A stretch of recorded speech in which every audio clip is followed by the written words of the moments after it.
Big up, big up, big up, everyone in the place. Sorry, running a couple minutes late.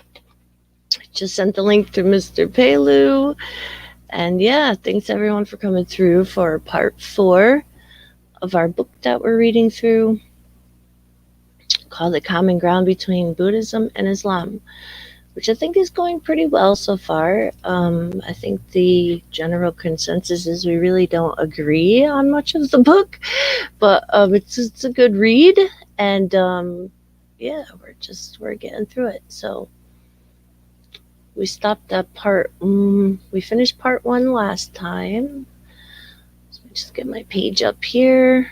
Where's Mr. Pelu? There we go. Big up, Mr. Pelu. Sorry about that. Yeah, it's okay. It's okay. Okay. Not too bad. You know, yeah, because I'm gonna tell you. Yeah, I'm gonna tell you my story. The I was listening to this guy. I forgot his name. He's this famous. He's from the former Soviet Union. I think he's Slovenian or Croatian or Slovenian. I don't know. I don't remember which one. Anyway, he's a big socialist, right? He's a big Mm. communist guy. But one thing I was listening, watching an interview that he had on Vice, and one thing he always said though, he always said always come up on time, right? He said the reason is because even people who came on time will feel bad for not coming early. That's Mm. what he said. So since he said that, it always stuck in my mind. If I want to do a live or do something, let me come on time. You know what I'm saying? Just because this is what he said, it just struck me. You know what I'm saying? Yeah, yeah. It It, seems just, it, like it was a that's striking statement. it is. It is. I Mhm. don't know. Just something that I've always had, like always throughout my entire life, is problems with being on time. Like it's so terrible. It's really, really bad.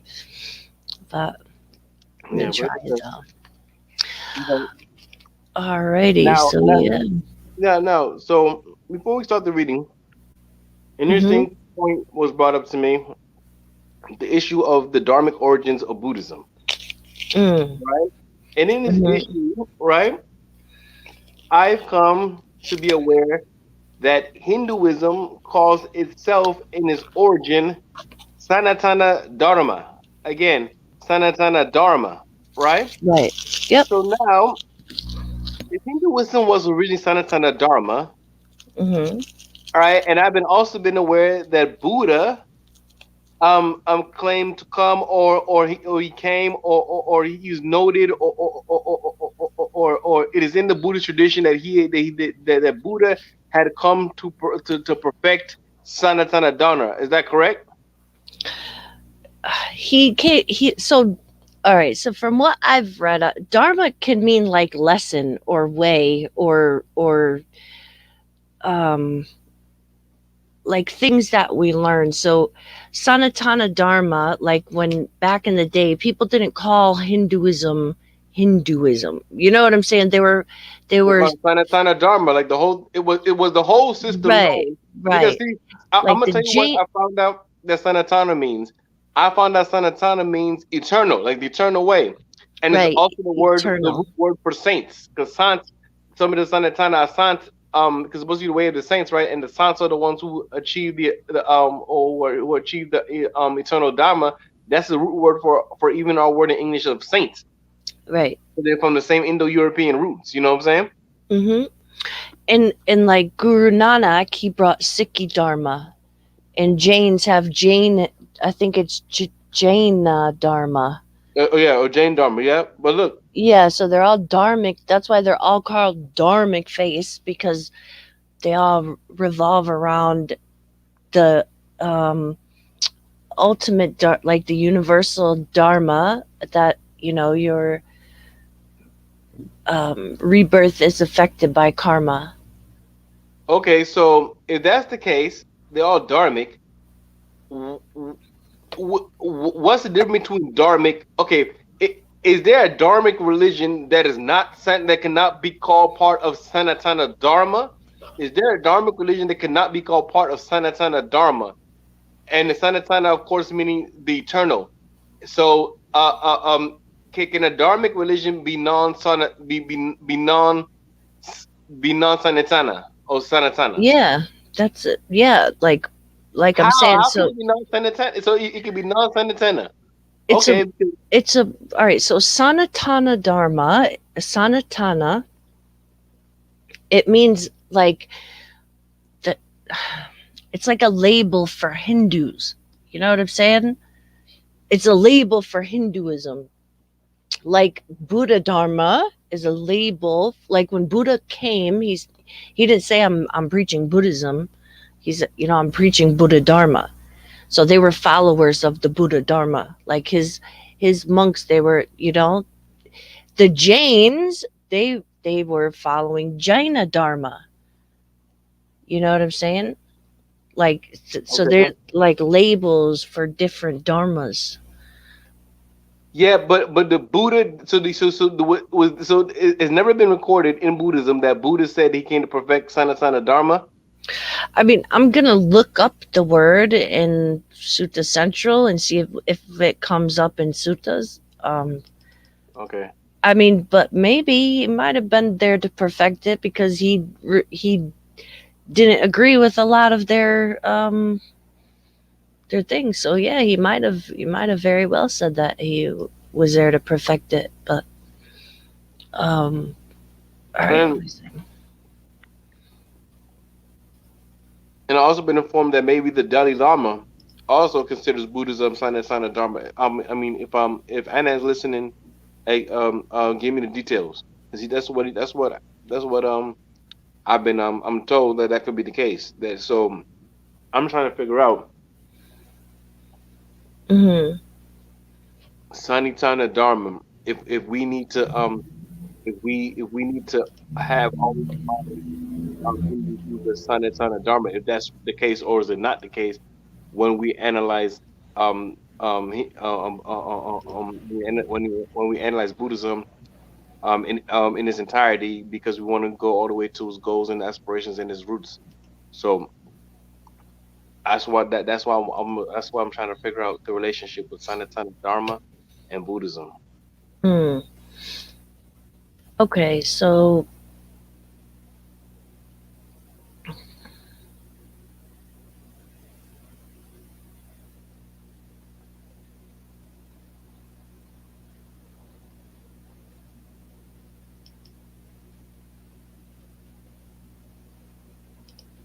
I'm just trying to. Sorry, you could continue. I'm trying to look up. Although, okay, Sanatan. So that's what I need to look up. Sanatan.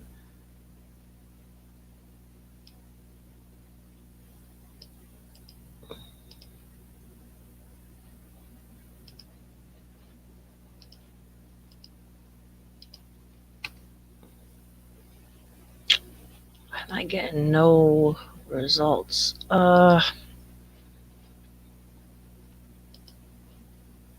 Hi, Machina. Hi, Machina. She gives a shout out. I'm gonna say hi to her. Hi, hi, Machina. Welcome back. Thanks for joining us. Yeah, big up everyone in the chat. Big up everybody listening. That's the only one I see in the chat though. But big up everybody listening. I was on very early pushing the show. I was on very early. I'm. He ended it so early. Yeah. I seen you come on right after. I seen you make a comment right after I got off. I don't know, but Yeah, you probably missing it. yeah. I went over there real quick. I said like G block, but I can't even remember what they were talking about. But I ended up switching it off pretty quick. I didn't listen for that long today. All right, apart being so, it looks like somebody has asked. Here, I'm gonna just share my screen if I can.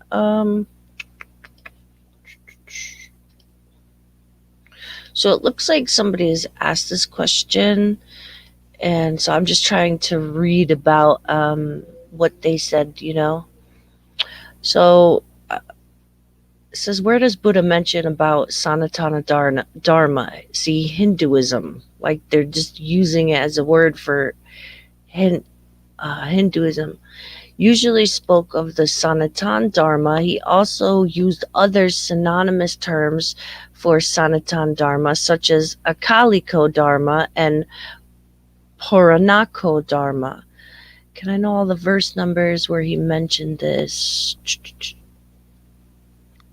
Yeah, because that's the point, Jamie. Because I'm trying to see, I'm trying to see can Buddhism be seen as a form of Hinduism? Because some people trying to tell me that Buddhism can be seen as a form of Hinduism. But that right, but like okay, so I don't know how else to like better explain it. Like That's what I'm trying to it find out these goes terms. hand in hand, right? So Yeah, like Buddha, he was learned in the Vedas, so like he would have learned about what we call now Hinduism back then, right? That's what they all follow back then. yes, That yes. was what he And the Vedic mastered was the at a earliest. young. Right. He was able to master, and there was three of them out, and he was able to master them at a young age, right? And when he left to go on his trip, on his journey of enlightenment, and he learned from different masters of different traditions, like the Jains. He went here to learn from them. He went to learn from some different sadhus and gurus and all kinds of spiritual leaders, and he put time and work into practicing their paths that are their message, their dharmas, that and he rejected them, and then But he all found those his dharmas own. still Sanatana Dharma, and can he have been somebody who want to bring out his form of Sanatana Dharma? Can all those doctrines that he was studying before he developed the Buddhist doctrine be considered a part of Sanatana Dharma? And can the Buddhist doctrine be seen as Buddha's attempt or Buddha's rendition or Buddha's addition or Buddha's perfection of what he himself might have thought to be Sanatana Dharma by Yeah, his own admission? Is he making an maybe he admission? thought he was, I don't know, but I'm saying even if he did, like what would that prove? Nothing. It would just make You want Buddhism to call it Sanatana the Dharma. same as Hinduism? It's not, though. That's what I'm saying. It's not. Yeah, but what makes it different? The existence of an eternal soul that transmigrates the caste system. Yeah, Um, but see, no, but I've actually found out there's movements within Hinduism that want to keep the pure Vedic traditions and don't like all those idolatry and don't like the don't like the caste system and all the things that came after the Vedic tradition. They say everything after the Vedism is innovation. So there's some Hindus that are against a lot of stuff. I'm not saying that they're as I mean, you know what I'm trying to say? I mean, some of them can be on the level of not having as many innovations as Buddhism has. If you look at them, mhm. I was researching them a day. I was looking them up, and it was some who just like who don't want all the added gods. I'm not saying that they're strictly monotheistic like Muslims, something like that. I'm just trying to say they're similar to Buddhists. They still have that pantheism, that pantheistic monism, but they don't have a lot of they don't like a lot of excessive idolatry. They don't like the cat against casts against all that because they say all that's innovation to the Vedic tradition because all those Right, are but they not don't. Right, innovators. but they don't call themselves Buddhists, right? They're Yes, not calling themselves Buddhists, are they? They're saying they're Hindus, but they're a different kind. yes, but I'm trying to say, but that proves that Hinduism can be something very, very close to Buddhism, and maybe they could It all be called is. Sanatana Dharma. But can they all be called Sanatana Dharma? I'm No, trying to find out because Buddha's the Buddhist. I want to know what Buddha exactly said. So the only way we can prove this that's is what we I'm have to trying try to to get find out the right sayings of now. Buddha. And if the person who took it, the reason why I'm saying it is somebody told me that Buddha himself said it. But okay, so that's what I'm saying. So even if he did say it, right, we're still Yeah, not going to be Hindus. How no matter how much you yeah, try to force but it you on will be us, it's sending a not ton going of to heart, happen. but you'll be sending a ton of dharma. No, we would be Buddha Dharma. Yeah, but Buddhism would be part of Sanatana Dharma then. No, it wouldn't be different from Sanatana Dharma because he gave a different message. He might as well have just said remained a Hindu and changed nothing. But out of like this is what I'm saying. Like so, Okay, I don't okay. know how Hey, you. hey. I don't know. Let's see because see. That's like forcing Christians to be Jews because Jesus was a Jew. Uh, it, Yes, because Jesus I never don't said know. nothing about Christianity. He preached Judaism. He studied Judaism. He was a Jew. He studied the path of Abraham and Isaac Yeah, and but all the yeah, prophets before but that. what if but what if then?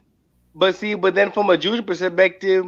or from an absolute monotheist perspective, you could say and this is what Jewish people say, especially Rabbi Tovia Singer said that Christianity is a false religion because it totally deviates from what Judaism really teaches.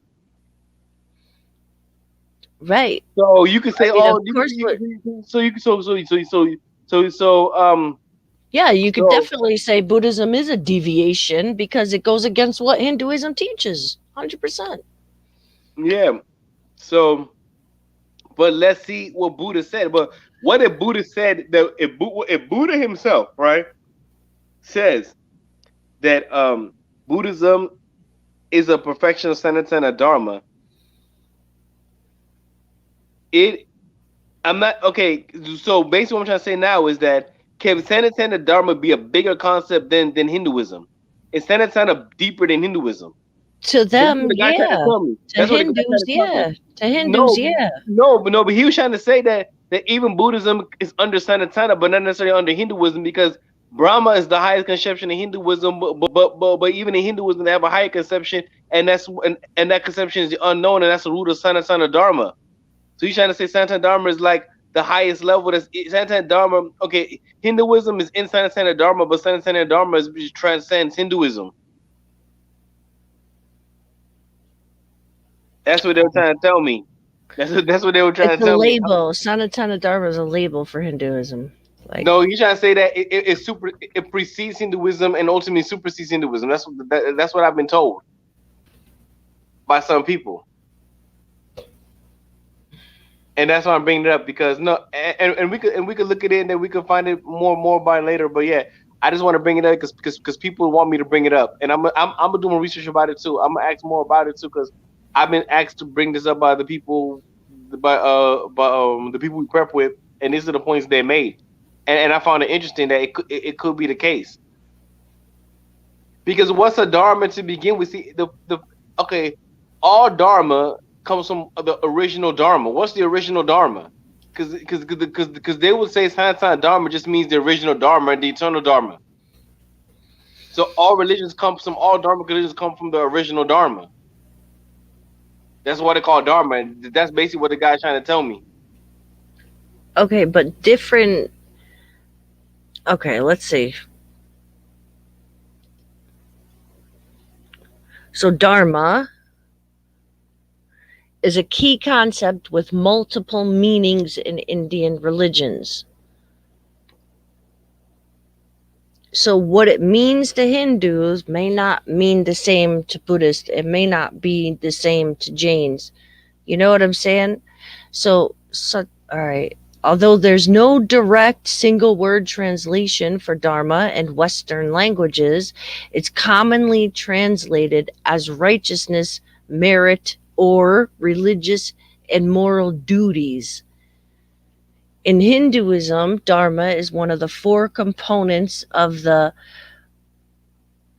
Purusartha, the aims of life, and signifies behaviors that are considered to be in accord with the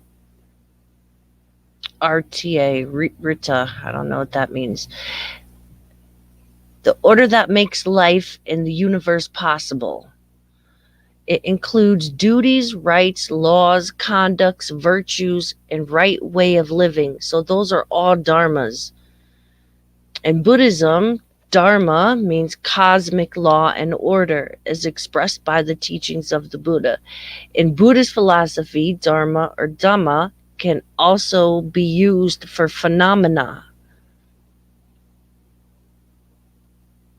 Like anything that happens as an observable fact or event can be considered a Dharma in Buddhism.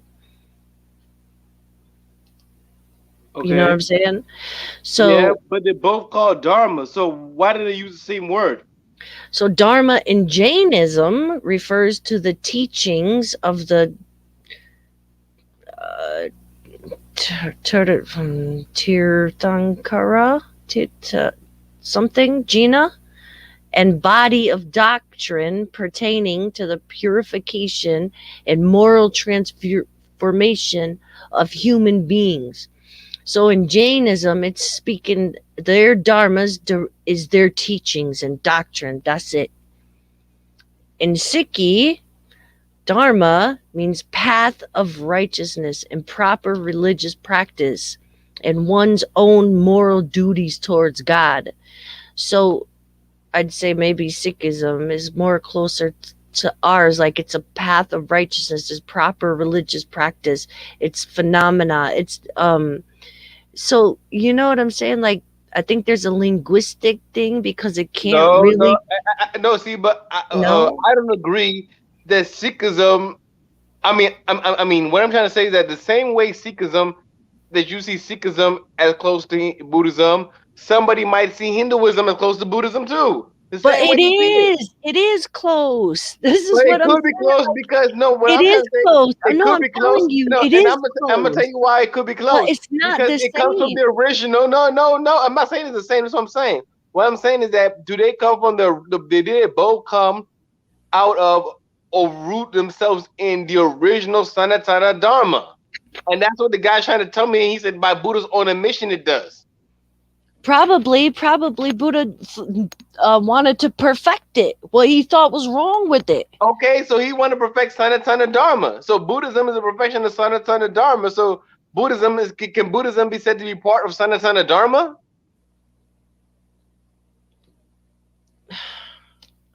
I don't know. Like I don't know. I don't. It's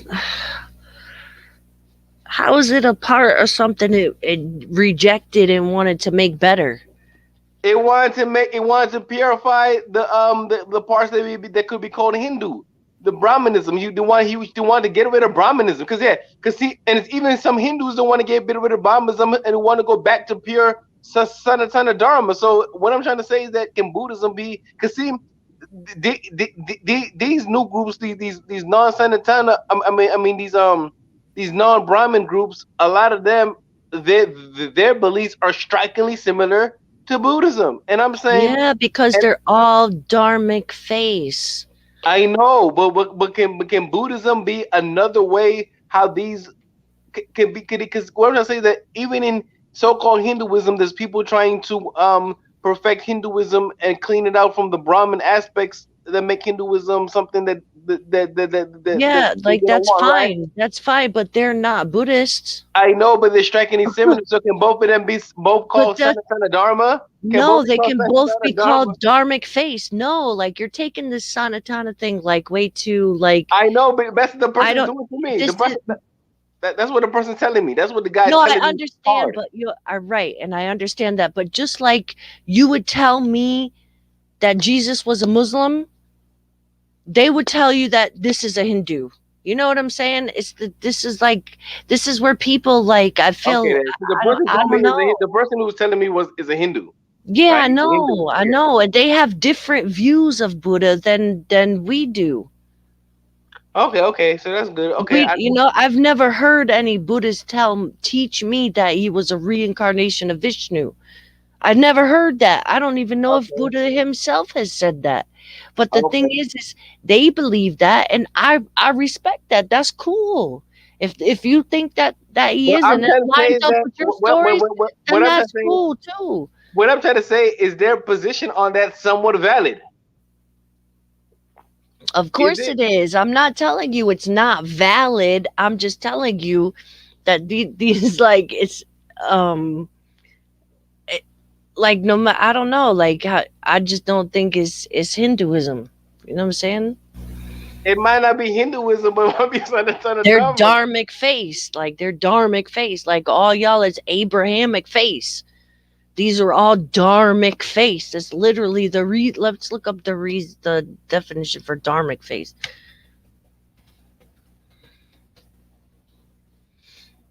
Right. And Dharmic should I, religions are the family of religions consisting of Hinduism, Buddhism, Sikhism, and Jainism. So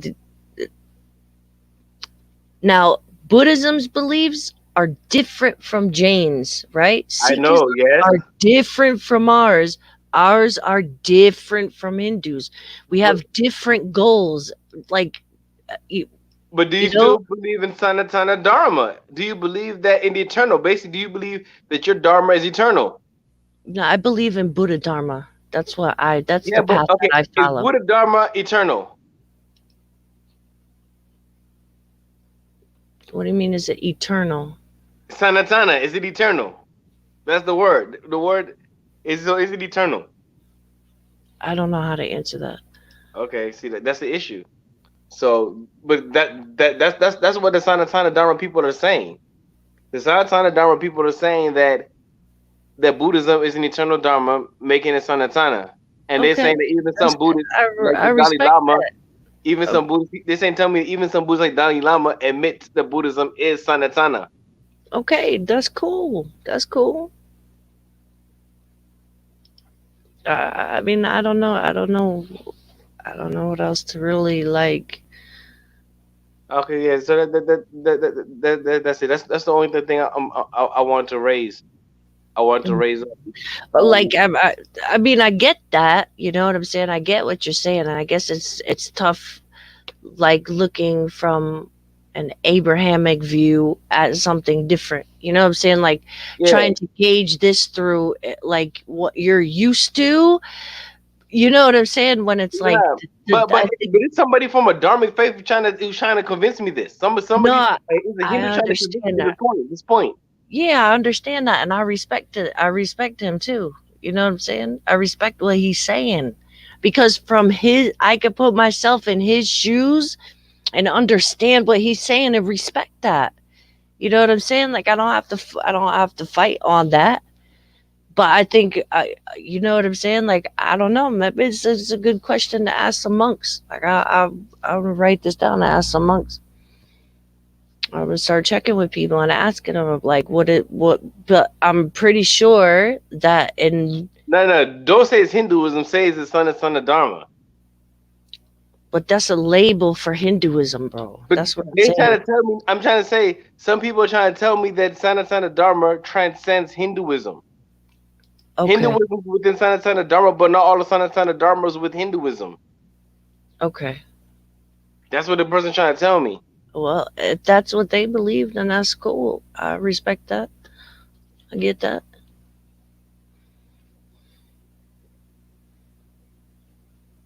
Some in chat named Itak said Dharma means creed. It's my language.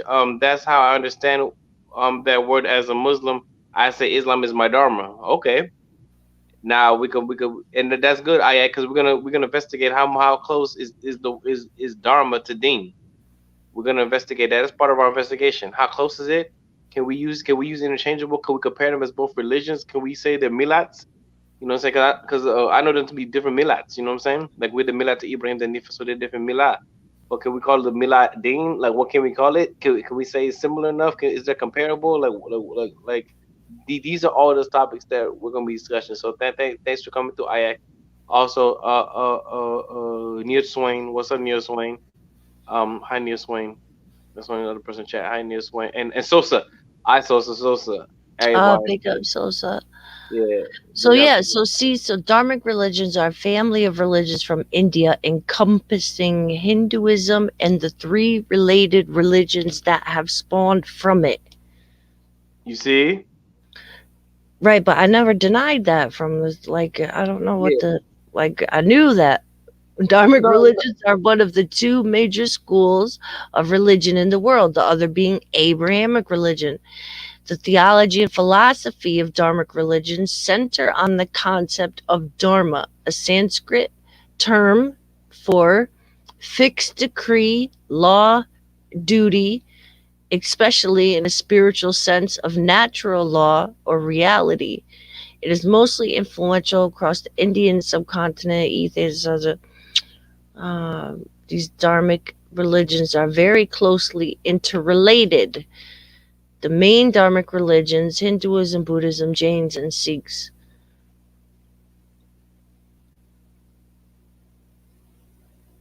Yeah, so see, it's thought Hinduism, being one of the oldest of the four, is thought to have been around since 1500 BCE. Buddhism, Jainism, Sikhism share with Hinduism the concept of dharma, along with other key concepts. And the four religions are said to belong to the dharmic traditions. At one level, Hinduism can refer to the beliefs or practices of follows At one level, Hinduism can refer to the beliefs or practices of followers of any of the Dharmic traditions. The word Hinduism You see, retains you see what I'm saying? That's what the guy's right trying to tell at me. one That's what level. yeah, Right, that's right. what the guy's trying to tell me. That's what the guy I'm talking about is trying to tell me. Okay, continue reading that for me. Okay, that's Continue reading. cool. The word Hinduism retains this sense in some usages in the Indian Constitution in 1950. In the field of religious studies, however, Hinduism is used in a narrower sense to distinguish it from other religions of Indian origin. Right. So, Yes, like, yes. there's So many different. Right. All no, right. So no, here we no, go. no, no, What do you no, mean? Jen. No, there's No, many no, no, different no. branches of Hinduism. I, Yes, I there know. is. No, I Why know, are you Jen. That's telling what. me no? No, no, no. I'm sorry. I'm sorry, Jen. I'm sorry, Jen. I'm sorry, Jen. What I mean is stop. I meant to say stop. I meant to say Oh, stop. okay. Okay, I meant to stop. I said no, but I meant to say stop. Now, why I said stop is that because the discussion is it valid the Hindu view that the Hinduism, I mean that Buddhism is Sanatana Dharma, and it shows you the theme that how the Hindus look at it, and do the Hindus have a validity in how they look at it? I'm trying to say if they're valid in looking at it this way, even they're showing you the Hindus see it. Yeah, of course they. Hinduism Why in one wouldn't sense, that yeah. be He said valid? in one sense Hinduism is Sanatana Dharma to them, and they said Buddhism, even if it cannot be put in the narrow definition of Hinduism, because of the Brahmin concentration of what is being called Hinduism, okay, it is still at least Sanatana Dharma on some level. That's what they're trying to tell me, and that's what this author is basically saying too, in a different way. You know what I'm saying? Right. So see, So this I'm is trying to the say that way this is the that way the Hindus look at things. But right. I'm trying So to say, this is is, it valid? I'm trying to say, of course, can it's their view be valid. valid? Of course, Yeah. it's valid. Why wouldn't it be valid? So see, this is look at how they're breaking it down. So they have Hinduism, right? Devanagari, Hindu Dharma, or Sanatana Dharma, or the eternal Dharma, is considered to be the oldest living religion in the world. However, unlike most other ones, Hinduism has no single Hey, say founder. it again. Say the different dharmas again. Go back to the dharmas. Okay, so Hinduism, known as Devanagari, Hindu Dharma, or Sanatana Dharma, or the eternal Dharma. Yeah. Okay, and then when Yeah. it goes down No, no, here, no, no, no, no, no. Go uh, back. It's considered. to be the oldest living religion in the world. So what I'm trying to say is that do all the dharmas come from Sanatana Dharma? Can it be called that? That's what the I Hindus say. personally, I think every religion on the world comes from Sanatana Dharma. How about that? Okay, you could believe that, and that's what Hindus believe too.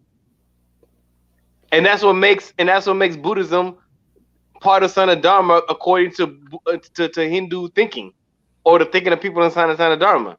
Right. They would say the same thing you just said. That's exactly what they would say. Hmm. Okay, Yeah, because if you're gonna do it like that, like on that level, then yeah, I think all of them stem from Hinduism. okay, and it could still be called Sanatana Dharma on some level. So is Islam Sanatana Dharma? I'm not a Hindu. I'm just trying to say, is the Hindu is the Hindu is the Hindu position valid in all dharmic religions? I'm trying to say that do all dharmic religions dharmic? Yeah, it's a dharmic question. It's a dharmic issue. It's a dharmic issue. Oh wow. If you gotta You tell said me, that shit real quick. No, no, no. I'm not. I'm not a Hindu. See, that's what I'm saying. Like, if you're gonna say that they're all from there, then they're all from there. So why is it only Buddhism? Islam is in no. there The too. reason I'm asking because I'm dealing So with is Buddhism Christianity and Judaism is a and Sanatana Dharma as well. okay. Okay, if y'all want to say that, I just want to know what y'all gonna say. I'm not gonna say all that, but if y'all want to say that, I just want to see what y'all gonna say as people of the dharmic faiths. Yeah, it's a dharmic question.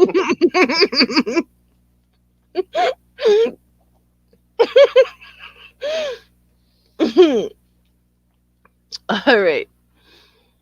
So it says Buddhism, also known as Buddha Dharma, Pali, and is Dhamma, or the teachings of the awakened one, is a dharmic, non theistic religion, a way of life, a practical philosophy, and arguably a form of psychology. Buddhism focuses on the teachings of Gautama Buddha, who was born in Kapilavastu, ancient India, which now falls under modern day Nepal, with the name Siddhartha Gautama around 5th century BCE. Jainism, pronounced in English as traditionally known as Jain Dharma. Hey, shout out Carter, Victor. Shout out. Hey, pick up Victor. I didn't even look at the chat. No, I'll be looking at it. I'll be looking at it. Don't worry about it. Yeah, ATEC, and I know who you are, so watch your mouth and I'll let you hang around.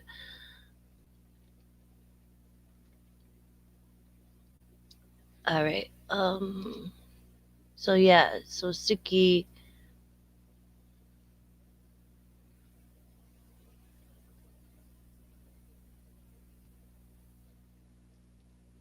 doesn't even have it down here. The other page that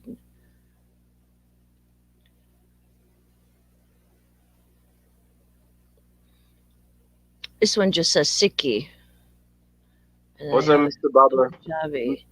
Mr. It's a, Baba, what's up? it's a religion that began in the 16th century. Yeah. Yeah, no, see, so no, I just want to put that out. I just want to put that out there, just for understanding of dharmic faiths, because when we dealing with dharmic faith, let's talk about the root of it. That's all. It was a good show starter, good conversation starter, and I just wanted to understand. I want to bring the Hindu view out, just because it's dharma. I want to know that. Hmm. I think it's just important to know where dharma started when dealing with the dharmic religion, Yeah. No, I hear or you. how dharma started, or I hear or what you. dharma is rooted in, or what dharma is rooted in. And if Yeah. dharma is rooted in Sanatana Dharma, then people of Sanatana Dharma will naturally view Buddhism as part of Sanatana Dharma. Hmm. Yeah. That's what I'm saying. Like they see him as a whole incarnation of one of their gods. Yeah, You yeah, know, you're right. like it's Yeah. respected. So I gotta respect that too. Okay. Like of course they're gonna look at it like that. They're technically the daddy of the whole thing, right? Yeah, yeah, yeah. Okay. Hmm. Okay. Yeah. So that's my little line, and it was a good learning for me, because see, I'm not used to the Dharma collisions. This is one time I'm just really diving in. I never really dove into the Dharma collision before. You know, Mm. the first It's time I real had different. Yeah. diving. Yeah, it's the first diving I've ever had. I mean, I Hmm. studied it. I studied it. You know what I'm saying? Just on the surface, and just studied academic. Like, let's like, yeah, this really just. I mean, this was just for like the surface understanding. I mean, I had a good surface understanding, but I never dove in. It's the first time I really Hmm. diving in. You know what I'm saying? And even my surface understanding wasn't the best, but it was good. It was good, but it wasn't the best. But this is the first time I'm diving in. So I mean, I'm happy that I'm doing this diving. Yeah, I am too. I am too. It's just tough, like, and I understand, because I guess at the beginning I was like kind of stuck on, looking through my, because all I had was an Abrahamic lens. You know what I'm saying? But it's like you have to kind of strip that completely and think of this as like a completely different No, entity. Like like that's what we're I'm not. doing with the Dharmic. That's what I'm doing with it, trying to find what Right, Sanatana right, Dharma was. right. I'm trying to look at it through the lens of Sanatana Dharma, but maybe, Mm, but Sanatana Dharma, but your lens is not the other person's lens. Now, it could be many reasons for that too. It could be because of mm-hmm, cultural reasons, or where the person came from. You know what I'm saying? And that Hmm. person has roots in the Indian subcontinent in Bengal, so he thinks of things Yeah, maybe so they're different. And he's then, way closer to this than I am, you so, know? so you're over here, but you're thinking of it as like of it being independent from Buddhism, but the way they No, look at it, I mean, no, well, not I don't independent from see it. Buddhism, not Yeah. independent, but as something distinct. It has a distinction. What they're looking at it, that they're looking at it they look at it very eclectically. Like they're very eclectic. The Hindu world is very they're very eclectic, as in they absorb everything into Hinduism. You know what I'm trying to say? That's their mentality. Their mentality is Mm, absorbing into Hinduism. You know what I'm saying? right, They're right. very yeah. But then again, you even admit that that happens in Buddhism with Mahayana. You understand? They picked up a lot of culture. You know what I'm saying? Oh yeah, Upon yeah, you. So it's the same 100%. phenomenon. So people look at it as like, okay, they're just picking up a phenomenon from us, and it's just like that's how they're looking at Buddhism. They just a phenomenon that your phenomenon that's part of their bigger phenomenon. That's Dharma. Mhm. Remember how Dharma's phenomena? Like the way they Right. look at the way they look at Dharma is like you're a phenomenon within their phenomenon, and it's all Yeah, signing of Dharma. right, which we kind of are though, you know? Like I get that, you know, and that's cool. Like, you So know, the way I'm I looking don't at it know, like had nothing to do we're with being Abrahamic. I'm looking at it from a son of Dharma perspective to my best of my ability. Somebody trying to explain the son of Dharma perspective to me. mhm. I'm actually trying to go into that world. I'm trying to dive into to Sana Dharma way of thinking, or just simply dharmic thinking. I'm trying to jump into dharmic thinking, but I see different dharmic thinkings. Yeah, yeah, cuz different people have made it different things. Yeah, yeah, exactly. Kind of So it fluctuate. has so basic dharmic religion, it fluctuates from human to human, person to person. Okay, okay. Yeah. Alrighty. So are we ready to get into the second part here? Yes, we are. Hey, shout out Stanley. Shout out Stanley. Yeah, pick up Mesa. All right, you guys, here we go. Starting at part two. That's not the right window, John. Here we go. Okay, oneness, the highest common denominator. Actually, give me 1 second. I'm gonna shut my door. Sorry, guys. Time to shut it down. 10:15. What? No, shut it down. Shut the light off. Good night. What?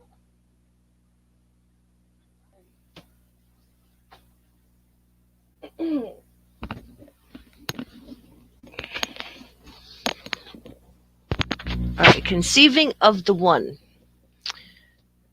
Say, He is God, He is one, God the self sufficient, besought of all. He begets not, nor is begotten. There is none like unto him. Quran 1:12, 1 through 4.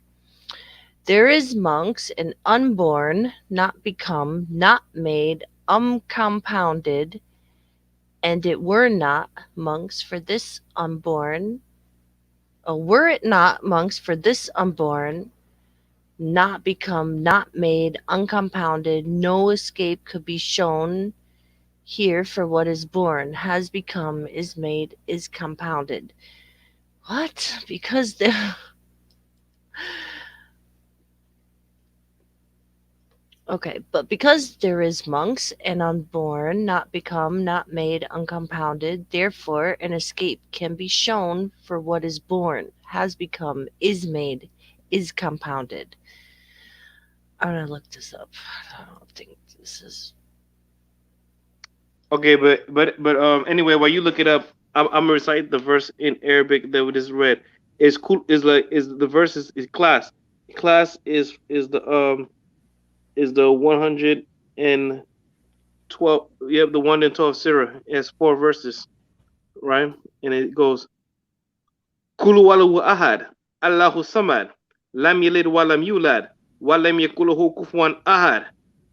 Or to believe me, Shaitan Rajim. Should have before I said I should have said me Shaitan Rajim. That's what Muslims say before they recite the Quran meaning.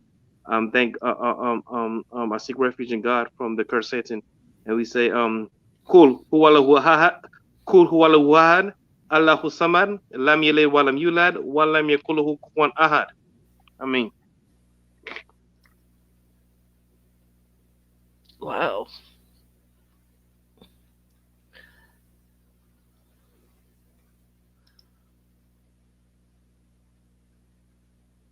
All right, whatever. I'm gonna have to try to find. I want to find that though. I'm gonna leave it up there because I want to find that. The juxtaposition of these two scriptural citations shows us the possibility of arguing that the ultimate reality to which Islam and Buddhism testify is one and the same. One can ask the question, is that which is described as absolutely one in the Quran metaphysically identical to that which is described as uncompounded by the Buddha? Let us take a look yeah, at how this oneness is described in Islam before comparing it to the uncompounded in Buddhism. The first testimony of Islam is no divinity but the one and only divinity can be understood to mean not just that there is only one God as opposed to many, but that there is only one absolute permanent reality, all other realities being relative and ephemeral, totally dependent upon this one reality for its existence.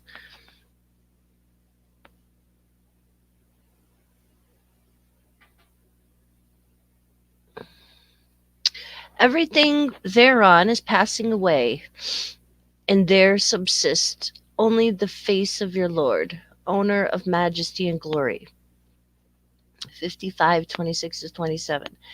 Thus, this first testimony comes to mean, in metaphysical terms, no reality but the one and only reality. The false gods of paganism are not just idols made of wood and stone, but also, and more fundamentally, so many erroneous views of reality, so many mistakes on a level of thought. This epistemological mode of affirmation of Tawhid, or the oneness of God, together with its corollary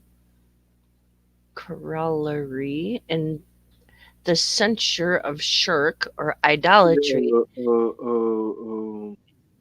corollary. I can't even say it. Corollary. Yeah. Co- Corollary. corollary. Cor- Corollary. Corollary. okay. Corollary. It's corollary. Yep. Censor of shirk. Yep. Yeah. The Yeah. corollary. Something that comes with something. Something that comes together with something. Right. Okay. Might be seen to resonate deeply with the following simple statement by the Buddha, which figures in the very first chapter of the Dhammapada. Those who think the unreal is and think the real is not, they shall never reach the truth, lost in the path of wrong thought. But those who know who the real know, all right, but those who know the real, see, this is, look at this language, but those who know the real is, and know the unreal is not, they shall indeed reach the truth, safe on the path of right thought. This is Yeah. why I want you wanting to get the right, like the real script, like Oh, so because they say he's mistranslating a lot. He's doing a lot I of don't know, mistranslating. like this is it happens though, like and it's so hard. I don't know why I have such a hard time navigating this page. Uh,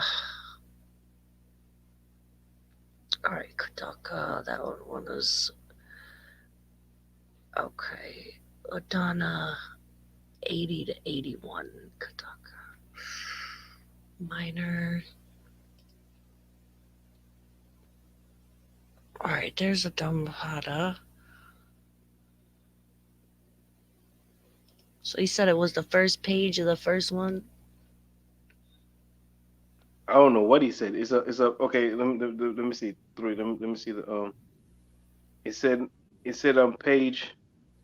It says, I mean, the one is in the Dhammapada, the path to perfection. translated by Juan Mascaro. There's a certain translation that he's using.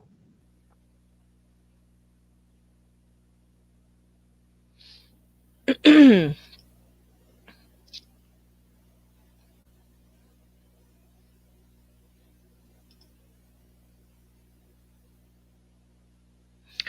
the very first chapter of the Dhammapada, those who think the unreal is and think the real is not.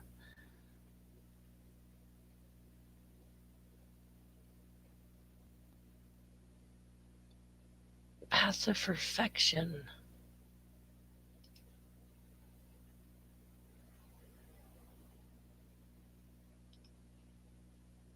Yeah, and see, like,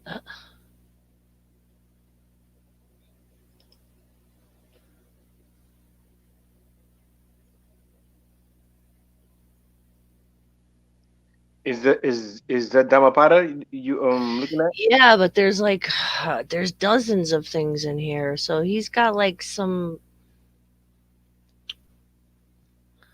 like, these are all different translations and different, like, but the first one, like, is this one. So this is a first one. Mind precedes thoughts. Mind is their chief. Their quality is made by mind. If with a base mind one speaks or act, through that suffering follows him like a wheel follows the ox's foot. That don't sound like the same. Not is like is it? He said from in his translation is on page it's from page 11 to 12. So what would that be on your translation? Like, He's how looking far like is it's that? at a whole different book. Let me see. Path Yeah, it of might be a whole Perfection. different translation. It's from the Peng. See, he's from Mark. He's from Juan. He's from Juan Mascaro. Hammersworth, UK Penguin, 1983.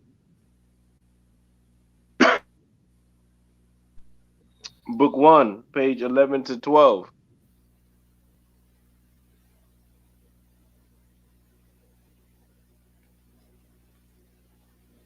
Yeah, see, this is like a collection. Somebody like a how you call it? Like So basically, on saying me that he didn't use the best sources. it's not. I don't know why people don't just use the Pali Canon. It seems like they go all around the outside and use all kinds of different books.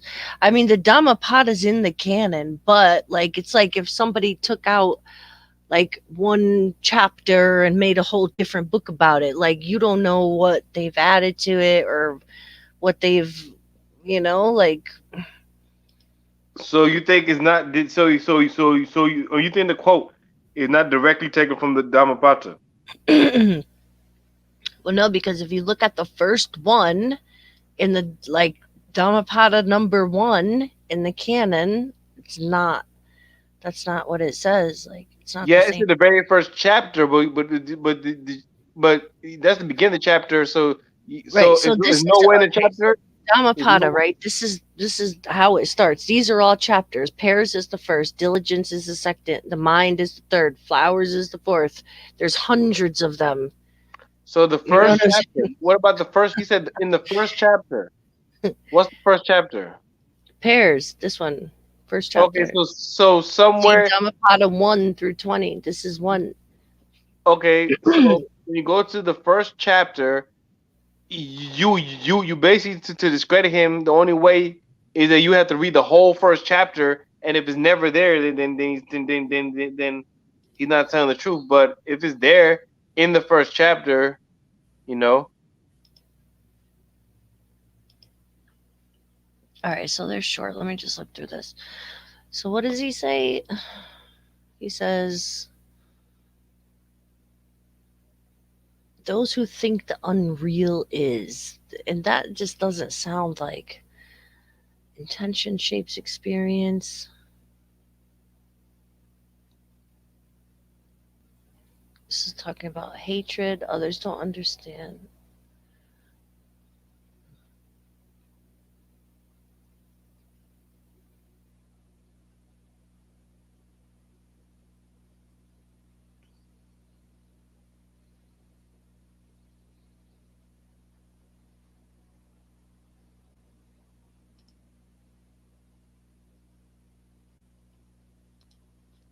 This kind of sounds like it. Having known the essential as essential and the inessential as inessential, they realize the essential, for right thoughts are their pasture. Thinking, oh, I think this is it. Those who think the unreal is, okay, so it's thinking the inessential is essential, seeing the essential as inessential. They don't realize the essential, for wrong thoughts are their pasture. Right? Does that sound like what he's talking about? Lost in the path of wrong thoughts. Yeah, that sounds like it. I think it's like, I think this is what he's talking about. Are you there? Here you go. Yeah, I'm here. I'm here. Okay, yeah, yeah. So you I see how mean, different it is. Like that's that might be the one talking about. It might be another one. It might be another one closer. I don't know. I'm just gonna have to. I'm just gonna just I mean, I'm gonna go with it until we figure out that until you figure out something else. But I'm gonna go with it because he knows that this. Cause he knows this book is gonna be proofread. So if I don't think he'll make up that. I mean, don't get me wrong. He could just make up I that. don't think he's making it up. I think he's got some weird translation, like some weird, I don't know. That's what I'm saying. Like, because this doesn't sound like Yeah. how, like, How things sound used to yeah, be. yeah. Okay. So let me try a different translation of this one. So that was, all right.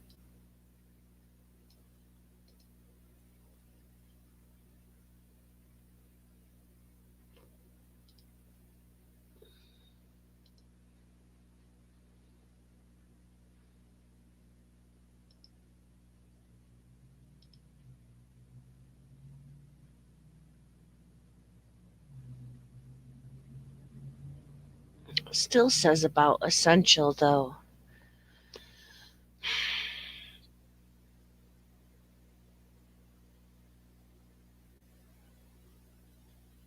Finding the essential and what is unessential, seeing the unessential, what is essential, they do not understand what is essential and resort to wrong intention.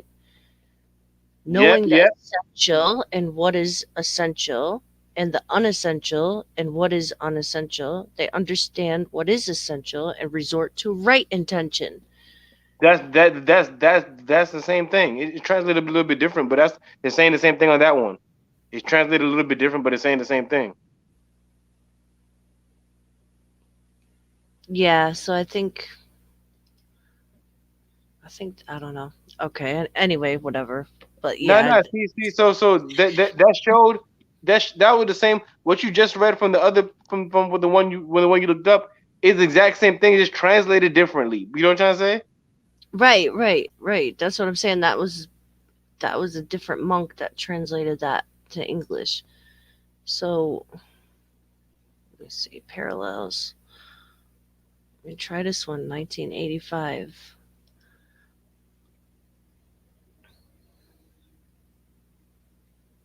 This one was made in 1983. I mean, the one we're reading in the book.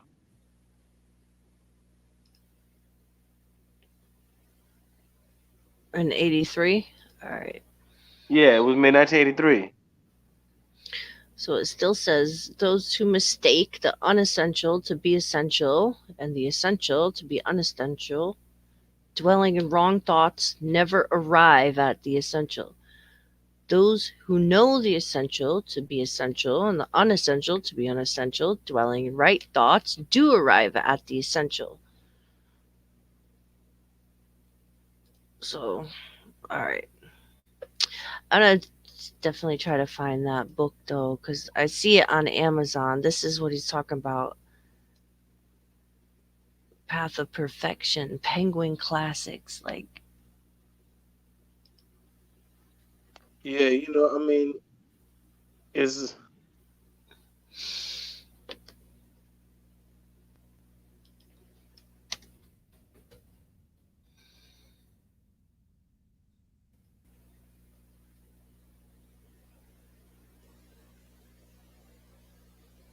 Haha. You found that one? Did he give a page number? There's a preview.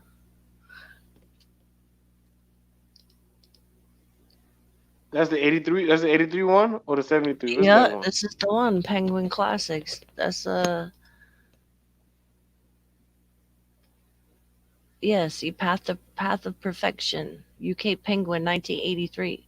Okay, page 11 and 12, right? Yeah, yeah, that's the same author. 11 and 12. Okay, let me see.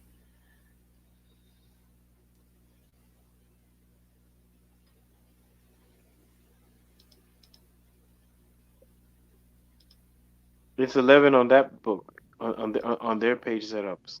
I don't got no damn. That's it. It only gives a limited preview. Shit. Okay, well, it's over there. That's where he's translating from. Yeah. All right.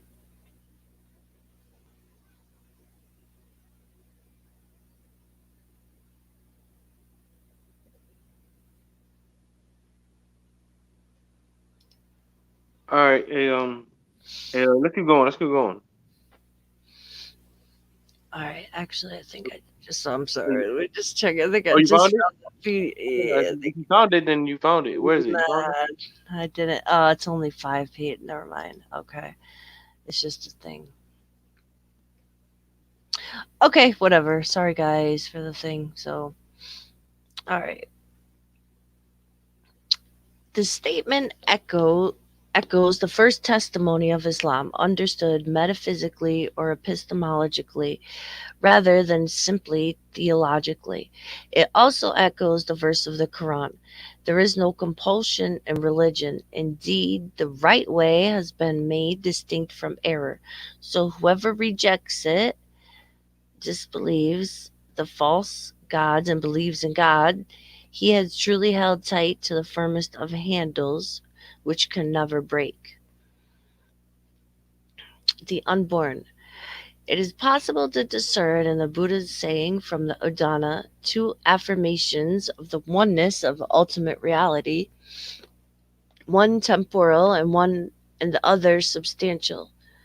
At this point, we will endeavor to address the temporal aspect and later the substantial aspect, relating to the distinction between the compounded and the non compounded, will be addressed. In terms of time, then, the unborn and the not become can be understood to refer to a reality or essence which, being above and beyond the temporal condition, is preface for as perforce the origin of that condition. It is from this not become that all becoming originates. This an unnamed degree of reality thus has an explicit resonance with the way in which Allah is described in 112.3 as being unbegotten, and one might discern an implicit relationship with certain dimensions of divine reality. In particular, the first, Al Awal, and the originator, Al Mubdi. Yeah. So, um, yeah, I mean, there's non-compounded. So, compounded, non-compounded. So, yeah. So, if there is a first and foremost, he puts a juxtaposition of the compounded and non-compounded, right? And Mhm. he compares that to our juxtaposition of the created and uncreated, or originated and unoriginated. Because if God is the unoriginated and everything else in existence is originated, there's a separation between God, the originator, and the originated. And he's correlating that to the compounded and the uncompounded, because the non-compounded can only be the ultimate reality, and the compounded is everything else, right? So that same distinction, he could draw a parallel, and that's why I put up last time. Maybe it can be seen that God is esoteric in Buddhism, or Allah is esoteric in Buddhism, so it actually has an esoteric theology, maybe. if you want to look at it with a certain angles, and that's the way, by comparing it to Islam, that angle kind of shows up, only because Islam is so theocentric. Whenever you compare to another religion, you're always trying to find God in that other religion. You know what I'm saying? Mm. Mm-hmm. So naturally, when you're comparing it, that's the kind of things I see. So I mean, he's doing a good job in this one. He's not as bad as, yeah, he's doing a good job. He's doing a good job. See, the Buddha saying from the Udana, two affirmations of the oneness of ultimate reality, and we also believe that ultimate reality is one, because we believe God is ultimate reality. He's one. As a Kulu Walu Ahad, Allah Samad, Lam Yalid Walam Yulad, Wa Lam Yakulu Kufuwan Ahad, the same from the same verse we had, chapter 112, right? So we say, yeah, we say, so we believe that God is one, um one temporal and others, and the other substantial. In other substantial ultimate reality, one temporal. Says two affirmations of the uniqueness of ultimate reality, one temporal and one other substantial. I trying to understand what he's saying, but I don't really know. But at this point, we will endeavor to address the temporal aspects. Later the substantial aspects relating to the distinction between the compounded and non-compounded. Okay, so okay, so temporal condition is perforce the origin of the condition. It is from this not become that all becoming originated. So yes, so basically the uncreated is the one who creates the created. So we have this correlating belief. So yes, unnamed, this unnamed degree, because, well, for you difference is unnamed, right? This Mm-hmm. unnamed degree of reality thus has an explicit resonance with the way in which Allah is described in Surah 112. It does. Okay, Kulu walu ahad, Allahu samad, lam yalid wa lam yulad. That means not begotten or begotten. I mean, not begotten. Yeah. So one might discern an implicit relationship with certain dimensions of the divine reality, particularly the first, yeah, because Allah is the first awal and the original Al-Mubli. So yeah, so the basically, um it, if somebody wants to take it there, they're saying that, what if you could say Allah is just unnamed in Buddhism, so it's esoteric. Allah is hidden in Buddhism. Right. Yeah. I Mm-hmm. mean, it's an argument that can be made. Some people make it. I even know a Hindu who make that argument. I mean, Mm-hmm. I know a Hindu who will make that argument too. Yeah. And even if you don't believe in that, and even if a concept of Allah is there, but it's not the Islamic concept, they still have a concept of God in a way, even if our theologies are not the exact same theology, and can still be read. A God can still be read into, and a one God, even if they're more pantheistic. But then again, no, stop. But then again, I'm gonna stop myself, because then again, the unnamed reality is even beyond the creation. So that means you really have. That means if the unnamed reality could be correlated to God, you really have a creator that's transcends creation in Buddhism, but just hidden. Wow.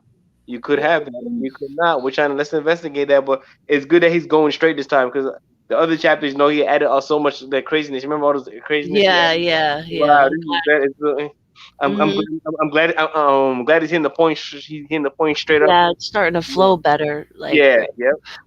yeah. All right.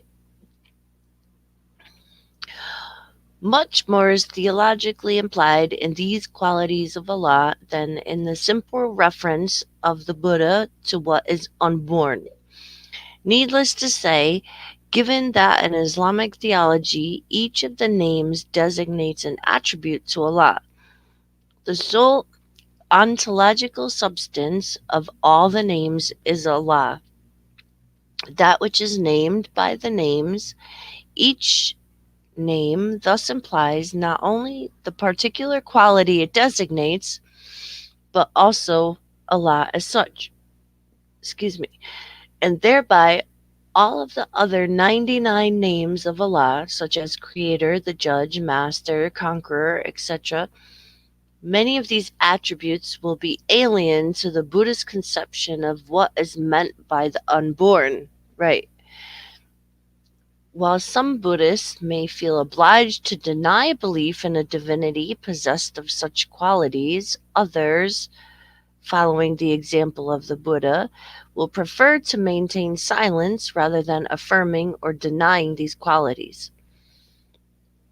Here we see a major and perhaps unbridgeable divide between the doctrines of the two faiths on the plane of theology. However, on the plane of metaphysics and even on that of mystical psychology, one might ask whether Buddha's silences can be interpreted positively in the light of his clear affirmation of the absolute as to that which is unborn, not become, not made, and uncompounded. If so, then his non theism will not be seen as negating the essence of the absolute, which transcends all attributes, but rather as methodically ignoring every attribute that can be predicated of this absolute. Hmm. Okay. Yeah, you see, so basically, that's what I'm saying. He's basically saying that Allah, God, can be hidden in Buddhism. I mean, it could, but then again, like we're not like I think the point is what he's saying is exact. Like I agree with it. Like this is finally like I'm starting to actually agree with him. You know Yeah, what I'm saying? no, Because yeah, like 'cause that's the point. He's trying to say we're not Allah can be negating hidden. it, but it transcends all attributes. You know what I'm Yes, saying? but Like he's trying to say that even if it transcends that, even if that's not what you're focusing on, the fact that it's there and you can not focus on it, but focus on something that leads you there is almost like is like hidden. It's almost like he's trying to say Allah is hidden in Buddhism. oh, maybe, Yeah, yeah. keep reading, and see, and watch how it goes with the argument. Okay.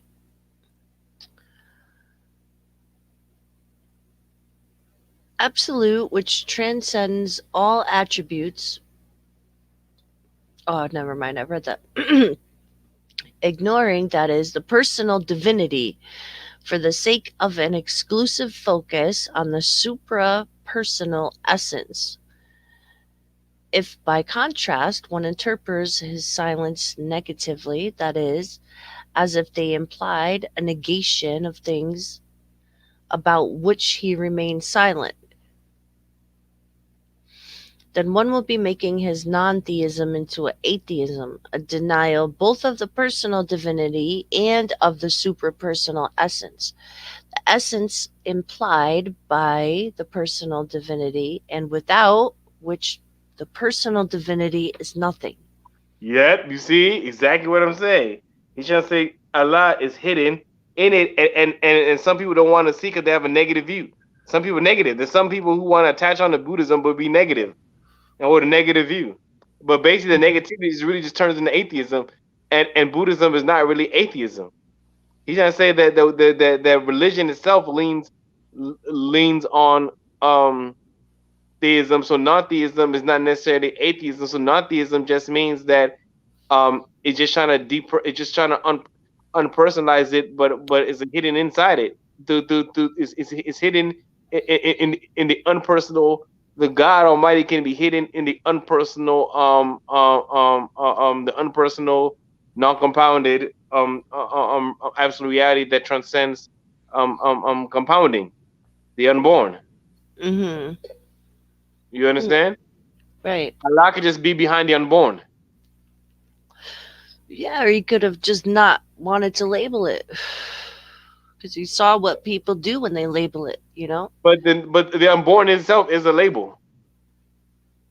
Yeah, but I don't even know if that's really what he said. I don't know if that's really the word that he said. So I don't know. I want to look more into the sources. All right. No one can deny that the Buddha's doctrine is non theistic. There is no personal divinity playing role of creator, revealer, or judge in Buddhism. But to assert that the Buddha's doctrine is atheistic would be to attribute to him an explicit denial and negation of the absolute, which one does not find anywhere in his teachings, which is true. The citation we've given above from the Udana 80 to 81 together with several other verses from the Pali Canon, which one could cite, makes it clear that the Buddha did indeed conceive of the Absolute. Let me try to find the area. And that this Absolute is affirmed as the ultimate reality to which one must escape. There is a conception and therefore an affirmation of this reality. However minimalist such a conception is as compared to the more detailed theological conception found in Islam. The fact that there is a conception and affirmation of the absolute makes it difficult to qualify the Buddhist doctrine as atheistic. Okay, you see, he's Right. going places. He's going places. Hold on, before we go, I want to say shout out to Good Vibes. Dude just came in as on the chat, and shout out to Johnny John. And let me get a little bit of comments in just because Yeah, go for it. I'm gonna try to look for this thing real quick. So yeah, okay. There's no God in Buddhism. See, Johnny, you might be looking at negative. It's because Buddha didn't say it's a God. It could be a God. You know what I'm saying? There could be. He doesn't say, and he's trying to show that point. And it's no hidden God. What else? Carter says deep. Yeah, what up, Carter? I know it's deep, right? We're going in, right, Carter? We're going in. There's nobody going in the way we're going in on the live. This is a true build. We're having a true build on the live. True build. All the information we have about external worlds through our senses. I don't know. Maybe some comes to intuition. The act of seeing takes place in the octopus. I don't even know. I don't even know what you're trying to say. ATAC. I don't know what you're trying to be saying. During Zen meditation, I focus inward. Okay. Sai Don. Big up, Joe Watson. But yeah, what up, Sai? Okay, so big up, everyone. okay, so what we doing? How do I find Uda? Let me see. Johnny, do you know how I find Udana 80 in Sutta Central? Because for some reason I really have a hard time finding sections in there. I'm not sure if you know. But yeah, it's really kind of all right. Like here's Udanas, but there's so many, like 13, and they're all. Why are they not in order? Okay, here's one. 80.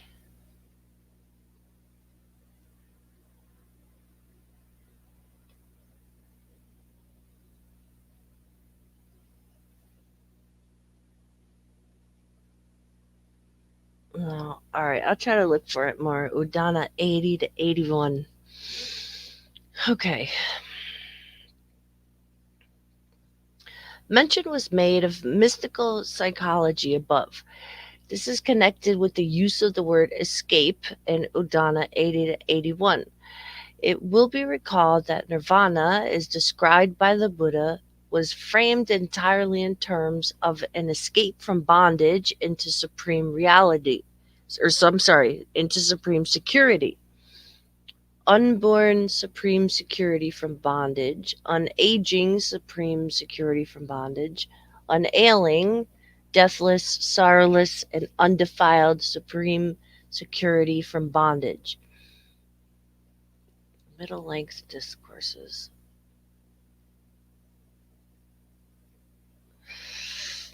The whole purpose of presenting the reality of the uncompounded, of the unaging, unailing, deathless, sorrowless, and the undefiled is to escape from what is compounded, subject to old age, death, sorrow, and defilement. In other words, the Buddha was not primarily concerned with describing in theological mode the various attributes of the Absolute, but rather was stressing the imperative need of escaping to the Absolute, escaping, that is, from the painful illusions of the relative, the compounded, to the blissful reality of the Absolute, which is nirvana. Yeah, so it's like Nirvana. Nirvana could be God, with the veil of non personhood. Nirvana could be allowed with the veil of non-personhood. So I'm not saying we have the same theology, but we might, but as religions they can be comparable, and one of these things is understanding the metaphysical aspects, the shared maybe metaphysical aspects, or the shared psychosocial realities that we're talking about, aka being able to formulate an agreed upon ethics. Mm. I think I just found the one he's talking about. So what did he say? I'm sorry, I just want to go back to that one Udana 80 that he said.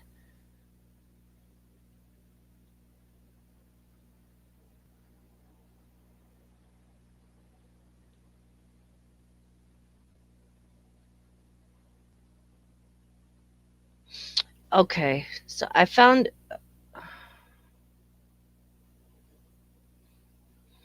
the Udana 80 through 81.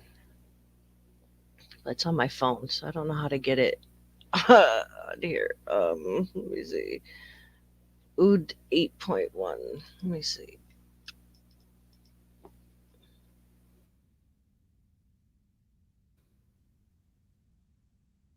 Side Dundon says God wants us to do better. I guess that's true. Facts. Oh, Okay. he said facts to God. So that means you're a Buddhist. So that means you believe in the God that's veiled behind the impersonal Buddhist. But hey, I got you. Oh, you're a theist. You're a theist. Oh, you're a theist. Nah, I You're, mean, if you're a the, theist. listen, like God wants us to do better, right? Like if there is like this God, like Abrahamic God, like of course he would want you to do better, right? So yeah, that's a fact. Like No, but he's in your Buddha, but God he's hidden wants the you to do Buddhism. better.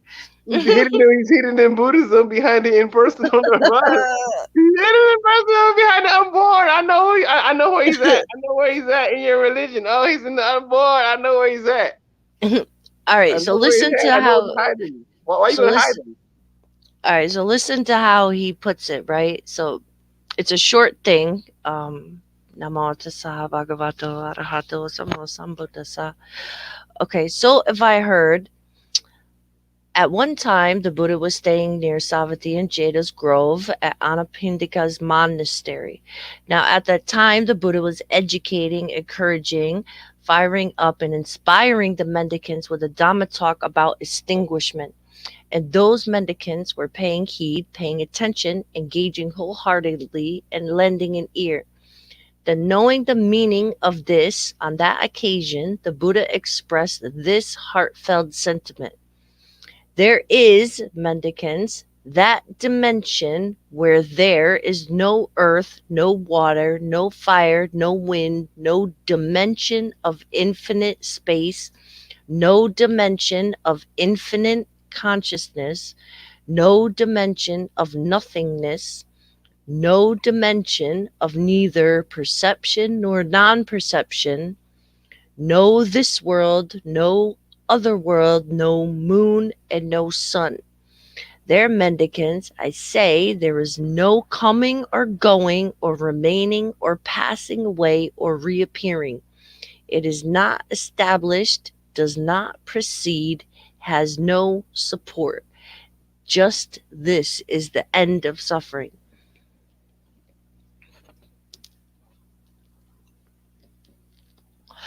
So what you think about that? It sounds different from what dude has over here, right?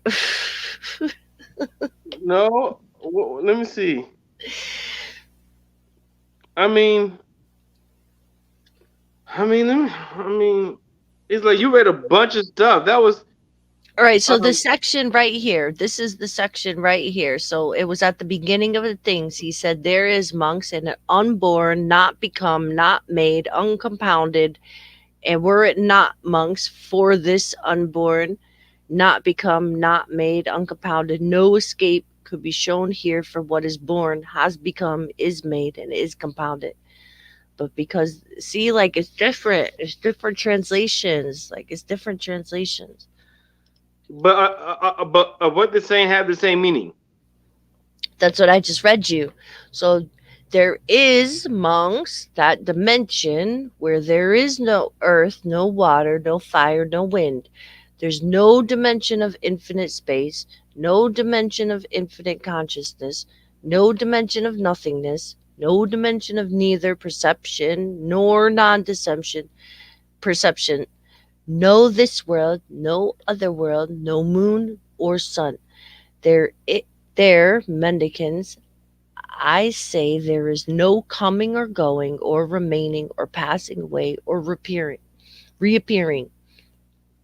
It is not established, does not proceed, and has no support. Just this is the end of suffering. I mean, that's two whole different things. That's what I'm saying. Like, that's why Well, I feel like, I don't know the translation, but I don't know. I have no idea. I have no idea how because I can't see something that being that different in the Quran, no matter how much translations you have. Because they're talking about whole different fires and elements. There's no elements in this one. all right, let me You know see. what I'm saying? They looking at fire, wind, earth, and all that stuff. It ain't talking about all that in the one that's in the book. So I don't know what's going on. I really don't know. I never looked at Buddhist scriptures before in my life. This is the first time I'm looking at Buddhist scriptures.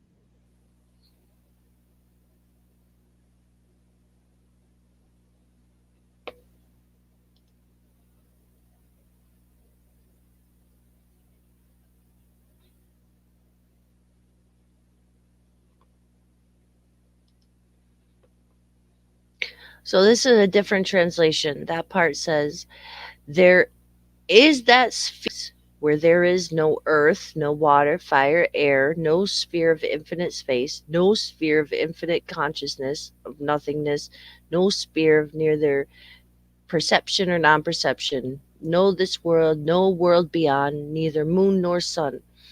There, monks, I say, there is surely no coming, no going, no persisting, no passing away, no rebirth. It is quite without support, unmoving, without an object. Just this is the end of suffering. So he's talking like nirvana, because this is the first discourse about nirvana, right? So nirvana or nibbana, and it has none of these things. So it's empty of all those things. Yeah, I don't know what happened. All right.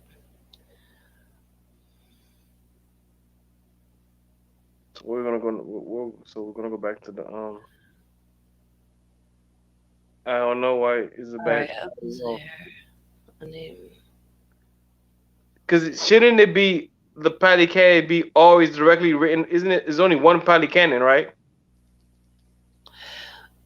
Yeah, but there's like been a like there's been attempts at translation throughout history, and the English translations are, they're fairly new. So as people study the language more, and they are like better translations come out, or more concise ones to what the words mean, because some of these words aren't even translatable. You know what I'm saying? Like some of these words don't even have like dharma doesn't even really have a good translation. Um Let me see. So like if you Hey, look at Mr. T, what's up, Mr. T? Mr. T, that's a guy I stream with sometimes. He's an American guy in Alabama. What up, Mr. T? is that the real Mr. T? You know Mr. T? Nah, that's not that Mr. Not the bodybuilder Mr. T. Is another A one. bunch of nihilistic blah blah. Hey, that's cool. Pick up, bro. Okay, let's keep going. Okay, the unborn. Wait, is that where I was at? You was probably I Pat. think okay, this statement echoes the first testimony of Islam. Right? Did I read that? There is no Yeah, you compulsion. read that. Yeah, you read that. Okay. Yeah, I read that. Creator. You all the way where the mention of the unborn supreme security from bondage. You know the whole purpose of this. Oh, yeah, yeah, yeah, yeah, yeah. Okay. The whole purpose of presenting the reality of the uncompounded, of the unaging, unailing, deathless, sorrowless, and undefiled is to escape from what is compounded, subject to old age, death, sorrow, and defilement. In other words, the Buddha was not primarily concerned with describing or the theological mode, the various attributes of the absolute, but rather than stressing the imperative need of escaping to the absolute. Yeah. Okay. Just Okay, nirvana. Yeah. Here we feel a resonance with such verses in the Quran as the following: when the earth, vast as it is, became narrow for them, and their own souls became narrow for them, such that they knew that there is no refuge from God except in Him. 918. So Yeah. escape unto God. 5150. Oh. Hey, From that's a connection. mm, If you okay. if you if you if you believe in yeah, yeah. See, that's a connection. You escape into absolute. It's like because that's what even why we always pray. We say Odu Bilahim Shaitan regime, meaning I seek refuge in God from the curse Satan. Mm, okay. Yeah, because God is our refuge in Islam. As our own refuge. That's why we cannot have another God or have any type of idol or have any type of intercessors because God is only one we should seek refuge in. Right. So if that absolute is you, if you seeking refuge in that one absolute, or we seeking refuge in God, maybe We God take is saying, refuge in the Buddha Dharma Sangha. That's our three refuges: what's the refuges? the Buddha, the Dharma, and the Sangha, which is the community. Or we take refuge in the community, right? So that's we call that Jama. We have Hmm. Jama. We have the concept of Jama, and the Jama is also the saved sect. That's why we seek refuge. And the saved sect are the ones who seek refuge in God. And then you said the Dharma. Of course, we have the Deen al Islam, Hmm. right? And then Buddha, who would be the Buddha for us? The Buddha would be, Muhammad. but we don't seek refuge in Muhammad. Yeah. It would be like, mm, okay, he's a guide, he's a huja, he's a guide, he's the imam, and this is what the Quran is. The Quran is the guide. Well, he's supposed to be walking Quran, but the Quran is the guide, is the huja, the guide. I know, is the huja mean the proof, is the huda meaning guide, and is the imam mean the leadership, meaning the state, is the constitution of Islam, and the Prophet is the walking Quran. He's Al Burhan. He's the example. He's our example. He's our example. So I mean, you might say Muhammad as in the Sunnah, his example. Yes. Um, we should hold on to it. But refugees in God. So yeah. So we theologically different, but you can still draw comparisons. Right? Mm-hmm. Yeah, theological difference, but you can still draw comparisons to different theologies because y'all the God is hidden. So see, and that's the thing. When the God is hidden, or well, I don't know if the God is hidden. I mean, that's just an hypothesis that's coming out from reading this book. But because Mm-hmm. of non-theism, it's like we so theocentric that we always try to attach everything back to God, but you don't have that to attach to. And do Hmm. you think so? I don't know. I mean, to us, it would seem like a disadvantage, but y'all might call it an advantage. For us, it would seem like how you don't have God. Like God, you need to hold on to God. You know what I'm saying?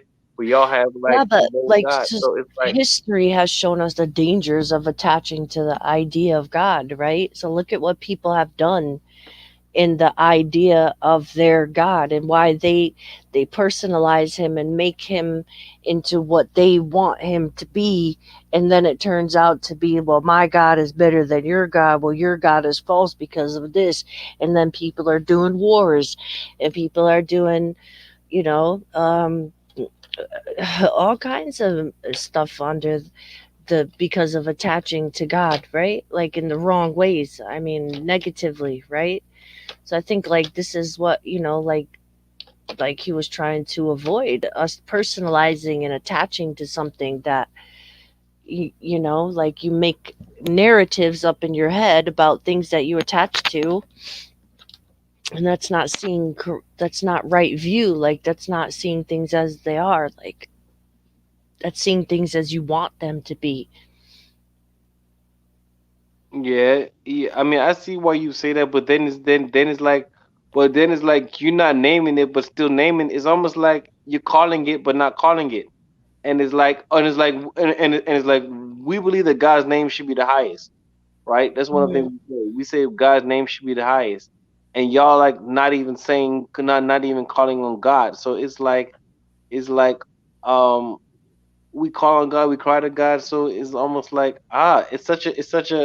it's such a fear of losing God. It's almost like that was religion is to us. Like we feel the fear. That's how we know piety in our faith. I'm not saying that's how you do in your faith, but it's like it's so that's so outside of our reality because it's like yeah, it almost gives us to us being able to call on God is like a freedom because we know who to cast our burdens to in a ways. But then it's like who do you cast yourself to? It's like you have no one. It's like it's like who do you have to lose Only yourself? things that you attach yourself, like, see, this is what I'm saying. Like, so you said you cast your burdens on God, right? So, like in Yeah, Buddhism, because we call him the because we burden, call Ar-Rahman Rahim. We cast, so he's the yeah, forgiver. So we look to him for absolution. right, right, right. So, oh, so are you talking about sins being forgiven? Everything, mistakes, sins, everything, your burdens, anything that's burdening your soul, anything that's burdening your soul. Yep. Mm. So, see, like we would think, like if you're not, nothing can burden you that you're not attached to, Yeah, but we're naturally attached. Like for us, right? there's not Right. an It's unattachment thing. So that's for us. We say ultimately we should attach to God to work everything out for us. mm, That's how we think. I'm gonna say we different theologically, but I'm trying to say that it's a huge difference. No matter how you slice it, we're so different theologically because of mhm. our theocentricity and your non-theocentricity. You know what I'm saying? Right, right, Because we're theocentric. yeah, Like God is everything in our religion, right. and then God is painfully absent in your religion. To us, I'm not saying to you. I'm not saying they all feel the pain, but us, we see pain in your religion. You know what I'm saying? We Right, see and pain in it. we see pain in yours. Yeah, Yeah. we see pain in your religion. 'Cause we're like Mhm. the cause, the healer is not there. Like it's like you're not calling on the healer. Like the healer, you know what I'm saying? You need him. It's almost like is we have such a No, like dependency. We needs have are such a attached, but dependency. yeah, it's 'Cause just we an have a dependency. attachment. Like there's Yeah, no we have a reason for dependency that. on God. Mm. Yeah, Itikalia. We instead of Itikalia or Tawakul. We're in a state of Tawakul. We're in a state of utter dependency to God at all times. Yeah. We feel the dependency at all moments. Mm. Like we feel like we have no existence outside of it. Like we don't want to lose that connection. That connection is like our lifeline. It's like we're stuck on an umbilical cord to God Almighty. It's almost like a cord of life. It's a rope.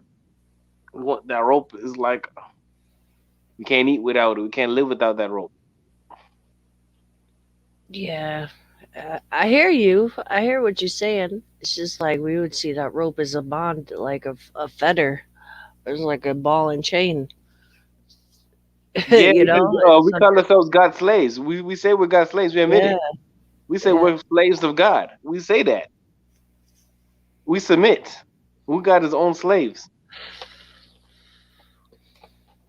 That's what worship is to us. So wow. I mean, Right, there's but a lot of people just say that, but they don't do it. And that's where, like, I feel like the attachment to it is more than actually doing it. You know what I'm saying? Because, like, people say that, yeah, we submit to God's will. Well, like, a lot of people don't because they're still, Now, They're but not doing good things. They're not good in our people. They world, still talk harshly to others. They still have hate inside them. So, like, how are you doing? How are you submitting to God's? It's just like a big story that people. yeah, it I don't sounds like know. Like, it's no, it for us yeah, sounds like a story, right? But then we get to think about like this: we believe God's will is irresistible, right? So if God's will is that's irresistible, not true though. That's blatant. but You that's what could we believe demonstrate that. is irresistible because God is It's not absolute though. power. God's will is irresistible. You can't resist God's will. No, you can't. I mean, in So our then, theology, why are people serial killers? because they're cursed. Some people are cursed. Some people are blessed. See, That's what that's we believe. dividing humans. Like We that's do. We divide humans yeah. between See, the cursed that's and the blessed. terrible. Like you Like automatically putting we have a another belief of the human below you. yeah, because we believe in the hellfire. We believe the hellfire is real. Yes, I Yeah, don't know. we believe in hell. We believe in heaven and hell. We believe in in punishment and reward. Mm, And it has to come from and we believe in it absolutely because it comes from the absolute source. The absolute source being God Almighty, who created everything. He created both good and bad. yeah, That's what we believe. God, it's called Qadr. It means the power of God. We believe God's power is irresistible. Like He creates both good and bad. yeah. I don't And know. bad is just you being cursed. The more blessed you are, the more you understand, the more you fill with understanding and knowledge and light. So it's like we believe in favor. Yeah, it divides That's creation. It divides sentient beings. Yes, it divides sentient beings. Yes, there's a division between sentient beings because it's a purification needs to happen, and you need to purify yourself and be purified and be sanctified and be innocent. I don't We know. believe in bara. It's called bara, innocence. Yeah, Mm, but you see, we right. divide it because you want to divide. We divide humanity because you're part of humanity, and you want to divide yourself from your negative qualities.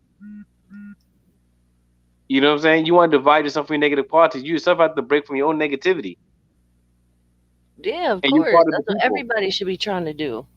Yeah, so when we divide the people, is dividing yourself from your own negativity first and foremost, because you're part of the people, so you have to divide from your No, negativity to that's what yourself. I'm Yeah, telling it is. no, it's but like when I said divide people, like you're looking at people, and this is like I guess one of the things that kind of turns me off of Abrahamic kind of belief is like I feel like there's a definite division and a superiority that comes along with like I'm this way and I'm God's gonna save us and we're the chosen people and this and that and it's like and I feel like it drives ego. Like things like that drive ego, and that's what drives people to be like, "We're better than you," And that's what I'm saying. Like things like Yeah, that but ego is fuel, like no. attachments fuel Yeah, ego. but at the same time, it gives you that's if it's done. That's if you don't do it in fear of God. But if you do it in the fear of God, it gives you self respect and shame not to do bad things. You don't want to shame yourself because you don't want to shame the Creator that you serve. You want God Right, to be but proud of if you're you. looking at You want God somebody to be like proud of you. lesser already, then what does it matter? You know what I'm saying? Like you don't No, have to. because you can't call them to correctness. If you don't say what they're doing is bad. The same way, if you don't say what you yourself are doing is bad, you can't call yourself to correctness. Everybody got to continue to call themselves to correctness and call the world to correctness in themselves. That what begins with the self. That what begins with the self, and is really in the self. It's almost like you yourself have to recommend to yourself what's good and forbid yourself what is bad. Mm. And you have to distinguish what is bad to able to give yourself the recommendation. You have to distinguish. Is no way not to discern. Yeah, I mean, Discernment has to be we have made. the same concept too of not doing bad things and doing good things. Of Basically, course. basically, basically, they're both forms of discernment, right? They're both I'm gonna say aesthetics of discernment. There might be different aesthetics of discernment, but we both aesthetics of discernment. and we could even call those religions, right? Aesthetics of discernment. Mm. We different aesthetic schools. It's like, some schools. It's same way you have in architecture. You have the Baroque school, and you then some schools the Gothic school, and some school the Art Deco. You know what I'm saying? The Mm. same way in architecture, at different schools. The same way, religion could be seen. Well, I've been thinking, can religion be seen as art? Can religions be seen as art, like spiritual art, or is it more science, or is it art, or is it both? I think it's, well, I don't know about art. I think it's more psychology, Yeah, but is psychology art? What is psychology? Art is art or science? science, science, But that means if it's science, okay, so it's a science. So can science? So there's no psychological is no science. Like is no psych. adornment to it. There's no adornment. I want to say so. Do you believe it? So your religion. So do you believe your religion has adornment? What do you mean by that? Adornment, Adornment. Adornment. It's hard to say. It's hard to say. Like like like like decorations. beautification. Yes. Can that be art? Like for example, our piety, our good looks, our everything. I mean, the way we dress, the way everything is an adornment to our faith. We adorn ourselves too. It's just like we adorn the faith. Also has like in life. There's no such thing. There's no world without no adornment. Because whenever you live, there's some type of glamour, but you adorn yourself in righteousness.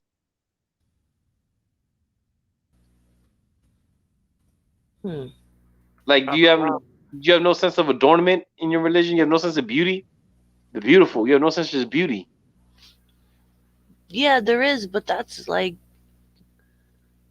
it's considered like moral or something. Like moral, they're righteous, or yeah, like righteousness is beautiful. Like when he talks about like beautiful things and ugly things, he means like people that are living righteous and people that are living like in ugly ways, you know?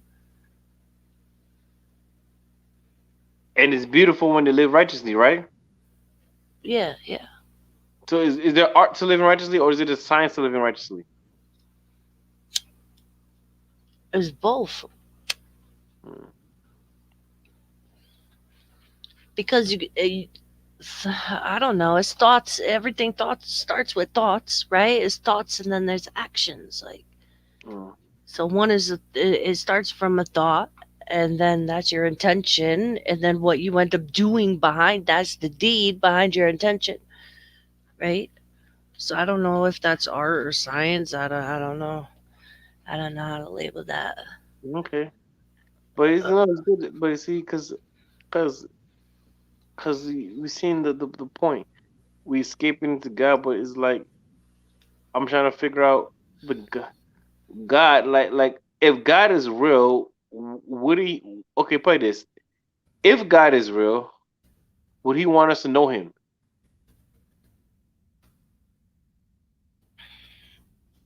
If God is real, he wouldn't care if we know him or not. That's the difference. See, we don't believe that because we believe God made us to be His friends, That's like and for the like, it's wow. I know. I'm just trying to I figure mean, out. it's a great thought. Like, it's a real comforting thought. You know, I had that thought for a while. Like, this is what I'm saying. Like, these are the, like, I don't know. I'm so far away from that now. Like, I just can't understand how I was there. I can't understand how I believed what I believed. You know what I'm saying? Like, and it's just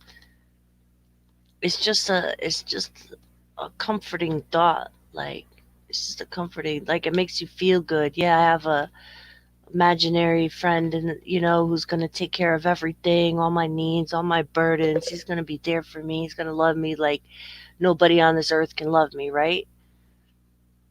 But like, Yeah, it's there's our it's friend. just only ideas though. Like nothing ever happens. Like no one's ever there. No one ever talks back.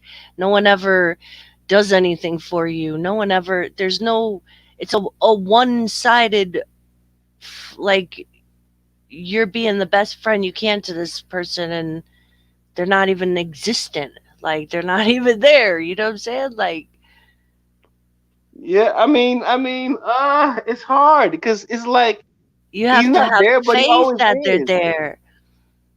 Yeah, you do. right? And I don't have that faith to believe that. Like what they say, like, oh, if you don't trust God with your life, or you could trust God with your wallet if you can't trust Him with your life or whatever. You know what I'm saying? It's like you do good deeds, but like things are still like you're still like getting shit shut off. Like there's no miraculous God gonna come pay your bills and take care of you Nah, when you nah, but do good deeds. no, Like but it will it's literally not let about you live under a bridge while you're helping everybody else. You don't give a shit about us. You know what I'm saying? but Sorry, I see, don't mean to say like I should have talked like that. I'm sorry. yeah, no, yeah, yeah, that's not sound like curse only Yeah, because yeah, yeah. we're trying to make a respectable No, educational I know, I program know, I know, I know. for the people, for the people. Yeah. But not now. See, but the thing is, then okay, with that thinking, right? We have God, like He's might not be there. He might not answer the way you want the questions to be answered, but doesn't mean He's not answering. But Just that's because what you I'm ask the saying. It's question, He's not not going to give how you I the answer that want. you want. He's It's not going just to give you any the answer that you answer at want. all. Where are the answers? And how come You know, nobody see, ever the found them? answers are everywhere. Okay, right now, are prayers being answered while we're having this conversation? Do you think prayers are being answered while we're having this conversation? Is good things happening in this I, conversation? I feel like good things are happening, but I didn't pray for anything good to happen. Did you? No, but my life is a prayer. So everything I do is a prayer, Hmm. right? So my life is a prayer. So everything I do is prayer. Right now, I'm praying. Everything I do is prayer. I'm praying that okay, I see the light in the world. I'm praying for more and more light every single second, right? So it's like everything I do is prayer. So it's almost like your world is devoid of. Okay, is there prayers in Buddhism? Is there prayers? No, it's not really a concept of prayer. Okay, you don't have a concept of prayer. See, that's crazy. I mean, I'm not saying it's crazy, but I mean, what I'm trying to say, what the word, when I say crazy, I just mean it's like Yeah. so outside of the Muslim thinking. You know what I'm saying? Because prayer is Hmm. central. That's like central to Islam is prayer. You know what I'm saying? Well, meditation is essential. So I guess it would be the equivalent would be meditation in its different forms, right? So like it's about like there's a metta sutta and loving kindness. You know what I'm saying? And like if you recite that, like you're sending loving kindness into the world, like you radiate good well wishes for people, and what you like generate like a real like heart, like it says like a mother to a child, like you generate that feeling for all beings in the world. You know what I'm saying? And like so Yeah. We but have a you're not similar really concept. asking for it from no one. You're just doing it from because you want to do it. Yeah, we have the same concept called ikram, but the source of ikram ultimately is God, and the saints have Right. karama. That means the saints have miracles going through them from God, because God is the source of all that. We believe that God is the source of all that of love and kindness. We call him Right, the source of right, ikram. Yeah. right. But for us, it comes from within. It must have come from God, but it gets reflected within if you're a saint, because He don't put truth in your heart. You understand? So See, we for like it us, comes through us. anybody has to. It's almost like we're a lamp. We're a vessel. We're a vessel of God's loving kindness in a way. Right, right. You just attribute it to something. We attribute it to To people, yourselves. humans doing good deeds for people because they generally want to, and not because they're scared of something or because they, you know, think something or they expect something in return. And like these are all wrong, like ways to do good deeds, No- basically. Okay, but don't you expect Nirvana in return? Don't you expect Nirvana?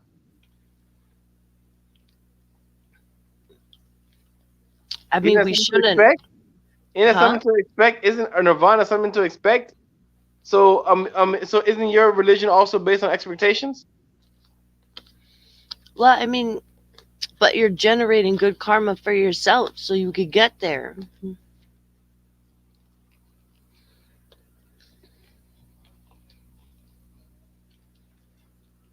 A side dog said, "Okay, we said let Pelu's talk about you now. Like, what you want to talk about me? What you want to talk about me? I don't know. It make no sense. He said, let's talk about you now. We're talking about religions. We Yeah, but mhm. but you understand what I'm saying though? Like it's Yeah, not but like we should do good deeds because we we fear want God. to as people, like we feel like we should like by helping others and by you So know your religion is really non-theistic. It's non-theistic, right, yeah, but it's like wow. It's almost like it's such a big difference. It's such a huge difference yeah, it is. from an Abrahamic standpoint. It's a huge difference. Mm. That's like so wide. Hmm. That one thing is like the world, though. That's everything. That one thing is everything. You know what Hmm. I'm saying? This God is everything. That one thing is everything. Hmm. It's like not affirming God in reality is like, how could you? I'm not saying that. I'm saying this in just to give an authentic sensation from the Abrahamic response, because to us is like, how could you do that? How could you just do that? Like how could you? How could you do that? Like, how could you? Like, how could you do like why? How could you like really you really gonna do that? Like that's what y'all doing? Like really that's what y'all doing? Like, It's actually one of the most like freeing, most liberating things like that I've ever achieved, and like life changing, like monumental, like for the better, is dropping everything I learned from man about God and dropping all the labels and stripping down all the expectations and just viewing it as something that I know nothing about and I will know yeah, nothing about. You know what I'm saying? man, man. So you don't think that God is merciful? Okay. So would you consider that? Cause see, I'm gonna attribute that to mercy, but you don't even believe but you don't even affirm God to say the mercy even comes from God. So it's like I don't know. And I don't, it's so difficult for me to view an Because Abrahamic God we should be as grateful to God. merciful, loving, forget like the because the Abrahamic God, it, there's no there's no uh I shouldn't say there's no right, but from the Bible, yeah, like God is not loving, warm, hearted like God. He's destructive and jealous and genocidal and homicidal and infanticidal and like he kills and murders and strikes people down and he strikes fear into the heart of the of this and that and like the Abrahamic God is not a warm fuzzy feeling that I feel at all. Like it's the it's like personification of all fears and all like Of mo- reality. motivations and whatnot. I don't Is see there a it as personification of reality. the ultimate reality? Are No, all the things not I in don't see reality? it. Mm. You don't see all those things in reality. I Those see things those things happen. in reality, but none of those things say God to me. But if God is the ultimate reality, how can you see those things in I reality and see not see babies God? getting shot and kids getting killed. That don't make me God, think of God. it should because to me it makes me think of God. It made me Mm-mm. fear God more. It made me fear God more and cling to Him more. Yeah, like what? I don't want to fear no one. I don't want to live my life in fear. Fear is ignorance. But you don't know God, so shouldn't you be fair? What shouldn't you be fair of God then more than anything? Since you don't know Him, and fear is ignorance. No, I feel like God don't know me. If there is a God, He don't know me. God don't know you. Wow. No. I'm just saying that 'cause from an Islamic perspective, that's why they say that God don't know you because God knows everything. Because Why? God knows everything. What in what aspect of like this is what I just don't, and it took me years like to like why would something that if that like all right, just for the purpose of this conversation, right? Let's say that the God of Abraham exists, right? Like what in my life ever showed me that any God was there like for me? Minus the fact that I'm breathing and living today. What's in your life? Your every blessing. The fact that you're breathing, your life itself is from God. Your very life is all you need. God is the giver of life. Your creation, preservation, every blessing you enjoy.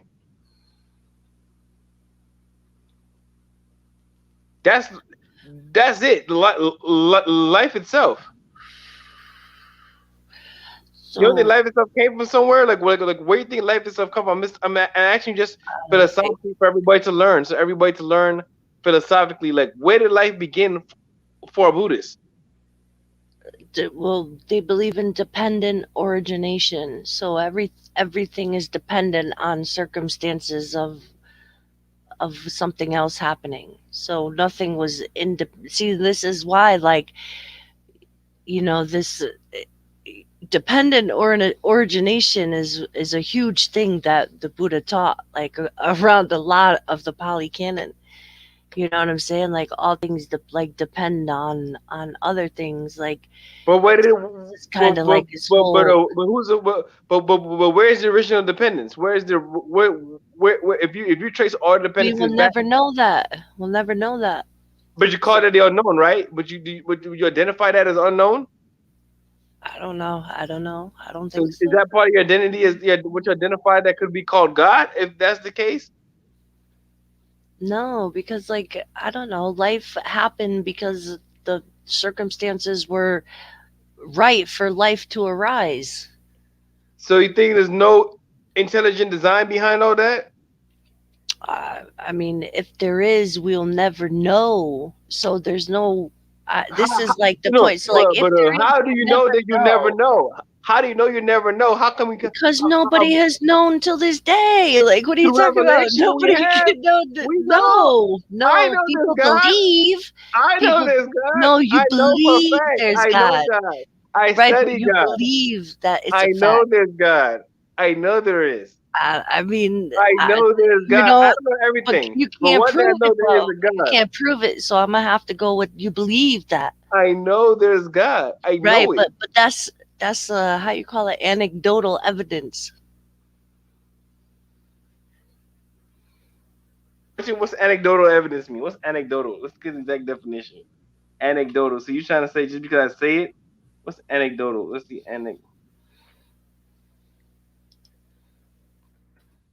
Wait, hold on. Let me put a search. Anec. Well, it means casual observations or indications rather than rigorous or scientific analysis. Information passed along by word of mouth but not documented scientifically, or evidence that comes from an individual experience. Okay.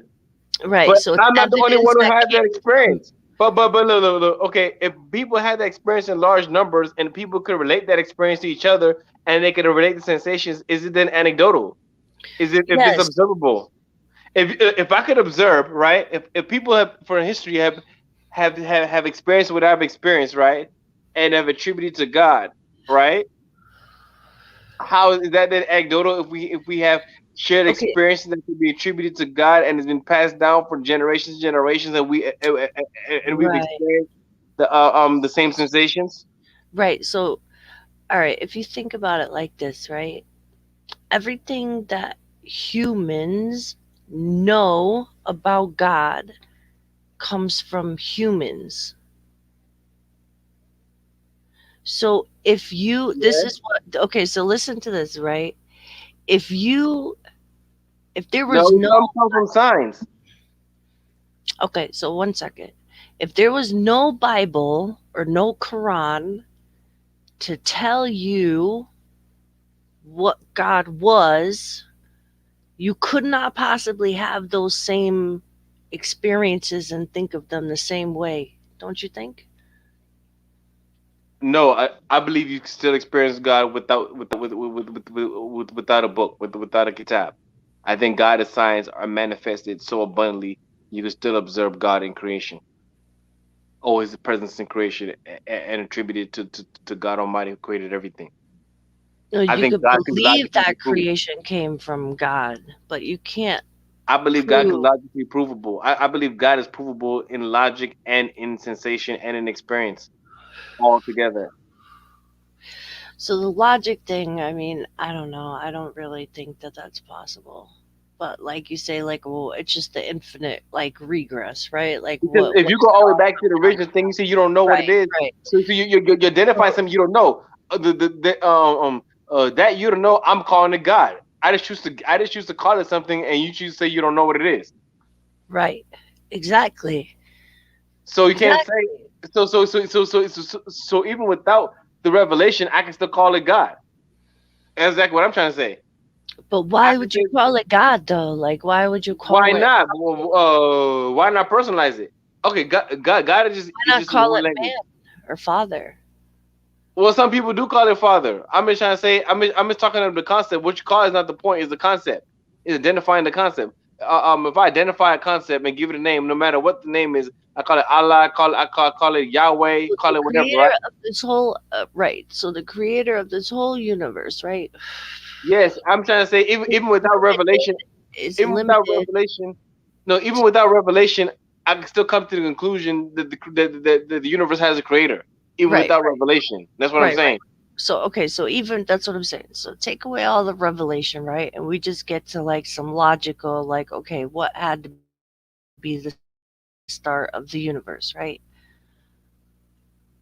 Why would you presume that it would ever like need you to like pray for it or something or No, like he doesn't need us to pray. Is we need to pray for our own sanity. no, Is he we need to pray created you, but that's what I'm saying, like you think he created you specifically to worship him, so like why would something that like because that's the basically nature of creation. Like, we have no choice but to worship him because he's worthy of worship. It's almost like it's almost like it's part of our nature. It's part of the nature of the creature to worship the creator because because okay the root of worship is slavery, and no matter what is a buddha meaning service of slavery, right? No matter what, all of creation is in servitude to God, is in total slavery to God because we're totally subject to the creator. So it just basically our worshiping him is basically glorifying ourselves. Is glorifying the reality of our existence. Us worshiping the Creator is glorifying the reality of our existence because we're naturally slaves to him anyway. So we might as well glorify that fact and be happy in it and be pleasing and find joy in it. mm, yeah, I mean I mean, it's just different theology, but it's good that we talking about it. I mean, it's a good build we're doing. You know what I'm saying? We have different theologies, but it's good that people see. But a lot of people can't sit and talk to another person about theology, and it's good that we're able to sit there and just right, right. and These are really talk about discussions that I, the right, most. like these are right, like discussions that I want to have, but it's so like people can't get past the things, like the differences. So like I don't know. So like I- if I okay, like for the sake of this argument, if I said that there was a creator of this universe, right? I think he'd be like I used this analogy before, like he flicked the marble that like started the big bang and then just like walks away to something better. Like there's no way that he has interaction or like with life Okay, on this earth or anything isn't like flicking the marble already interaction? And isn't that enough for us to hold on to? no. Why not? Like what is it's What's he like if you walking were in? walking down the street and kicked a can, right?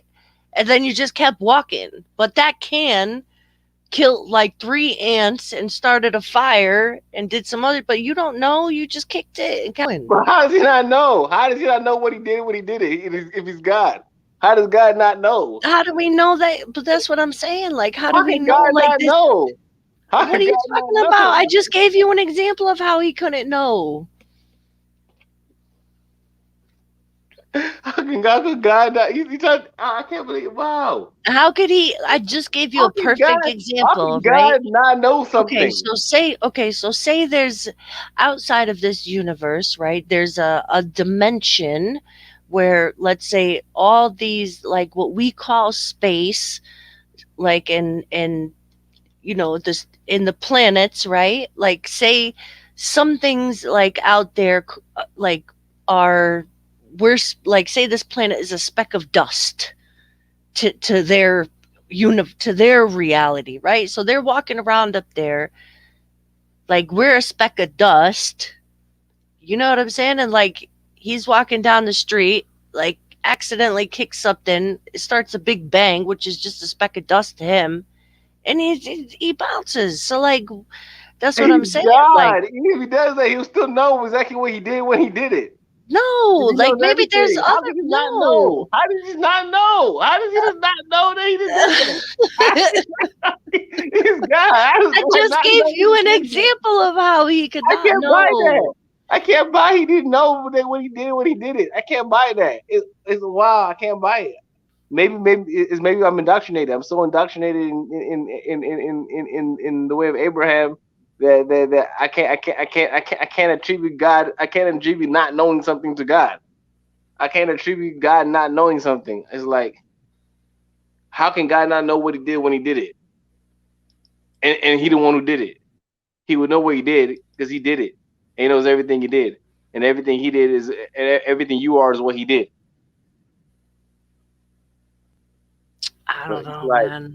Like it's just it seems, I don't know, like, and I understand, like, this is what I'm like, I don't have no issues with no one believing this stuff, right? Like, as long as it makes you a better person, right? But this is like kind of like I was saying before, I think like once you start categorizing yourselves like people, that's a difference, like that's just something we okay, have a difference. okay. Let me ask you this then. Mm, You have a difference between your clergy and your laity, right? hmm. Okay, the same way we look at humanity. The difference between we're the clergy of humanity, and we do dawah to everybody. Hmm. It's the same thing. The same thing. If you have a clergy, well, that's who we are. But we have the clergy of believers. We have the priesthood of believers. Our believers are the priests. We don't have no priesthood within Islam. Islam itself is the priesthood of believers. But you We're got the imams though imam. and scholars, Yeah, yeah. yeah, but the scholars are not different. Don't live a different life than the regular people. The scholars are there to teach the regular people how to live their life. Is the teachers. Our scholars are teachers, pure and simple. They teach us how to do the religion. But everybody has to follow the So same you religion. don't think they're better than you, scholars? No, the scholars are not better than nobody. No, no. The scholars are just there to teach. If they're blessed to teach, and that's a blessing God gave them. The scholars are not better than the people. No, the scholars are not better than the laity. No, the scholars are part of the regular people. We don't have a priesthood. Our scholars But are there were teachers. people that were better, right? No, nobody's better. No, none of the friends of God are better than the other. None of the prophets are better than the other prophets. They're all equal. But the Sahaba was better, right? The Sahaba were the best people, but all of us are like the Sahaba. One would say, okay, play this. The best people are the friends of God. The prophets are amongst the friends of God. The Sahaba, the goodest of them. First of all, not all the Sahaba were good. Not all of them were good. Just because you live around the prophets doesn't mean you're good. And it's all about the friends of God. All the friends of God are equal. The friends of God are all equal. Some might have special roles, like prophets. That's a special role. It doesn't mean he's equal to anybody in virtue or just equal to the best in virtue. But the best of people are the best of people, and we only virtuous by God's will and God's mercy. It's God who gives us virtue. So if somebody don't believe in that God that way, is he's not is like you're better than them too, right? We're better than the disbeliever, of course. Yes, there's no equality between the believer and disbeliever. That's a fact. We're better Yes. than the disbeliever. And you think God wants that? Like that's what God Yeah, wants? because God curses people. Cause, like, for example, why is there hell? Because we believe in hell, so God curses everyone into hell. Because if God wanted, if God wanted you saved, you would be saved.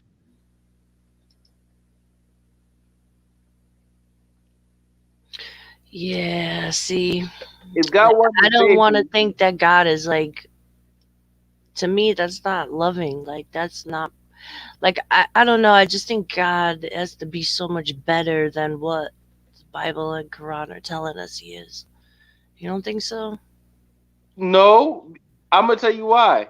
Because it's almost like you know that you don't know, right? So you might think that this is bad, this is good, it's not loving, but you don't know the greater plan. It's almost like you have to have faith. It's like you have to have faith in a greater plan, in a way out. If you don't have God, if you don't understand that God's plan is what it is, it will be done regardless, and have faith in it. You yourself have to understand what God wants. Like He might send you all these bad things, but what you call bad, this might be a trial or tribulation. It might be just a test. You know what I'm saying? A lot of things are just tests. We might look at it as, oh, it's so bad. How can such a horrible thing happen? Why are these horrible people here? But all this stuff is like a trial to train us. It's like a trial. It's tribulation. Just because we go through tribulation, it doesn't mean God is bad. We experience tribulation. It doesn't mean God Himself is bad. He creates the tribulations for us because He wants to bless us through these tribulations. Is the way He's blessing us, but we just don't understand the blessing that He gives us at all times because at all moments we are blessed. I don't know. Like, see, I see, like, if somebody loves you, right? Like, why would you give them a test that you know already whether they're going to pass or fail, like, just to mess with them? You're not messing with it. You're not messing with the blessed. You're blessing the blessed and you're cursing the cursed. There's no messing going around. So then that God don't love everybody. He don't, he hates. It's some people that God hates. Yes, it's some people that God hates and some people that God loves. Yes, yeah. See, like, Yes, why it's are some people we? that God hates and Why some people that God these loves. are such human concepts, Mr. Pelu? Like, hate and love are human concepts. Like, how could But something that God doesn't hate. created this entire universe hate stuff? He can hate what's wrong. He hates what's wrong and loves righteousness. He loves righteousness and hates perversity. So why would he create people just to send them to hell then? As an example of His That's wrath. terrible. That's An horrible. example See, of His like that's wrath. something people would do to see. This is what I'm saying. Like that's horrible. Why would you? How is that moral? It's more because it's the reality. It's reality. There's wrath in the Nah, it's world. There's wrath. immoral. It's There's wrath in the immoral. world. Is it not real? Is wrath not real? Wrath is real, but it's immoral. But it's real. So why is it there? We have to understand it's there for a reason. Right, We have but to learn something making from it. people suffer for like just to show other people how bad it could be is immoral. That's vengeance. That's like not jealousy, but that's like It's punishment. It's punishment and reward. We have to learn about things to understand punishment. It's not necessarily a punishment when we learn about things. If we learn about it, it's not really a punishment. But it could be punishment for someone else who's punished, who doesn't learn. He's blessed some people to learn and have deeper understanding of Him, and even in this world and in the next. Because they okay, let's see. Your perspective is like, okay, I'm gonna tell you what we'll say about your perspective. We'll say that perspective is like you're still in this world and how this world thinks, and you haven't given up your life, and that means life of this world, and break through to life in the world to come. That you have to give up on this world and how this world thinks, and take this whole world as a lesson. This whole world just nothing because nothing is a schoolyard. We're in a cipher. We're in a study hall. yeah, and to me that seems like such a wicked thing to do. but it's reality. You looking at it as wicked, but we're looking at just the reality. We're here to study reality at all times, at all seconds, even when we're asleep. We have no escape from the study. There's no escape from the study of reality. So how do you know what's like? See, I don't know, man. It's such a deep way to get submission out of people. You know what I'm saying? Like it's such a It's deep submission. It's way. Islam. It's Islam. Yeah, it's deep. It's deep submission. Yes, Yeah, but it's like Islam. it's I felt like I don't know, like you said, like it makes you feel nervous, right? Like it makes me feel nervous. Like how could you submit to what another human being is telling you to What submit human to? being? What human being is I'm submitting to? I'm submitting to God. No, you're submitting to what humans told you about God. No, because I'm saying that God is real, and what I'm submitting to transcends what people even say. It's just You don't purely have no idea out of what besides what those people say. no. This I do, guys. I've told you that I would hold to the Creator being real even without revelation. We just had that whole talk. He's the Creator is knowable even outside of written revelation. I mean, there's signs of God. I mean, okay, all of creation is a revelation, is a written revelation because God is the author of creation, right? So the signs of God all over creation, not just in quote unquote canons. Okay, so if without the canons, right, there would be how would you know about punishments and testing and all that stuff? Because you see it in creation and you like, okay, you analyze God's creation and see what does God want from me by showing me all these things in the world.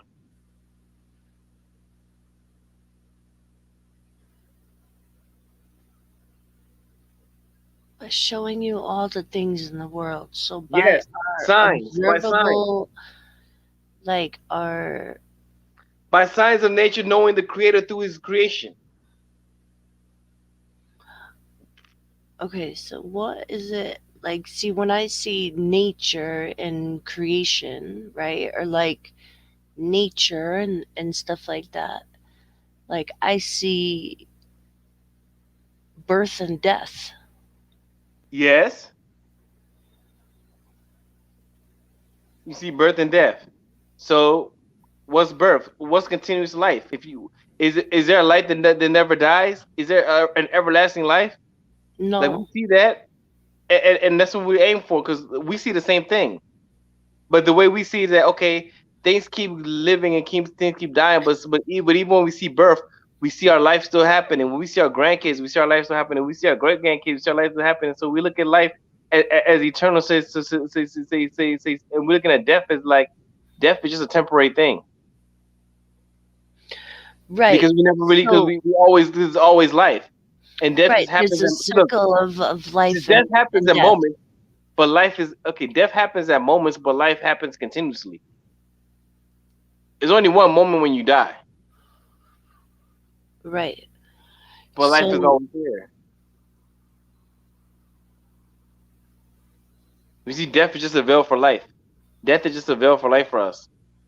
That's why it's easy to get. That's why we say we love death the way you love life because we know just it's just a veil to a bit to the greater life, a life in the mm. world to come, a life of abundance. So what in observable reality is like independent? What do you mean independent? Everything in existence is dependent on God in Islamic theology. Everything in existence is dependent on God.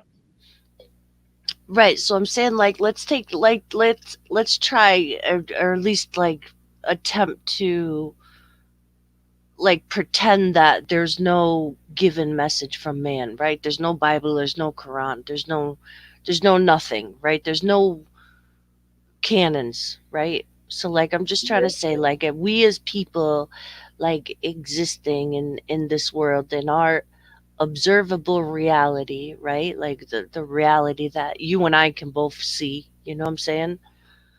Like what there's there's nothing that really exists like independently.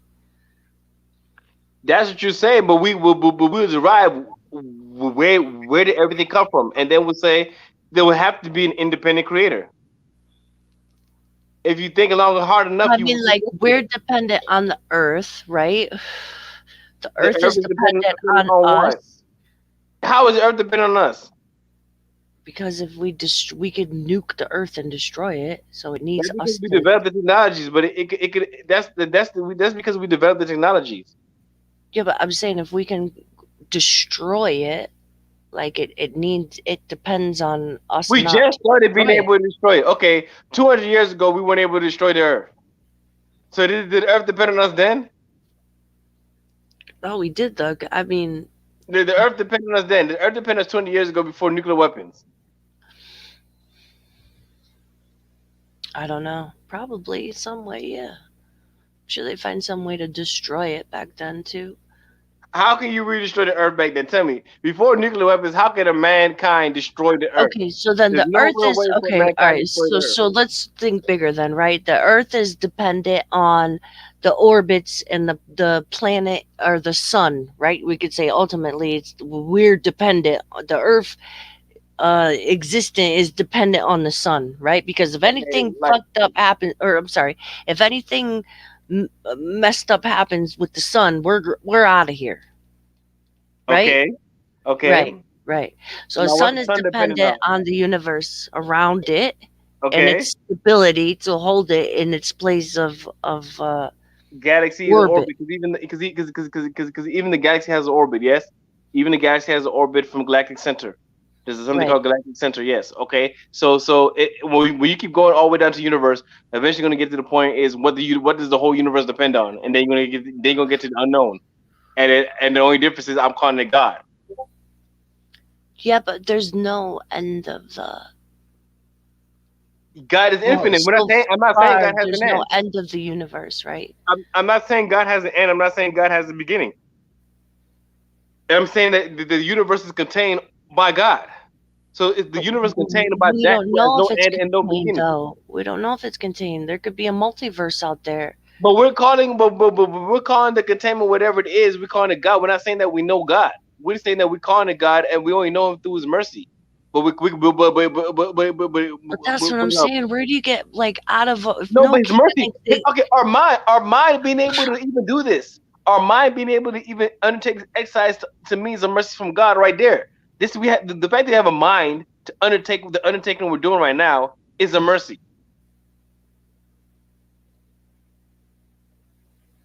But I'm Our trying to mind think right like there. if Our mind is everything a was mercy. stripped down, like would you think that? You know what I'm saying? Like if everything like if somebody didn't like if people didn't say God was merciful or whatever, then like would people really think that? You know what I'm saying? Like I mean, we've been thinking that for so long.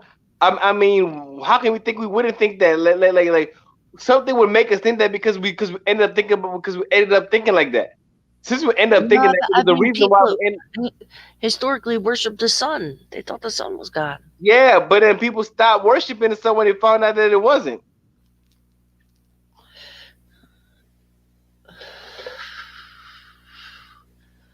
and we could never find out that God. Then who would be the last dependency? Who would be the ultimate dependency? I don't understand like why what do you mean like if the universe like expands and contracts and big bangs happen, then why is there anything in like at the end of that? It's just a cycle. Like this universe will blow up and then the next one might start But where did it billions of begin? years Where, later from where the did the cycle results of begin? ours blowing up. Where did the cycle begin? Is I don't know. But that I don't know. That same I don't know. We just calling it God. Right, but why presume to know though? Like what is the benefit of adding that? It's not because it's to identify with what's ultimate. We want to identify with what's ultimate. why though? Like, why do humans? I'm sorry, Johnny. I Why do humans wasn't want to identify listening to with this. it? Yeah, like, why do humans feel this need to label things that they can't But you labeled it ever unknown. know? Unknown is a label too. Unknown is a label. We might as well embrace the unknown. Well, Embrace it. okay, so like the unknown, but like attach narratives and personalities and everything else to it. Hey, Carter said people still worship the sun today. Yeah, people still worship the sun today because I don't. I mean, yeah, okay, but is that's gonna die? How long that's gonna last? I mean, people still So doing if you that, but ever, how really long is it gonna yeah, last? but We we get an end soon. how do you know Abraham wasn't talking about the sun in the Bible? Because almost everything I don't that know what can the be Bible. attributed. I follow the Quran, but I know Abraham himself was not worshiping the sun. He said, he "Do not worship the sun." He does not worship the sun or the moon. But we learned that Abraham didn't do that. I know that he did not talk about that. That's it Mm. said. Hey, what's Yeah. up, guys?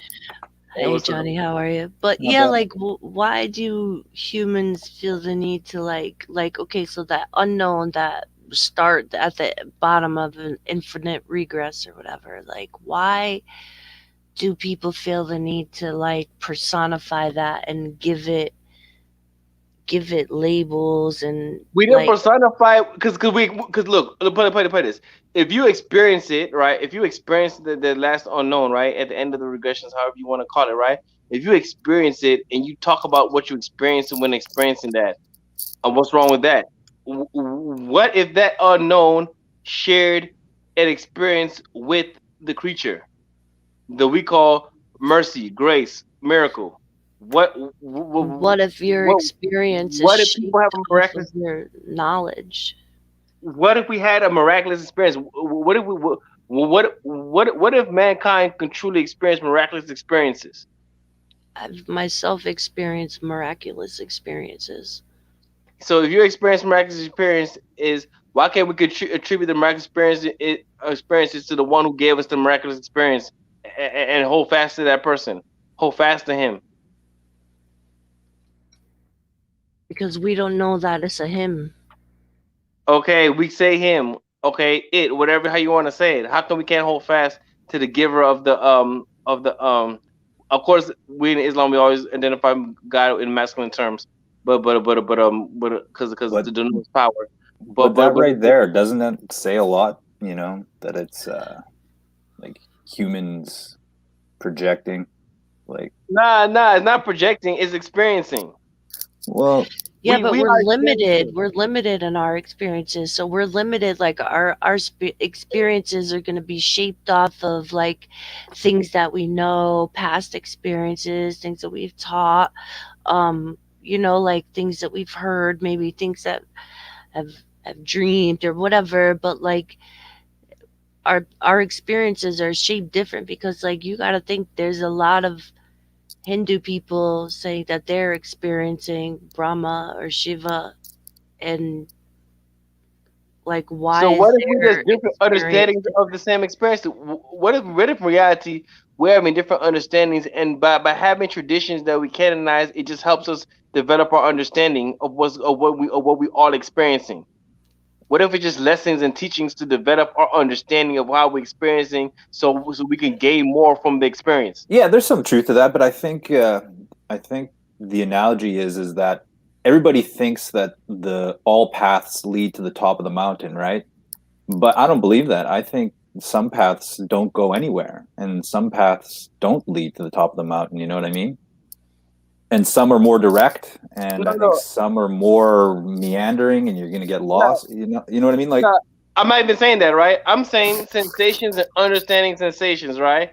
I'm saying so. Yeah, if your path does not lead to understanding sensation, you should get rid of that path, right? And that's not even the point. That's not the point I was making, Johnny. I said pure and simple the sensations. What if traditions are ways of making us understand the sensations that we're feeling, and some are better at making you understanding your sensations than others? sensation. What do you mean by sensation? Sensations. Like Oh, like physical sensation, like your bodily sensations? Is that what you mean? physical, emotional, is Like physical. Yes, yes. experience, Physical, Okay. yes. experience. If it's psychological, emotional, intuitive, Yeah, you but experiencing but these things. I guess, do you need a belief to experience your present But do state? you need a belief? Okay, but do you need a tradition of wisdom to understand it better to gain from it? Yeah, there can be that, but I think And that's what Islam is. you That's let go of what that religion is. eventually. That's what I think you can religion let is. go of that after a while. Is I like Yeah, that's kind but what if humanity is not in the stage of letting go of that? if they're not. Well, I don't think we are. So until No. then, we still have religions like Buddhism and Islam, and that's what we're comparing and finding common ground in. Yeah, but the thing is, you even Buddhists will have heard. I've heard Buddhists say you even let go of the Dharma. You know, it's like You have to. You have to let yeah, go of everything when you before you. yeah. So it's like you let go of the religion, you let go of the. That's like at the end stages of the path. You let go of even that. So it's like when I listen to you, Mr. Pello, I feel like you're clinging to a lot of your religion. Your religion is very important to you, and you got a firm grip on it. You know what I mean? Yeah, but And that's the whole like this is the differences that we're trying to discuss. You No, know what I'm but I saying? know Like I have a yeah, firm grip on my religion. I know my grip is firm. I have my kita. I hold to an akita. I know that. uh-huh. I hold to a mm, creed. Yes, I have a firm. I'm not disputing that. But I'm saying is that we're talking about religion, and even Buddhism is a creed. You know what I'm saying? To me, we've analyzed it before about the four noble truths, eightfold path, and Yeah, things like that. So we're saying yeah, yeah. So we're the saying past. no. So we're saying we have these paths, we have these religions, right? But it's great that we're doing this build. So we seen that no matter even though we see stark, huge theological differences with theologically totally opposite worlds, right? We're Yeah. diametrically opposed theologically. There's still a lot of common ground. You see how much common ground you found despite the deep we still look the fact that we're able to have this conversation as far as it gotten is a lot of common Yeah, for ground sure. despite the yeah. fact that But we I don't think have anything I was, theologically. but I was listening to your conversation, and you guys were reading the book, and I just was shaking my head because it, Dude, we've been shaking our head for like this is the fourth time now. Like, yeah, like believe me, like there's a lot of things. Like, this is why, like, I don't know. Like, I think this guy maybe has some shaky sources or different translations, maybe that I'm not used to. But it seems like a lot of it is trying. But that I think that's the whole point of the book. yeah, So we're kind of putting our own attachments aside and just trying to get through it from what it's like supposed to be doing. So it's yeah, I- I'm liking it. yeah. But I They, mean, look, I think that go no, they ahead, man. Go and the ahead, go point ahead. of why we're talking about differences is because we're trying to show even within the differences because we talk and a lot of things is like I don't know and it's like a lot of people don't really know the differences really they're so caught up with fighting the other person so they're not used to actually just right, really talking about it even with it right, like for example it's good that somebody could be different yet talk you know what I'm saying Oh yeah, yeah, we exactly, should be able to be different and talk like I know I'm different right I know I have a different whatever however you want to so call it system spirituality, I mean, I don't want to get lost. I don't want this to be a war of semantics. Just yeah, yeah, whatever it is, right? And it's good. Like right now, our talk, we're basically just emphasizing, celebrating difference. Yet, is not even an issue. Is a common ground thing that we just said, okay, and we're talking about, and we see, no matter what, it's almost like we both believe in order, and the fact that we could talk about order, we could still come to a common order between people on how to talk at least about it and communicate to each yeah, of other course. these things. Like we're communicating, like, like, right. like, like look at the communication we're having. Like Well, this. I mean, what? yeah. Okay. Maybe I can add something because I've read a few Dharma books and Buddhist books and this, like I'm reading. I'm looking at. I finally found it. So there's this monk, a Sri Lankan monk. Have you guys ever heard of Aldous Huxley? He's an author from like the '60s or something Yeah, like yeah, that. yeah, yeah. He was Brave New World. Yeah, That's a yeah, that classic. guy. It's a classic. Uh-huh. Everybody Yeah, read it. I read it in school, and us it was required reading in school when I was growing up. yeah, yeah. Yeah, so this is what Aldous Huxley says. This Buddhist monk quotes him in his book. He says, "Those who make the mistake of thinking in terms of a first cause are fated never to become men of science. But as they do not know what science is, they are not aware that they are losing anything. To refer phenomena back to a first cause has ceased to be fashionable at any rate in the West." So, like scientists today, they don't really care about first. We can't do that with scientific methods. You can't measure it and shit. "We shall never succeed in changing our age of iron into an age of gold until we give up our ambition to find a single cause for all our ills and admit the existence of many causes acting simultaneously of intricate correlations and reduplicated actions and reactions." So he's talking about like dependent origination there. And so the monk then like elaborates on it and he says, "Those who fail to understand the real significance of this all important doctrine," he's talking about dependent origination, "mistake is to be a mechanical law of causality or even a simple simultaneous arising. No, a first beginning of all things." And hold on a second.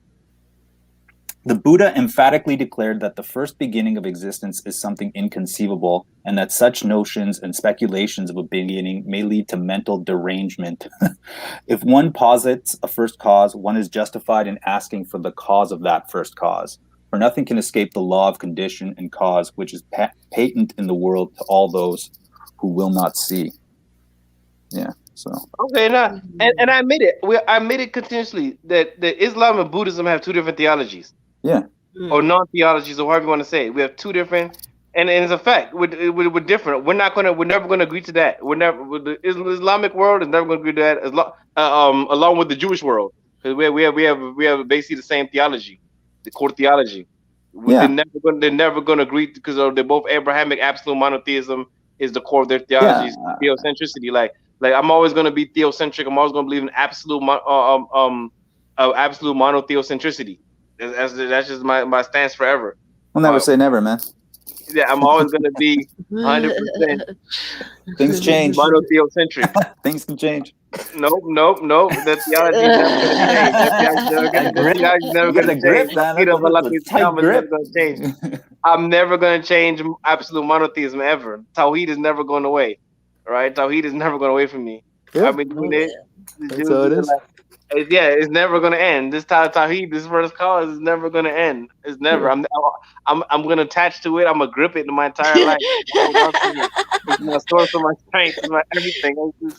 It's everything. Yeah, it's an interesting concept. Like this is what we were trying to, like get into. You know, like it's such an interesting concept that, like, I wonder, like that. You know, if you strip down like all the narratives and see, like, try to see it for what it is, like what is it really, you know, like, and I don't know, like, I can't help but think that humans are so wicked, you know, like people are so wicked, and they do things for a lot of different reasons, you know, so it's like I wonder what the reasons were for giving us these things.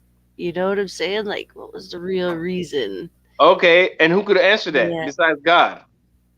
No one can answer God that. can answer it. God can show you the light. You might pray. That's prayer. You need to start proceeding. That's the point of prayer. Prayer is for understanding. Prayer is for understanding. A life of prayer is a life of understanding. Because you know why? What are you understanding though? Like, if you can't God's mercy, anything back. God's mercy, everything. Like for example, I'm hearing God back from you talking. I'm hearing God's answering me in your voice.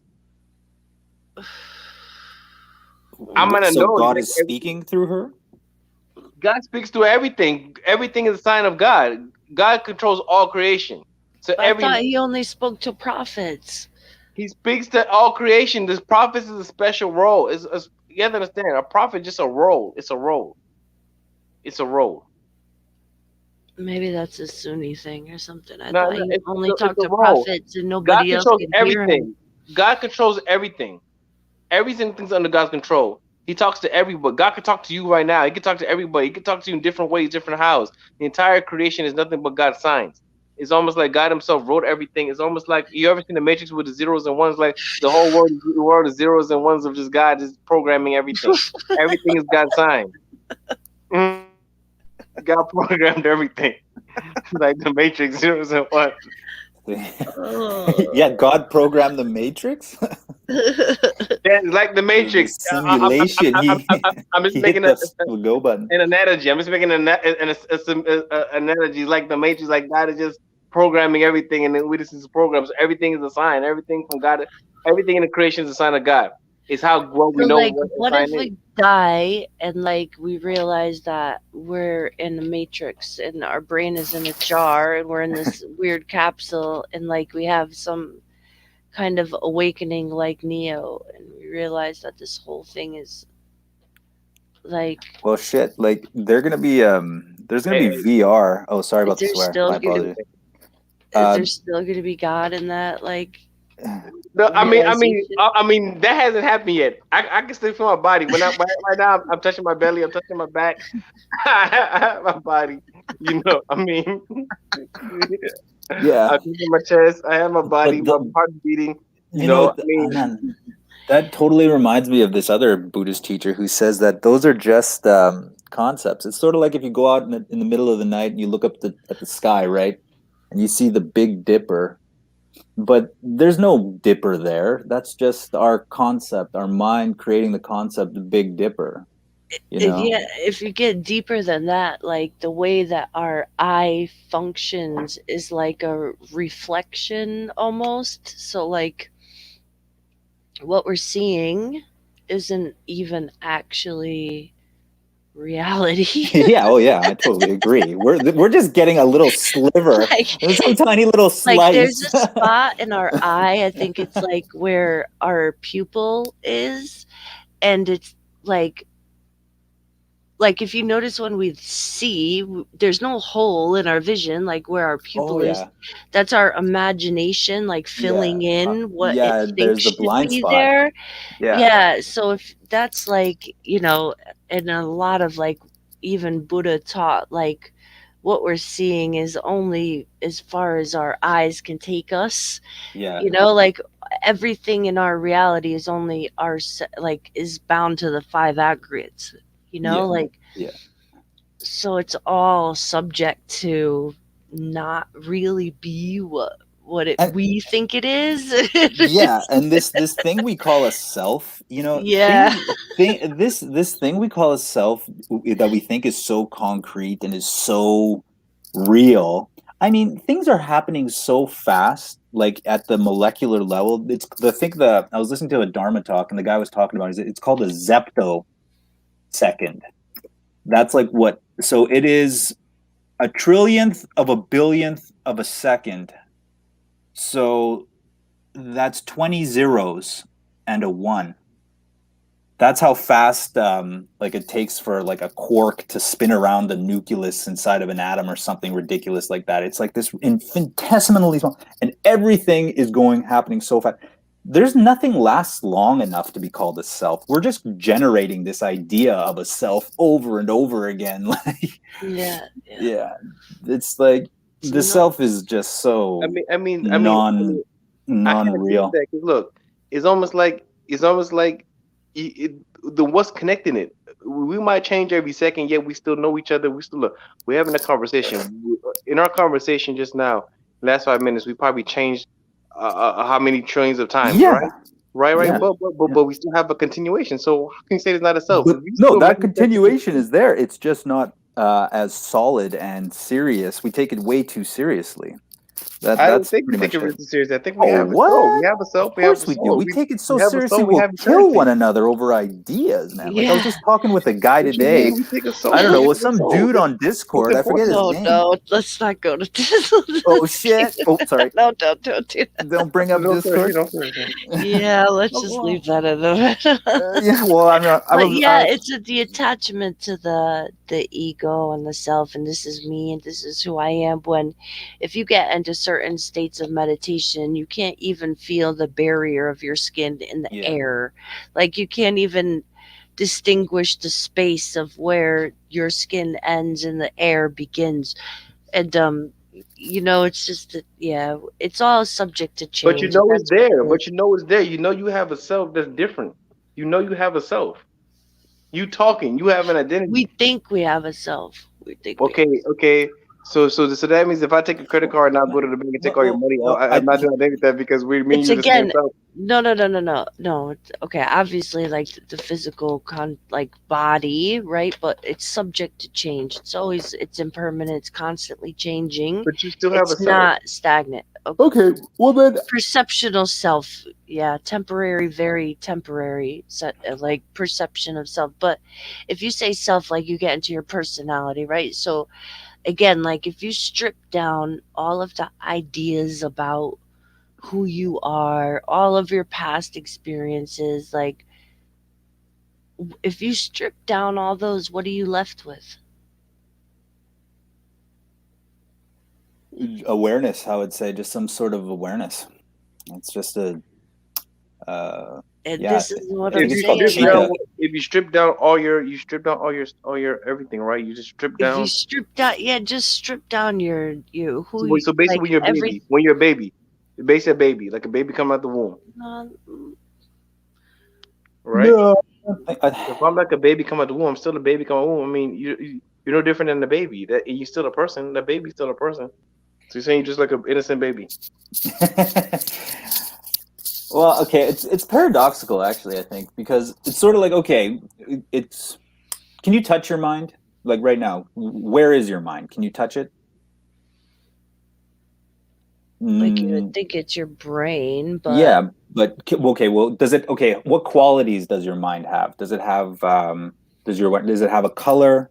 It's Does it have a intelligence. does Is right? intelligent. My mind is I'm- intelligent. right, My there's mind that is element intelligent. of it, but is there a sensation to it? Does it have a sense of a smell to it? Does it have any of these Yeah, like I feel it. tangible qualities? Feeling, So feeling, feeling. yeah, Like for example, okay. When you feel yourself think in your head. You feel where the thoughts come from. Like you know your thoughts are not coming from your foot, right? When you thinking, you feel it in your head.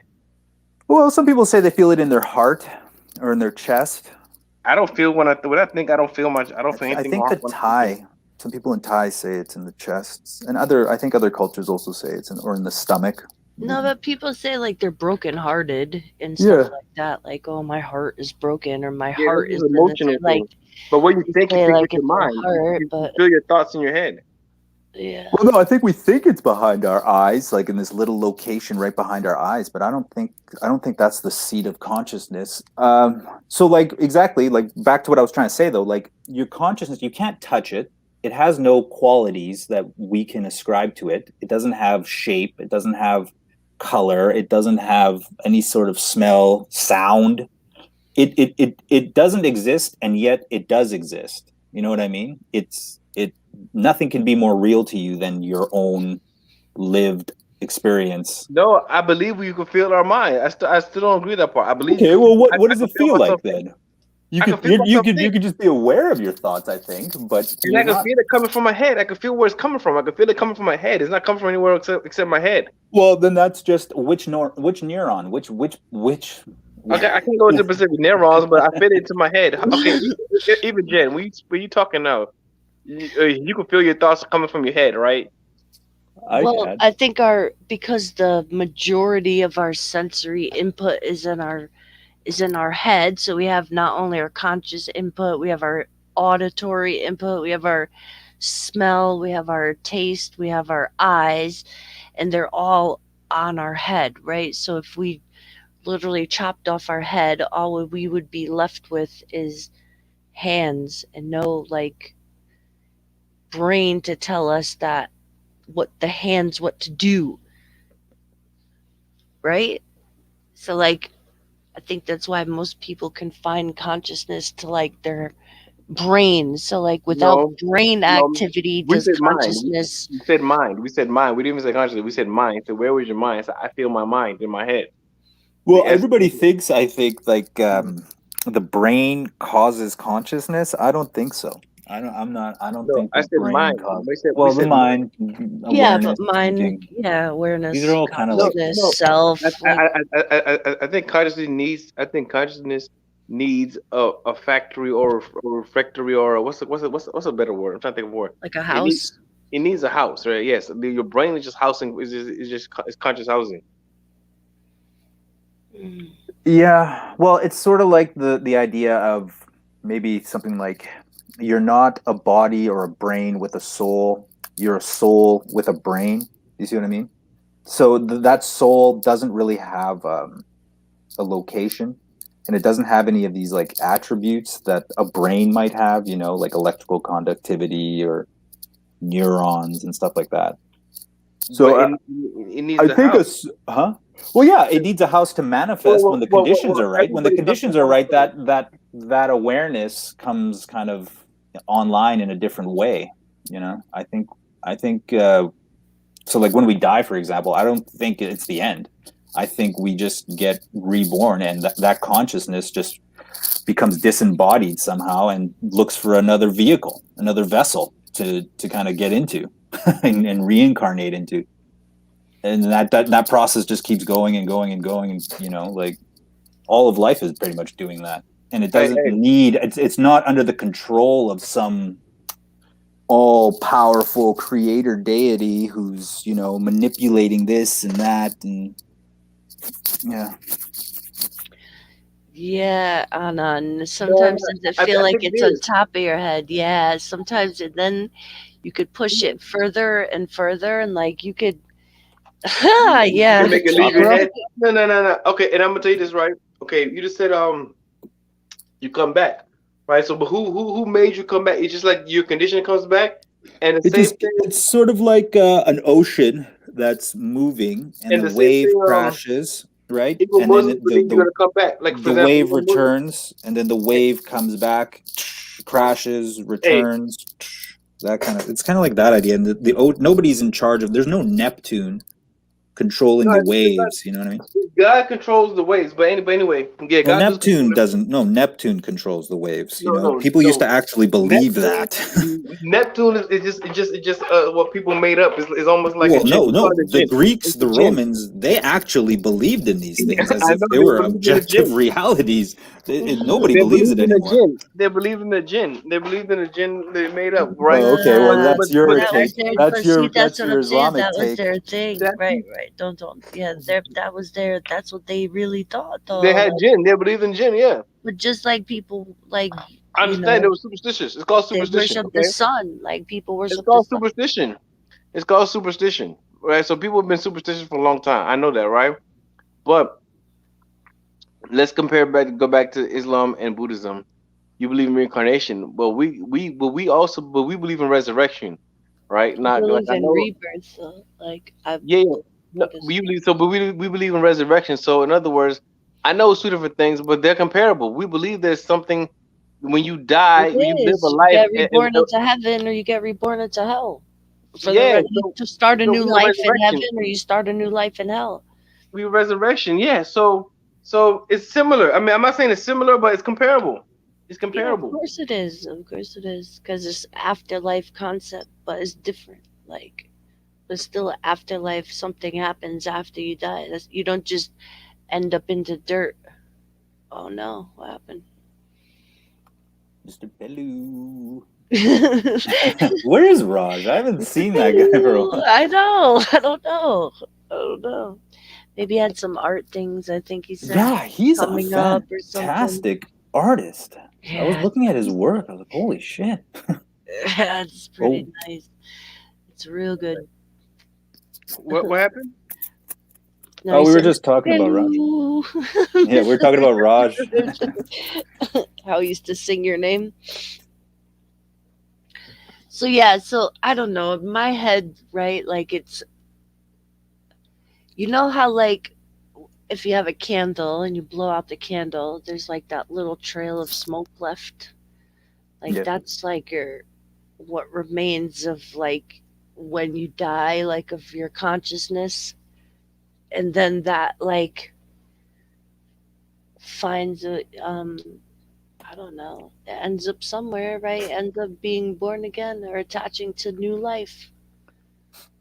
Yeah. That's I don't know how, in different I don't know how. traditions. Yeah, different traditions will say how differ and how they say the whole process goes along. But I think rebirth happens. I mean, even whether you like either you want to believe in it or not, I think it happens. it I tend to think so too. But Yeah, it just makes more sense. And I mean, there was then this. you did talk about being reborn into hellish realms and be reborn in Hey, what's Brahman up, NN? realm. I see you, NN. Oh, say what's up, Pick up NN. and Well, the animal realm is technically considered a type of hell realm because it's characterized by ignorance. You know what I mean? Like an animal, especially the ants. Being reborn as an ant apparently is a horrible condition. That's what I mean. Utadamo was saying that. He's like, yeah, you don't yeah. want to be reborn as an ant or something like that. Yeah, it's anything in the animals are in constant fight or flight, and Exactly. unless you're lucky, like a house cat, and like maybe Yeah, you can got even some better hear. Okay, karma. Jen. Okay, Yeah, Jen. Yeah. Okay, this. Let me ask you this then. How do you know about rebirth? How do you know it's possibly reborn in animals? How do you know this? I don't know. It's a possibility.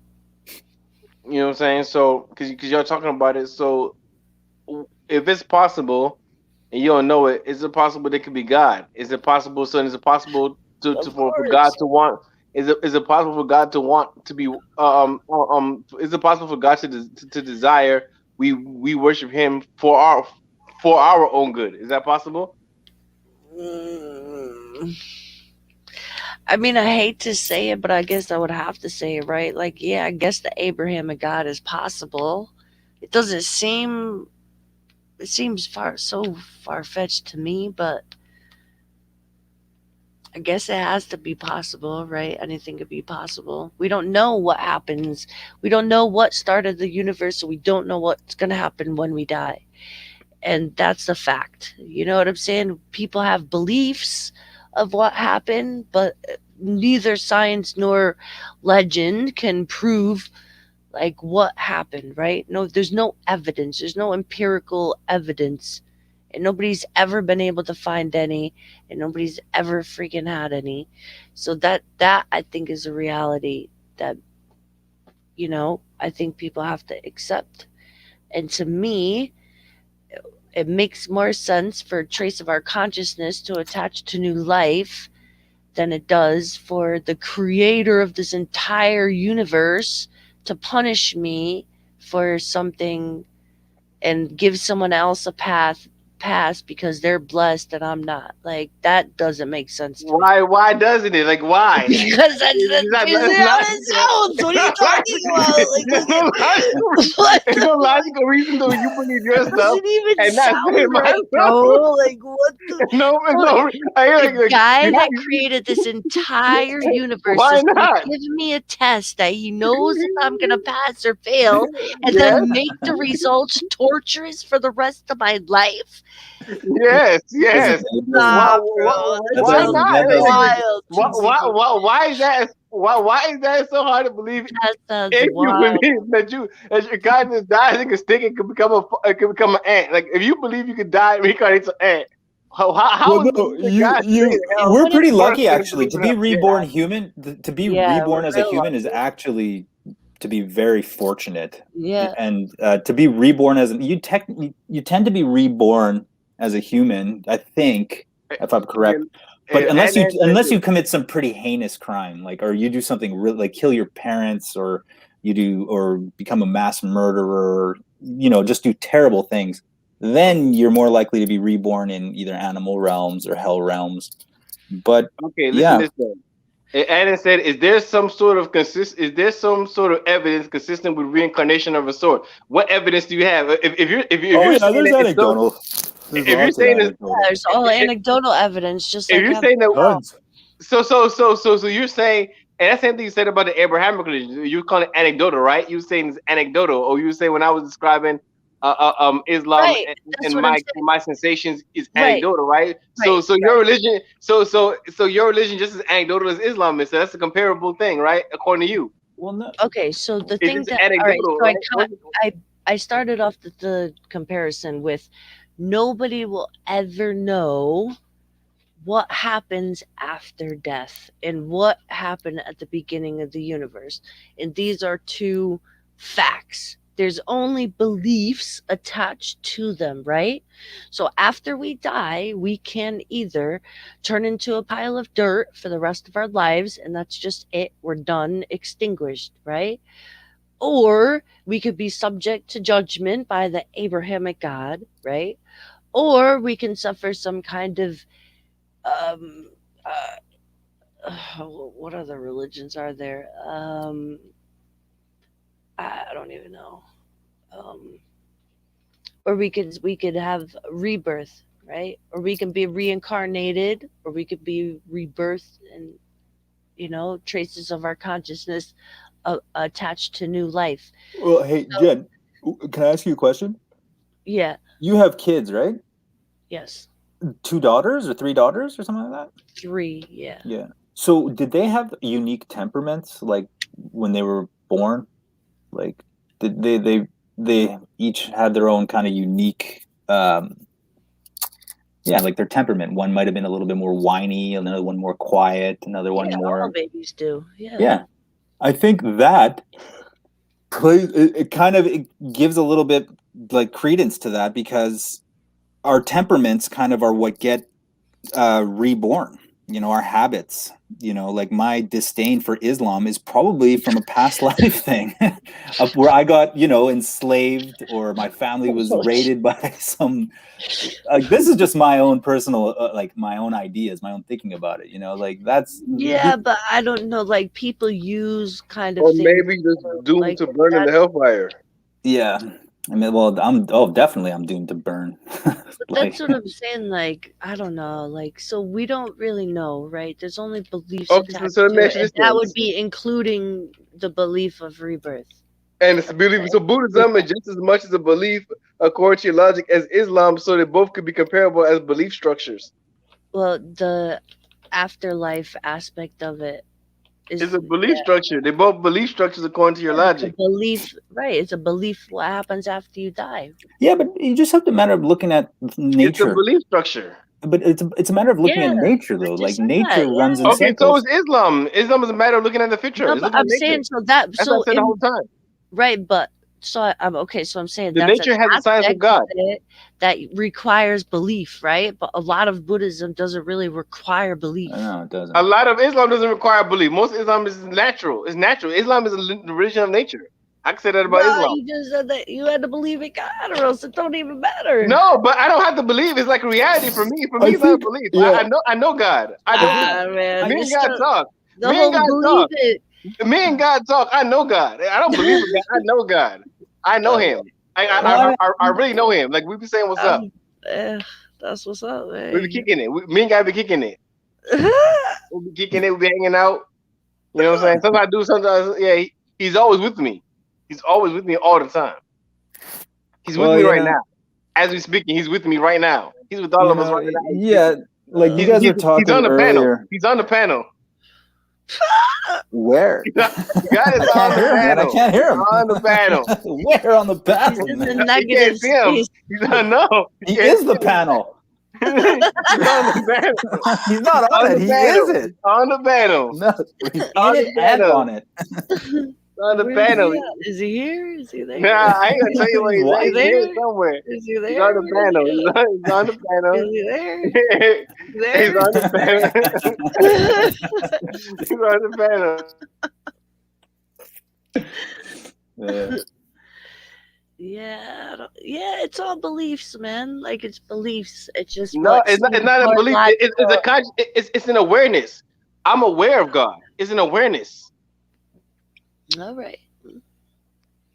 I'm aware of His existence. I've been Well, made I aware. think you're just aware By of revelation. yourself more than anything. Like, I mean, like, you know what I mean? Like, I don't think you're aware of God I'm so aware much of because I God. think, man, don't the Sufis say if you were to see the face of God, you turn into a pile of ash or something like that? You can't see the face of God. Yeah, you can't see the Yeah, face yeah. of God. Or if You you can't were no. to see it, you would burn up into like a pile of ash. So it's like, And we can't see God. We can never see God. We're never going to be able to see God ever Why? because He has no dimensions. But if he don't have no dimensions, then how is he merciful? What you mean? I don't follow. How is he anything? How is he hateful or vindictive or jealous if you don't have no dimensions? You don't have dimensions because he doesn't exist in creation. He doesn't exist in creation. He transcends creation. He's the transcendent creator of creation. So if he doesn't exist in creation, right? He created. He exists in reality. But he doesn't exist in creation. He's uncreated. He's the uncreated creator. He's holding this universe in his hand, like the picture. He's got the whole world in his hand. Yes, he do. He got the whole world in his hand. He got the whole world in his hand. He got the whole world in his hands. He got the whole world. Wouldn't he have more than the whole world? Wouldn't he have like the whole universe? In his hands, he got the whole world in his hands. Yeah, he got the mommies and the babies in his hands. He got the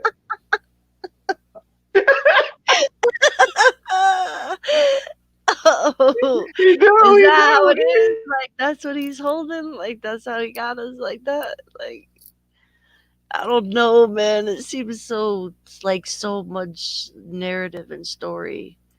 It's not narrative. It's narrative, but the narrative is wisdom. It's a wisdom tradition. Well, let me ask you something, Mr. Pelu. Let me ask you something. I think it's just a matter of time until we find life out in the universe. What happens to Islam when we discover that the Earth is not the only place that has life? Because I think it's just a matter of time. Just say God created that too. That's easy. Stop. I'm gonna tell you what I know. If they have any advanced civilization that's out there that's advanced enough to come and contact us, they're going to be absolute monotheists. I'm gonna guarantee you that. They're going to be absolute monotheists. They're going to be absolute monotheists. They're going to fear God. They're going to be afraid of God. They're going to fear God. They're going to come here and they're going to fear God. If any civilization gets that advanced, it's because they feared God. That's the only way they got to the advance. Okay, they fear God in their way. It's not going to be the same way we fear God as in Islam, but they're going to have their way of fearing God. Yes, I believe that. So yes. Would they have their own prophets that are following? Maybe Islam? Something like that. Yes, something like that. Yes. They will have it. Yep. They will fear God. I don't know how they're exactly going to manifest it in their culture and in their species, but any sentient life to that level is going to be God fearing.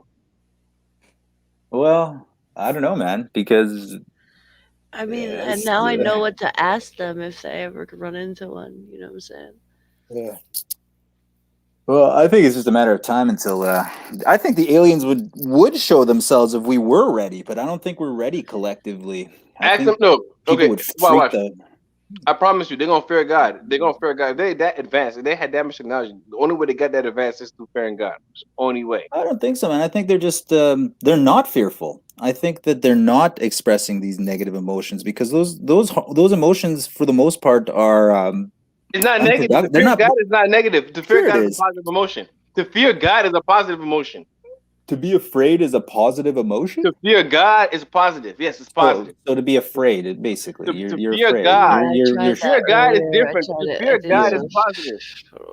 To fear God is a positive thing. It's the healthiest thing you could ever do in life is to fear God. It's healthy. Well, I think you're mistaken because when you're in a state of fear, terror, that's not a good state to be in. To fear God is a good place to be in. People do bad things when they're fearful. Absolutely. People do scary. Not of God. Not of you fear for God. No, that's not true, Mr. Pelu. People fear God don't do bad things because they done people fear God don't do bad things. No, they have though. They have.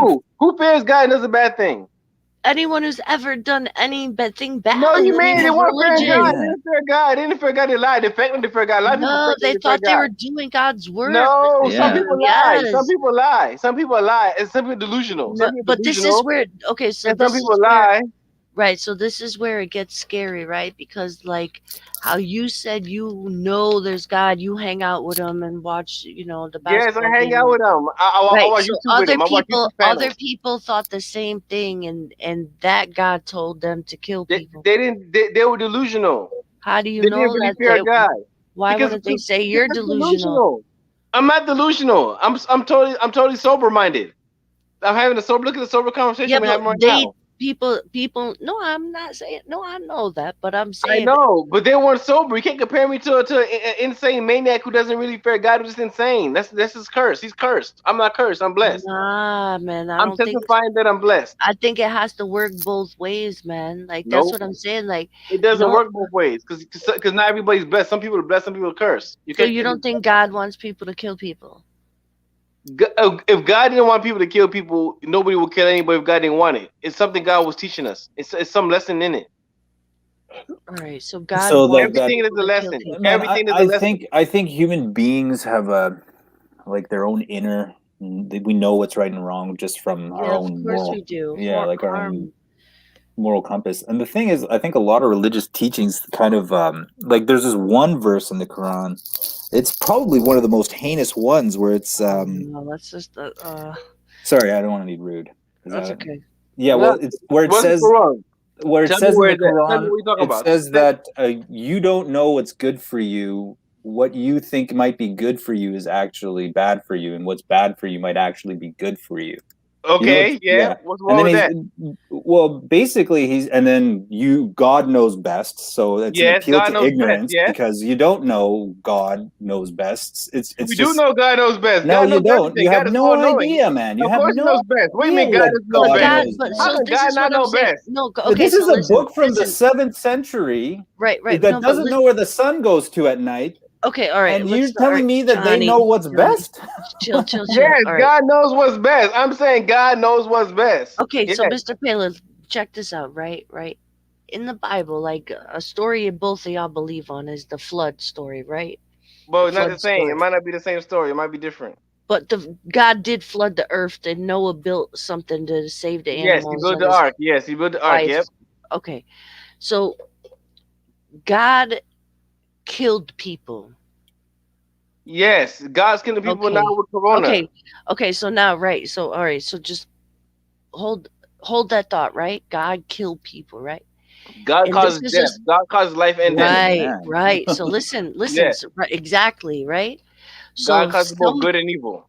right. So knowing this and having read this story throughout history, right, from multiple cultural aspects, if somebody were to say they know God, they have seen him, they know for a fact they've experienced him, they hang out with him, Yes, and like he told like that me, no, no, no, like me, hold like on, me. hold on, and he told them to go eliminate an entire tribe of people because they were his enemies and they were God's enemies. Is that is how is that person not? And that person goes If and that does person it. really know, but yeah, but if that person is delusional, then No, he's Mr. wrong. Pelu, If you're he's not listening. delusional, Why are he could you be adding delusional. stuff? No, no, no. No, Because he's so not. you're telling me God is gonna tell you to kill a tribe for no reason. What was the reason God told you to kill that tribe? They're his enemies. They're enemies. God told you, and if the real God, he's saying the real God who rules the world told him that. The real God Yeah, who rules the yep, actual God who rules yeah. the world The told same you to one who go chills kill. with you and watches the game and hangs out. He told Yeah, the one that that chills with same me one. Yep, told this guy to yep, go kill the whole tribe. yep. Sure If did. if it's righteous, it will go. But that person most likely is not righteous and he's cursed. He's just cursed with delusion But and this is what I'm insanity. saying, though. How can you? This is the danger of It's it not danger because because some no, people it are is insane. danger. Some people are No, it insane. doesn't If have you nothing fear to do God, with being insane. you break people. He No, did fear call me God, insane. though, Mr. Call Pelu. me insane. Okay, that's No, the case. no, But no. call I'm me not insane. saying. I'm talking about a parallel situation, No, right? but the parent situation doesn't count because they're insane. That But you person is can't. insane. I'm not insane. I'm Not sane. right. So if you take another sane person, right? A sane person not gonna go kill a bunch of people. Tell me the God killed. Tell me to kill other people. Because first of all, God said a life is precious. He said do not end life that He has made precious. That's what God said. I'm gonna But get a he's verse for you. murdered entire fucking. I'm sorry, God has entire. made life precious. That's what He's done. But at He's the made same, life sacred. but while doing that, he's destroyed human life in mass numbers multiple times. So how Yeah. are we supposed to believe that he would ever think life is precious when he has no problem destroying it in a snap of a finger? Because his wrath is violent. You got to know his wrath. His wrath is crazy, but he has to Man, I'm good with look. that. See, because look, I mean, God, everything happened. Like for example, we've had hurricanes, we've had nuclear bombs. All those stuff happened because God wanted it to happen. If God didn't want it to happen, it never happened. God controls everything. It's something He wants to teach us in this. It's something we gotta hold each other tighter. We gotta love each other more. We gotta be closer. We can't take each other for granted. You know, we Hmm. can't take each other for granted. We have to love each other more. That's It's why He did all the too stuff. it's He too wants us to left be up closer. to He wants human us to be closer. emotion. Yeah, but it's too left up. It's too out in the open. Like it's too. I find it so shaky because it just depends on individual people's experiences. You know what I'm saying? Like the way, just look at the way different people have interpreted the same thing throughout the years. You know what I'm saying? Like Yeah. Catholics can read the Bible and get one thing. Evangelicals could read it and get a whole nother thing. Hebrew Israelites could read it and get a whole nother thing. And it's the same Yeah. book. So I'm saying like it's so left up to human like interpretation and feelings, and this is like where I Yeah. feel like feelings are No, in it's not narrative. feelings. Our It's feelings are sensations. Look, we have to understand our sensations. Why do we have feelings and sensations in the first place? What does God what's want out of us? survival? That's a Darwinian thing. It's a Yeah, but God wants us No, to we survival. live. God experience wants us to. reality through God them. God wants us to. So what is God except the ultimate reality? You say we Well, no, experience reality, then what's God? he's not just ultimate reality. Yeah, He's also no, a that's what He is. lawgiver. He's No, Yeah, also that's what He is. He's the ultimate he's reality. but God he is the ultimate reality. but That's this but exactly ultimate what God is. reality has laws that you're Because the supposed laws to are real. The laws are reflections of reality. the laws are a Laws are but do reflection you of the see reflections of how time do you and see how place and the reality culture. You know what I mean? right Like right right and this they're is how not. reality is flaky. Like reality is not Reality's like not flaky. What you no, have it is. reality It's flaky? sub. It's all right. Hold on. It's dependent on the person's experience of it. So, like in the example I give, where one person's experience of reality is leading him No, to feel like he some needs. people are delusional. Some people are insane. Insane is when you lose touch with reality. Some people are insane and have lost touch with reality. Well, what you God mean gives by the sanity reality too. Right, but that's is our perception of his reality. In his perception of you know reality, this is really going on, right? some people think schizophrenics they actually they get the veil of because we're operating through our brain filters reality pretty much like we're filtering reality through our senses if we can't there's too much Right. information that's We're our coming at own us right narratives now of them. Yeah. so we're filtering it a lot we're like dampening it so people Some that might people be see clearly. Like I'm clear. some people that are mentally ill I think I see they get clearly that as well. veil ripped off too quickly and they just get boom it's just too much they can't handle it and they uh, decompensate they just can't handle it and they Yeah, but literally some people can't handle become it. they go insane Yeah, they curse. It's a curse. so well it's I my brother actually is schizophrenic and he said some and he's very religious and he's always talking about God and he's always saying these these things that sound very dogmatic you know what I mean like God's gonna smite these people and they deserved it and he's very negative but Well, you okay. know Well, what's the religion of your brother? What's your brother's religion? well he grew up in a Catholic my family's they're Catholics but he was raised Okay, in a Catholic environment okay, I and like get it. he would I get get it now. so I he's get it now. Cause look, cause see, they have a trinity.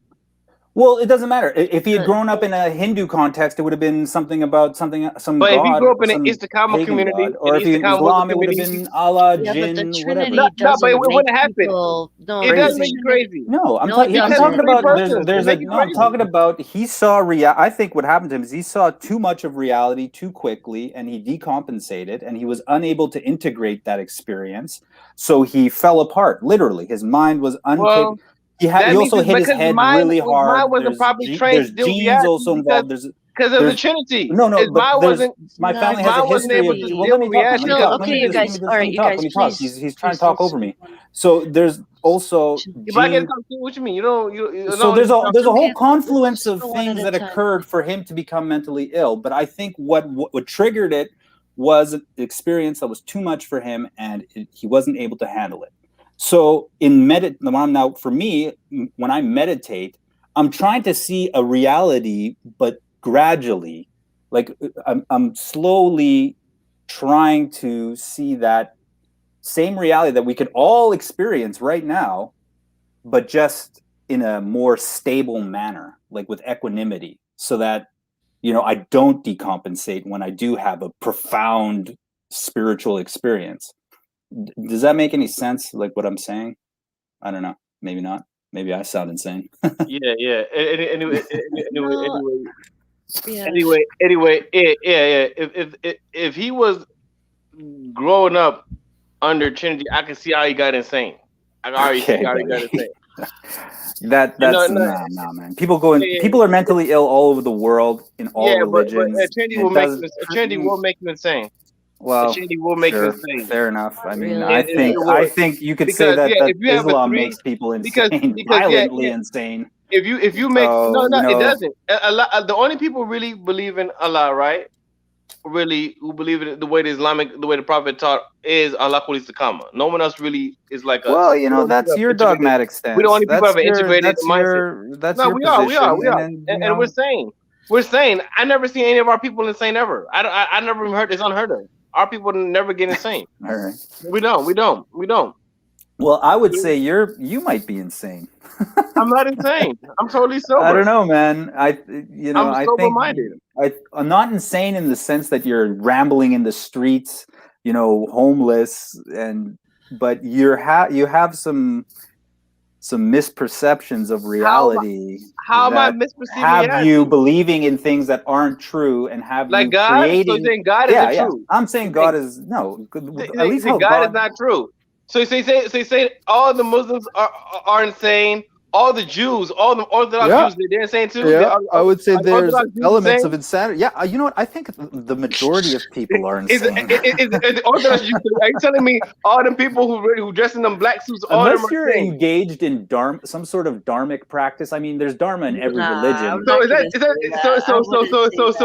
I would absolutely. Is that dharmic supremacy? Is that dharmic? No, you didn't let me finish. You didn't let me finish. You didn't let me finish. You didn't let me finish. I said dharma is in every religion. Dharma isn't just a Buddhist thing. There's dharma. Everything can be considered dharma. But unless you're engaged in some wholesome practice, of inner development and like mental development, spiritual development, you're insane. I think is Islam dharma? There's elements of dharma in Islam. It's not dharma. There's elements of dharma. Dude, there's element charity. That can be considered a teaching of dharma too. Involution. So Islam is built on involution. Involution. Yes, involution. Yep, involution. Hey, I didn't say Mr. I think Islam is dharma. Look at hey. Islam is dharma. What you gonna do? What you gonna do?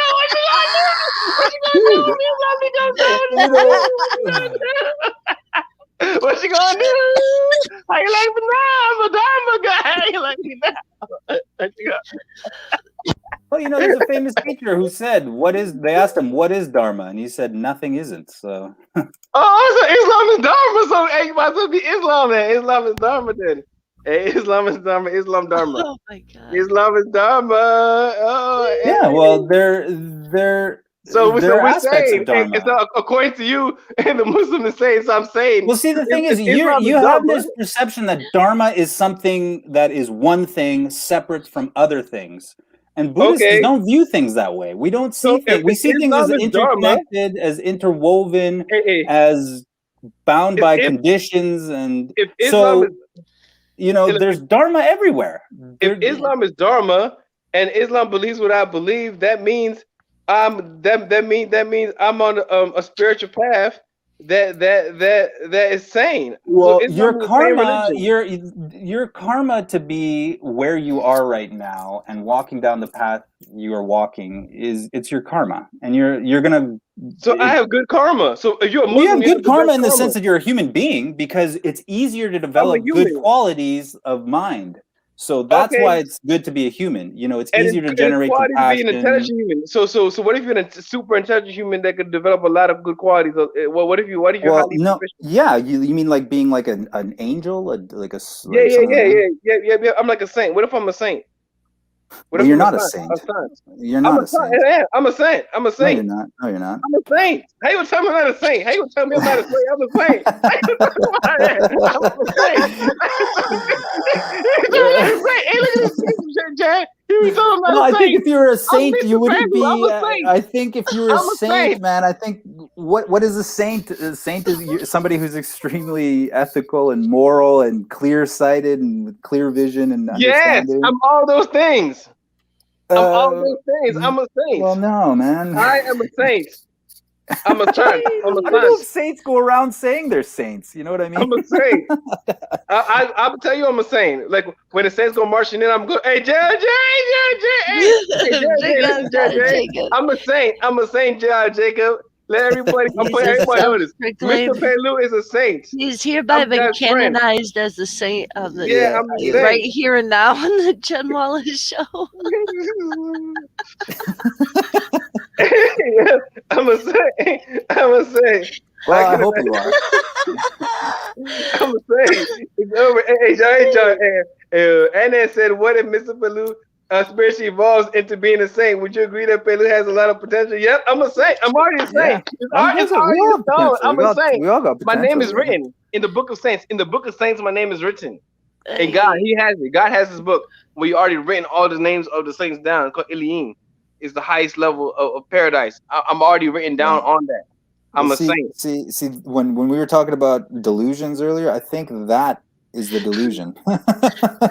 No offense. I'm not I'm trying not to be rude. delusional. Man. I'm telling the truth. I'm a saint. I'm a saint. Only the saints go to prayer. Okay, look. If you either a saint or you cursed. You know what I'm trying to say? So Well, I'm cursed. yeah, you might be. But but I'm a saint. So like I'm in paradise. I'm going to paradise. Everybody, you know what I'm saying? So it's Mr. Pelu, if I cursed. If I cursed.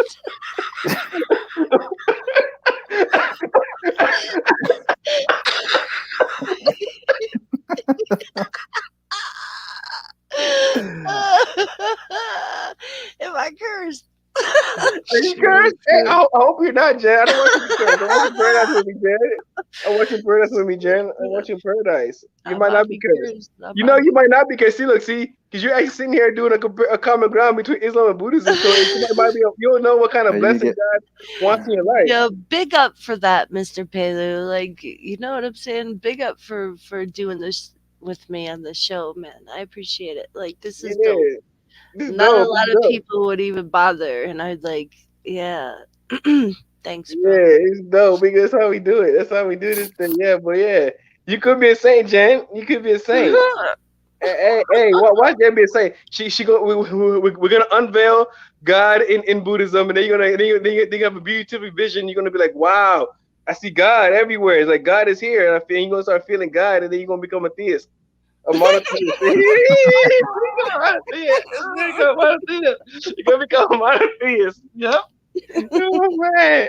And you like I said, spirit. right? Like if I'm like all right, so if the possibility that there's a independent like consciousness that created this universe, like I don't think he has any interaction with it whatsoever.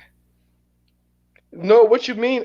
Why does he not his creation alone is interaction. Nah, it's not though. Like It it's like is. nah. I think he just, like I said, like he just kicked that can. You know, That's an interaction. That kick is an interaction. That kick is an interaction. It started to interact like a chain reaction of That's the events. interaction with God. That's the interaction because the chain reaction, even itself, the concept of chain reaction, you saying that one thing leads to another, so that right there indicates law. No, it Yeah, it doesn't. does because it comes from God. If God kicked it, that means He made it and He willed it. Because God does what He wants. God does what He wants. Yeah, see, I think you're thinking of it different. Like, what If if God there's does like what a He wants. city of people walking around up there? They're just like But he you're acted acting like God is like a human. God is not a man. He don't do things like a Well, man. He do that's what things I'm like God. saying. Right, but he's jealous. He kills. He gives life. But He's his mad. jealousy is He different. His loves. He jealousy is forgives. different. He hates. So Yeah, is he a man or he's not a man? He's not a man. No, God is not a man. But he's So then, how come he has personified. the human? How come he has human emotions? Like I know people who have Right. transcended things like anger and God has and all these negative no. His emotions. emotions are not Then human. why His is emotions are God? human. Why can't God transcend these emotions? Listen, no. His emotions are human. We describing it in ways that we can describe it by His mercy, but that's how we describing it. But his anger is not the same anger as a human. His anger is different. Well, how is it Everything is different? with God. It's described like in human terms. Yes, Then, like, but he don't fit it the way a human fit it. You can't attribute him to have an emotion the way human have emotion. well, that's so But it convenient. You just switch from him being a human to not being a No, human I never to said he not was human. We or never said he was human. human-like. We You know, never like said one he was minute No, he has human. attributes, the next he has Oh, all 99 names, but he's yet not in he's there. Okay, beyond names. It's like, for example, like I'm gonna give you example right now, right? Some people say he has hands, but he don't have hands. You know what I'm trying to say? His hands doesn't mean his power. I thought he had two left hands or something like that. No. Okay, some Sunnis say that. That's what Sunnis say, but Sunnism is a heresy. I tell you that. Al Sunnah wal Jama'at is a complete heresy. It's completely an abomination. It's complete sacrilege. Okay, Yeah. I'll tell you that right now. And yeah. So God does not have hands like the way a human has hands. His hands are just his power. But he has a throne, right? His throne is just his power. It's all So it's a metaphorical throne. It's all not metaphorical. a real Yeah, throne. It's not all an actual metaphorical. throne that's over the waters. Yeah, it's metaphorical. All the Okay. things are just similes and allusions and metaphors. Okay. You understand a lot of the things. He's not like a person. Right, because Which if you have one a of Buddha's throne, temples? you'd have to have an ass, right? He doesn't have a no, and that's foul language. And yeah, you would have to if you have a throne, but his throne is symbolic. It's symbolic. It's not like a throne like the way we think about So throne. it's like a human thinking that God is all powerful and he's got a throne. It's not a human. It's a human. It's a human being revealed the nature of God in some level by God's mercy for us to connect to Him. He's given us mercies to connect to Him, attach to Him, identify with Him, and love Him because He loves us and we're His friends and He has grabbed a hold of us. Okay. Yes. He's grabbed a hold of us. I can He's gripped see us. that, but we're with us. But you and me. We're in God's team. We're part of Hezbollah. We're part of the party of God. I'm not talking about the organization in Lebanon. I'm talking about what is in the Quran. We're the party of God. You understand? We're God's friend. We're the beautiful fellowship. We're the beautiful fellowship. We're the Rafika Hasana. We're the beautiful fellowship. We're in a fellowship with God. We're in a communion with God. He's with us. I'm in communion with God. I live with God. It's like my life is for God. I think a lot of emotions cloud people's perceptions. So what I mean by that is that you've told me before that you're afraid, right, of God, or that you feel fear. I fear God. I fear God. So you feel fear, in other words. I fear God. I feel emotion. the fear of God. Yes, the sensation. I feel the sensation. So the belief in this God is grounded, I think, in these emotions of fear. And the fear of God is our sensation of His reality. Say that again. If the fear of God is in the sensation of reality, our fear of God, the fear of God that the believers have, Is Okay. there sensation of reality? Well, I thought the fear of God has to do with not like doing His will or not following His rules properly. His will is reality. Whatever he wills be done, and his will cannot be frustrated by anyone. Okay, well His then that will is opens up a whole nother irresistible. can of worms of things like free will, but let's not go His there. will, no. But that's what Islam is. His will is irresistible. His will is irresistible. You can't. You have to talk about Islam. You have to talk about his will. That's what Islam is. Right. So then why are you afraid if it's all His will of Him? Why would He want you to be afraid? It's a in other words? sensation Hold on a of second, but his why reality. would He want you to be afraid? Because to fear him, okay, the people that he has made fear him. When you fear God, is this one God? That's when you know God loves you. You know God loves you when you fear him. I don't think so, because if I you're think so. afraid of I think something, so. well, yeah, but maybe you can explain to me how you can. So you're basically afraid of something that loves you? Yes, I'm afraid of somebody who loves me. Yes. Why? Because If He I don't loves want you, to lose you his don't love. have to feel fear. I don't want to lose his love. It's so precious to Well, me. It's a you're never going to preciousness. lose His love. If His love is unconditional for It's you, then why preciousness. would you? No. Why would you be There worried? is conditions. There is conditions. Oh, There well is conditions. then, I know beings that love unconditionally. There is conditions. There is But conditions. I know there's beings out there, human beings, who are able to love unconditionally. Yeah, but that's not So God. like this, God has a that. condition. God has a condition. God has law. He has law. He has conditions. Yeah, I know, but so you're. Why are you afraid of a being that is all loving and all merciful? There shouldn't be any fear there then. Mm. The fear is because you're afraid of, making a mistake, and your belief is, I think, a product of your fear. You know what I mean? Like, you're afraid, and so you hold on to these beliefs. God has a condition. He has a condition. God has conditions. Well, does He? How could Yeah, he? he do. How could he Well, be infinite and have conditions? Because he got okay. Even infinite. Even his infinitude is a condition. Because he cannot be limited. Like, conditions are limits. Yes, and he cannot be limited. So how could he have conditions? He's limited he's limited to unlimitedness. Limited to unlimited. He's limited to unlimitedness. Yes, he's limited to unlimitedness. If something's conditional, He cannot become limited. That sounds weird. He's limited to unlimitedness. Unlimited limited edition? You said he's limited The unlimited to limited edition.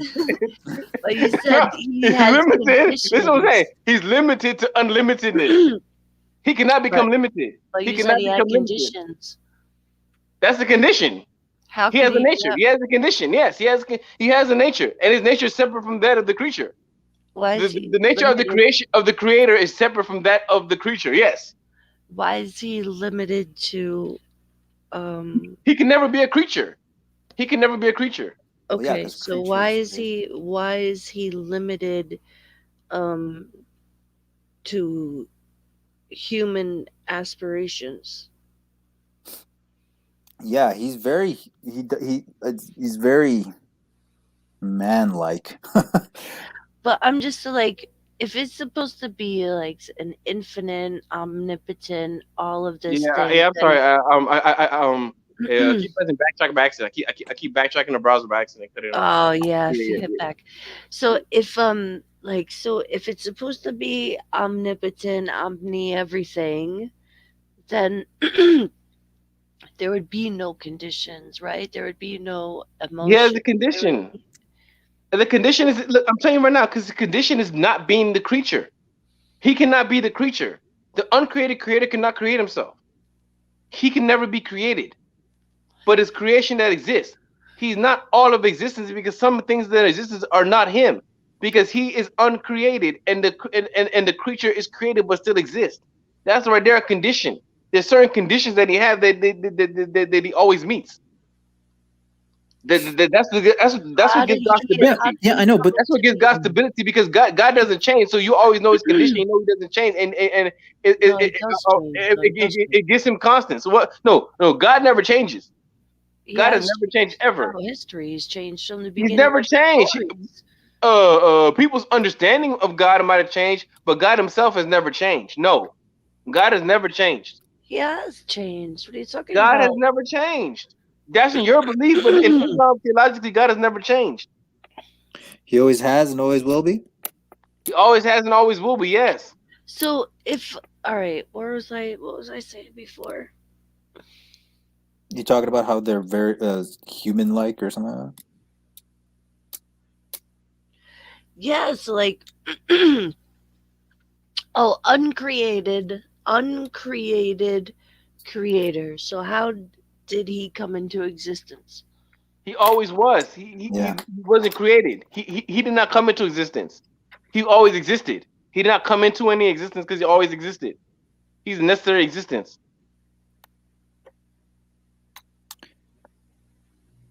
Yeah, I mean, I get the argument, or that he's, he creates, what's the word, out of nothing, and I forget the word's on. But I mean, this is just your active human imagination, in my opinion. I think that's It's what a it is. story of Yeah. him. It's not and- human meditation. It's my reflection on reality. It's my reflection on manifest reality and its source. It's a reflection. It's a meditation. Well, it's I a think you're- religion. I know. I It's like. meditation. It's prayer. Yeah. Yeah. It's a I don't prayer. know. I mean, I think, not to. I don't think the biggest non-common ground would be the whole idea of God. Because you were talking earlier about how that there might be a hidden God in Buddhism. Nah, that I think God might be hidden in Buddhism. Yeah, yes. No, I mean, no, God because might be there's esoteric. no, Yes, because God might there's be. And then come in, and then There- teach John how God could be esoteric in Buddhism. Well, the thing is, there's suttas where the Buddha himself is like poking fun at this and like making, and he says that believing in Brahman is ignorance. There's a sutta. First of all, Brahman is not God. It's not the same as Brahman. Allah. Brahma. It's not. And I learned I learned from Anand. He said above Brahman is the unknown, is the unknown aspect creator. of God. Well, Yeah, the yeah, creator. Brahma is in Hinduism. Brahma is the creator. God. Yeah, but this Right. is something above the creator. So That's basically, Brahman, and Brahman's the impersonal God, right? Or the impersonal supra consciousness that is also at one with your Atman, right? Like okay, these are one and the same. That's why Hindus they all think they are manifestations of their soul is God. okay, pretty much. yes, but he said it's something that is a higher conception. Anand told me it's a higher conception above Brahma or Brahman. Is a higher conception. Is a higher conception beyond that. Yeah, And well, that higher conception beyond that would be God. Like for example, the but in the Brahma would be more like what suttas- we call kalam or the logos. It's more Brahman to us The is more word? the logos. It's Well- more the logos or kalam. We call it kalam or the logos. right, but That- the Buddha, when he talks about Brahma, he's talking about the idea of a creator God. And so that would be the idea of Allah. No, Allah but would be Allah would be the highest thing. So basically, what I'm trying to say is that you have a different creator God So than the then ultimate Allah God. would be like the Brahman, the super consciousness, that the impersonal God. Like here, I'll just Google. And I'm Brahman. saying that the impersonal God in Buddhism, as we were Or in reading it, Hinduism. and Absolute both reality. of them. Right. Okay, Brahman okay. is absolute reality. Okay, right? okay. In Sanatana Dawa, I mean, it's Sanatana Dawa. In Sanatana, What is Sana Dawa? I've never heard of I this. mean, Dharma. Sanatana Dharma. I meant to say Sanatana Dharma, but Oh. for Muslims, so you say Dawa. You say Ah. Dawa. Sanatana Dawa. In Sanatana Dharma, the ultimate God will be the impersonal God, but that God might be veiled as the personal Allah. It's the veil. It could be the veiling of the personal Allah esoterically. Okay, speaking. no, I think I get what you're saying. That's what I'm saying. And their creator is really what we call the logos, but we don't call the logos the creator because we said the logos was even created. The logos, the logic of the world, the kalam. We believe in the kalam, right? But the kalam is a creature too, and the kalam is not the creator. But you call, what y'all might call the kalam, the Brahma, the same as the creator, but that's different from us, and that's how we differ. That's even how we differ from Christianity, because Christianity still has the same similar thing, even though the Father is the creator, but they have the same three trinities and three persons and all this other whatever. So similar to your religion in terms of is shirk. We call all that we consider shirk, right? Yeah. And yeah. So don't get me wrong. Okay, I'm not so saying then I'm not saying we're theologically congruent. I'm not saying that Buddhism, Hinduism, or the Dharmic religions and Islam are theologically congruent. Not at all. I'm just saying that we're both religions and we have common grounds as religions, despite us being theologically uncongruent as possible. We're the most uncongruent theological religions in the world. Yes, we're totally uncongruent theologically, but we're still comparable as religions, and we can have common ground in ethical humanitarian discourse. Yep, that's the point. Yeah. I'm not saying that we're theologically incongruent. That's a fact. Is no, I mean, we can keep saying that 1,000 times. We're not trying to prove the theological congruence of the Dharmic religions in Islam. We're not trying to, especially Buddhism. We're not trying to prove its theological congruence. We're just trying to show comparability for the sake of ethical humanitarian discourse. Yeah, fair enough. I can get behind that. But like I would say that this Brahma, the Brahma, you know, the Hindu god, the creator of the Trimurti. I'm not saying that right. Trimurti, yep. Trimurti. So that would be the creator. That's three, right? That's three. There's Brahma, Vishnu, Shiva. Brahma, Vishnu, Shiva. Yeah, the creator, the sustainer, and the destroyer, I believe. It's almost like Trinitarianism. See, Trinitarianism is like an area. To me, Christianity is like an area religion trying to act like it's a Semitic religion or trying to act like it's an Abrahamic religion. It is, because that's why you have the Trinity and all that other crazy stuff. You know what I'm saying? Yeah, I can see it. But the Buddha in suttas says that, you know, there was a monk who was trying to find the origin of the universe or something like that, the elements, and so, you know, he went around looking and finally comes to Brahma, and Brahma says, "Look, man, I don't know." You know, I don't know where the origin. So Brahma is not all knowing. He's not all knowing then. Yeah, that's what the Buddhists will say. That Brahma is just as subject to ignorance and delusion as Brahman? Any other. And Brahman, in Hinduism, Brahman is kind of a different concept. It's like it's like a impersonal super. In the Upanishads, the supreme existence or absolute reality. Yeah, he said the truth is the unknown truth beyond Ishwara. Is the unknown truth beyond Ishwar, according to Anand, and Anand knows what he's talking about. Yeah, well, I never said he didn't, but yeah. So anyway, Allah is like whatever the highest conception is, the Brahman. That's what Allah is. Allah is not Brahma. It's not what we consider Brahma is be more analogous to Kalam. Okay. You know what I'm saying? We call it the Kalam. Well, even then, I think the Buddha would still but I'm not saying the same thing exactly. Put Allah into the category of a creator deity that is. But that's not what the Buddha. No, because the Buddha might have told the truth. If the Buddha actually knew what Islam was, he wouldn't have said that. Because I don't think the Buddha was stupid. I think he was an intelligent person. He would have making that kind of stupid categorical mistake. Well, there were religions out there who believed in a creator god. So yeah, but it was different. It was different than Islam. It might have been exposed to a religion like Islam. He might not have exposed to that type of theology. Yeah. He might not have been exposed to Islamic theology. Well, yeah, it was earlier than Islam only came on the scene. He might not have been exposed to. Okay, so for whatever reason, he might not have been exposed to Islamic theology. For whatever reason. Yeah, no, I don't think he would have.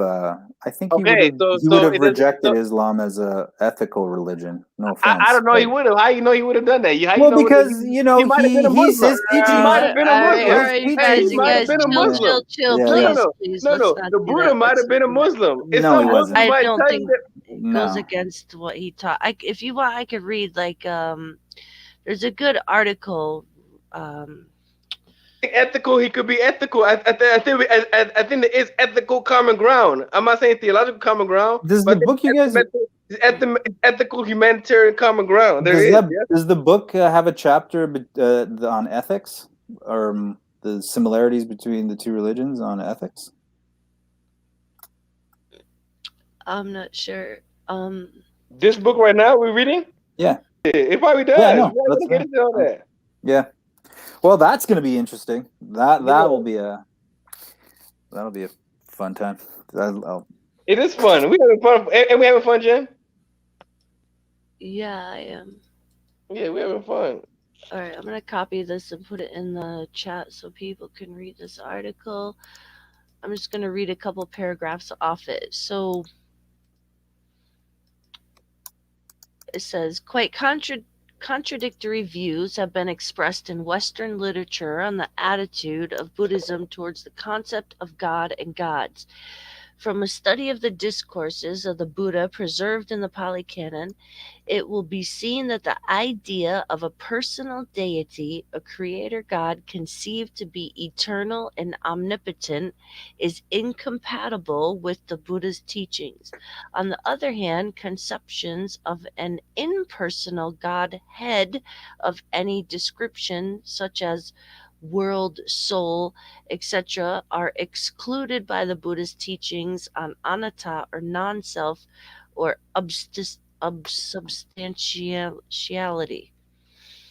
In Buddhist literature, the belief in a creator God, Isara Nimana Vada, is frequently mentioned and rejected, along with other causes wrongly adduced to explain the origin of the world, as, for instance, world, soul, time, nature, etc. God belief, however, is placed in the same category as those morally destructive wrong views which deny the karmic results of action, assume a fortuitous origin of man and nature, or teach absolute determinism.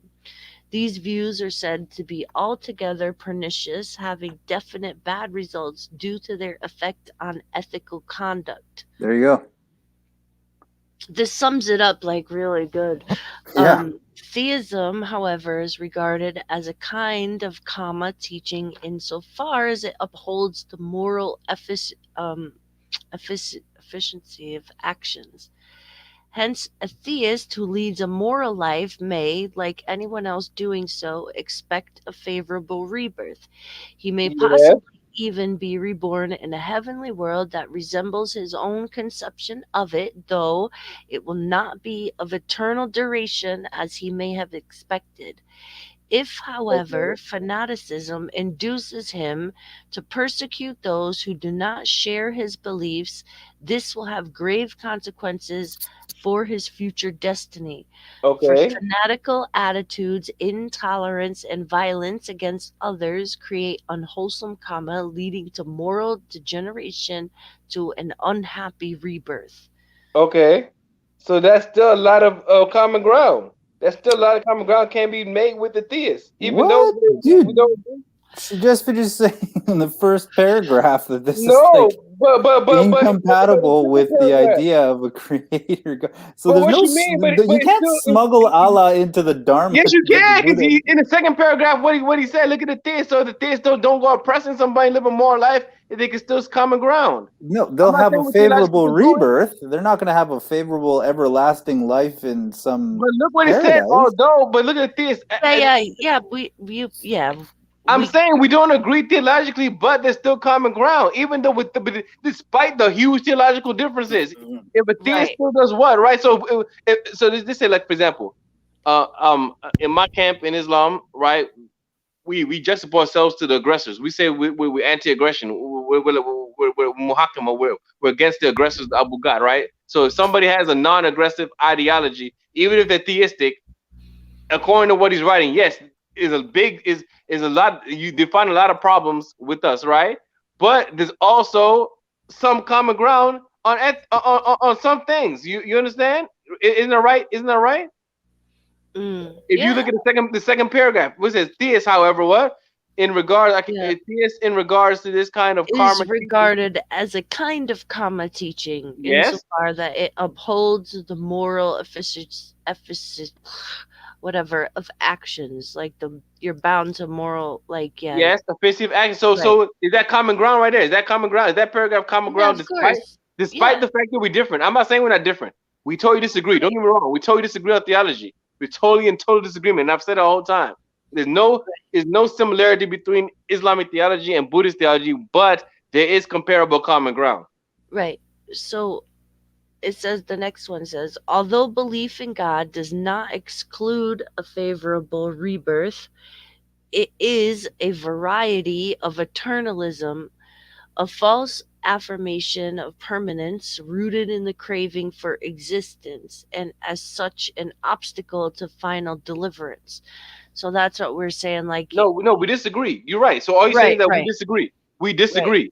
But Yep. but is our disagree? Well, I mean that's what I mean. Like is your belief is grounded in like I was saying earlier, fears and hopes and a fears and desire hope. for Yes, yes. permanency. No. As a And- matter of fact, so- no, wait. I'm gonna explain it. As a matter of fact, the Sahabas and the Prophet and Abu Bakr taught us the likeness of the believer is one who lives in perpetual fear and perpetual hope.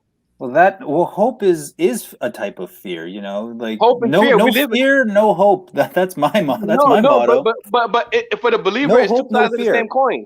It's two No sides hope, of the same no coin. fear. I mean, like that's my motto. No hope. No, but fear. our motto is live in perpetual hope and perpetual fear. Well, there you go. These are totally different. No, we're totally opposite. No, I'm not saying the opposite. I know the opposite. He's I'm happy pointing the out the opposite. similarities, though. Yeah. Yeah. Okay. I'm not saying the opposite. Don't get me wrong, because we believe in perpetual fear, perpetual hope. Well, that right there is just so sad in my eyes. Like, I mean, Well, you're it's sad living to you. in It's sad to perpetual you. fear.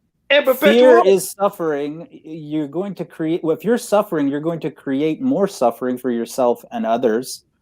I mean, you don't know that. You're not. You're living in the Now future. you're You're not living in the present. You're living in some imagination of your own creation that you're taking to be reality, and you're not actually. And then you're calling that. You're saying I'm not delusional. I'm just living in my own delusion. I'm just unaware No, of it. I didn't say I'm not. I mean, that's how I hear it. That's how it sounds to my mind. I'm living in my own delusion. It's a lack. I've never said I'm living in a delusion. I'm living in of course reality. you're not going to say that. You're going to say you're living in the ultimate Reality. truth of reality, and which is, I mean, I'm not. I know I'm living in a delusion. That's you. I know that I'm living in a delusion. I know I'm living in a dream world. You. This is a dream of my own creation. This and is, I believe you. We're all creating our own dream worlds. But I'm not creating my dream world. I don't believe you are. I believe you are, but I believe I'm not. All right, so I think what he's like ultimately meaning is that our existence and our perception of reality is limited to our own feelings and perceptions and mental formations and consciousness. You know what I'm saying? So like our perception of no objective reality. But we believe in objective reality. We believe there's God. Right, exactly. So we're different. We're different. Right. I'm not saying we're not different. We're different. I believe in God. I believe in objective reality. Yeah. Okay. And I believe through His mercy, we gotta attach ourselves to that objective reality by His mercy. Okay. So it says, but for an earnest believer, the God idea is more than a mere device for explaining external facts like the origin of the world. For him, it is an object of faith that can bestow a strong feeling of certainty, not only as to God's existence somewhere out there, but as to God's consoling presence and closeness to himself. This feeling of certainty requires close scrutiny. Such scrutiny will reveal that in most cases, the God idea is only the devotee's projection of his ideal, generally a noble one, and of his fervent wish and deeply felt need to believe. These projections are largely conditioned by external influences such as childhood impressions, education, tradition, social environment. Charged with a strong emotional emphasis brought to life by man's powerful capacity for image formation, visualization, and the creation of myth, they then become to be identified with the images and concepts of whatever religion the devotee follows. In the case of many of the most sincere believers, a searching analysis would show that their God experience has no more specific content than this.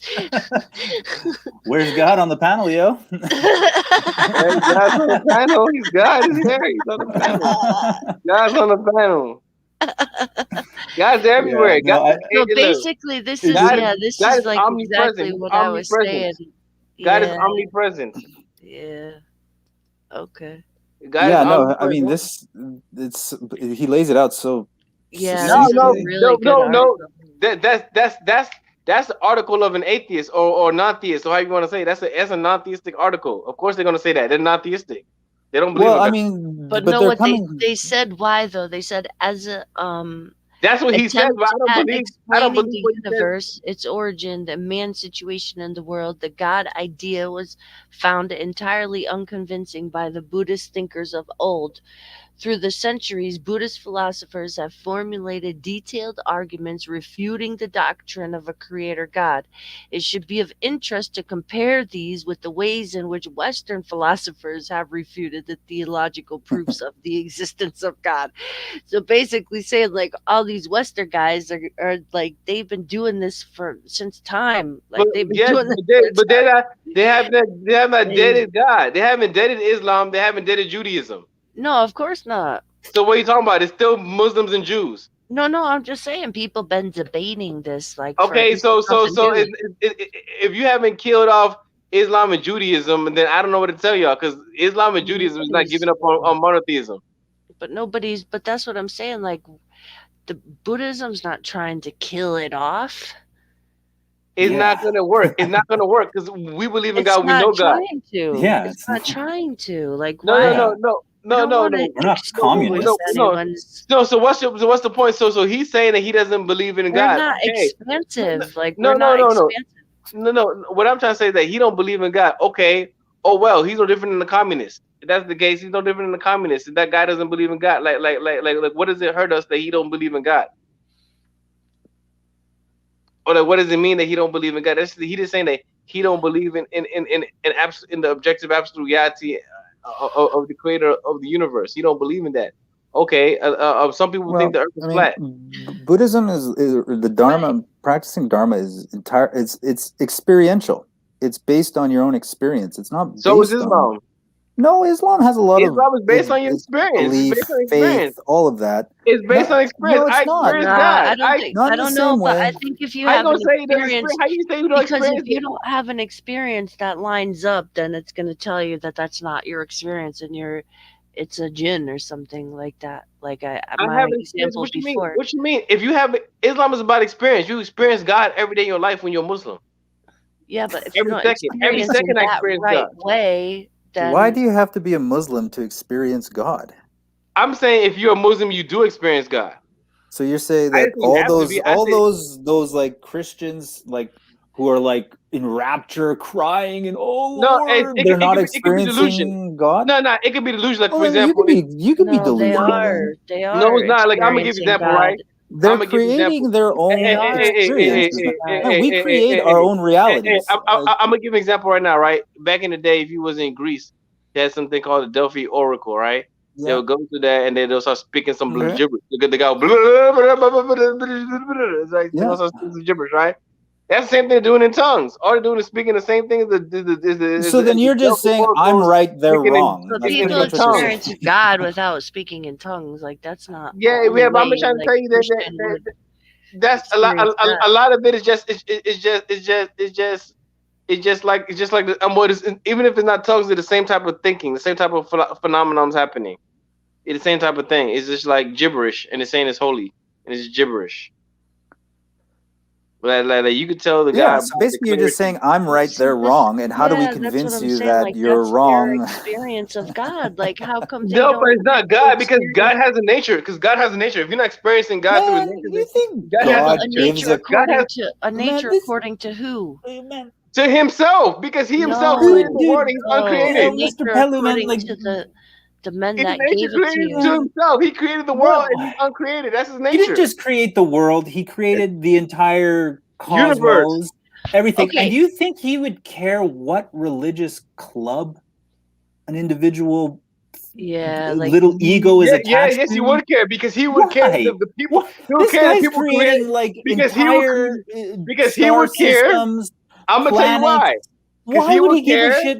Excuse me. Yes. Why would he care what religious club you think is the right He would one? care. You know why? Because he has his own party. He has his own party. He has a party of God. Dude, this guy is huge. What is this small party on this How you know little the party's small? The planet in the party's huge. How corner you of know a the party is huge? galaxy that there's How you know the 100,000 party's small? billion How you know the other? party isn't huge? Man, How you know how big the doesn't party it is? say that only the small few will come to have eternity with Yeah, me? this the strangers, right? The strangers. What are we? The strangers. Yeah, I'm the stranger. Like I'm a stranger. No, I'm a okay, stranger so to you. okay, so Like all right. me and you are strangers. You know what I'm saying? We're strangers to each I other. hope not. No, we're strangers. No, we're all gonna be strangers because because I've left my tribe to join. I've left the world to join Islam. I left the people of the world. The people of the world was corrupt. I left the people of the world. I'm not part of the. I'm not part of the world.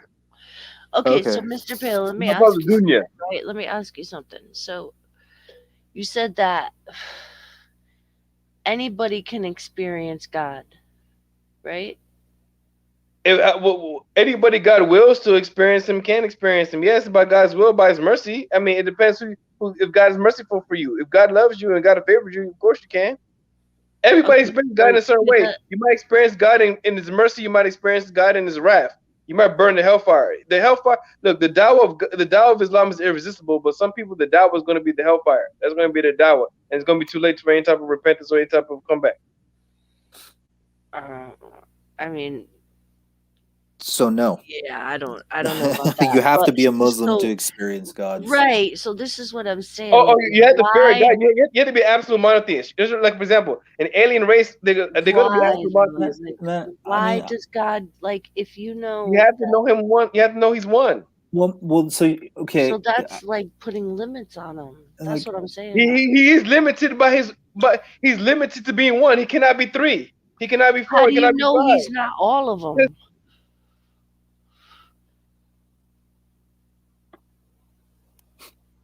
How do you know that your Abrahamic God of the Quran is not Shiva, is not Brahma, is not Zoroaster, is not Wak, is not Shango or whatever. I don't know. You know what I'm saying? How do you know that he's not all of the above? Well, those are the products of human imagination, but Islam and Muslims' God is not the product of human imagination. Everybody else's living in their imaginations and their own delusions.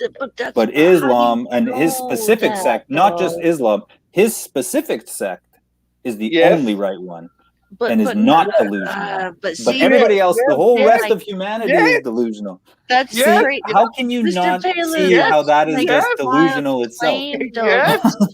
Dude, so you're telling me that you're telling me that. I want to recite from the Prophet because I want to make everybody clear the verses. The hadith was right. The Prophet Muhammad, peace and peace upon him, is reported to have said that Islam began as something strange, and it will return to being something strange, just as it was in the beginning. So give that ties to the strangers. You know, you're not the only sect of Islam that promotes that idea.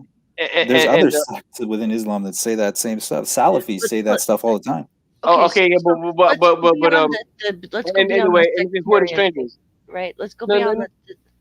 Yeah. You go beyond it. I'm not the one. I'm not the one who brought it up. I didn't bring it up. No. Okay, so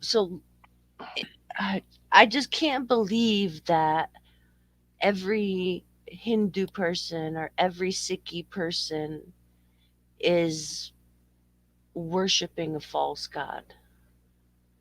The only God there is the God who created the world.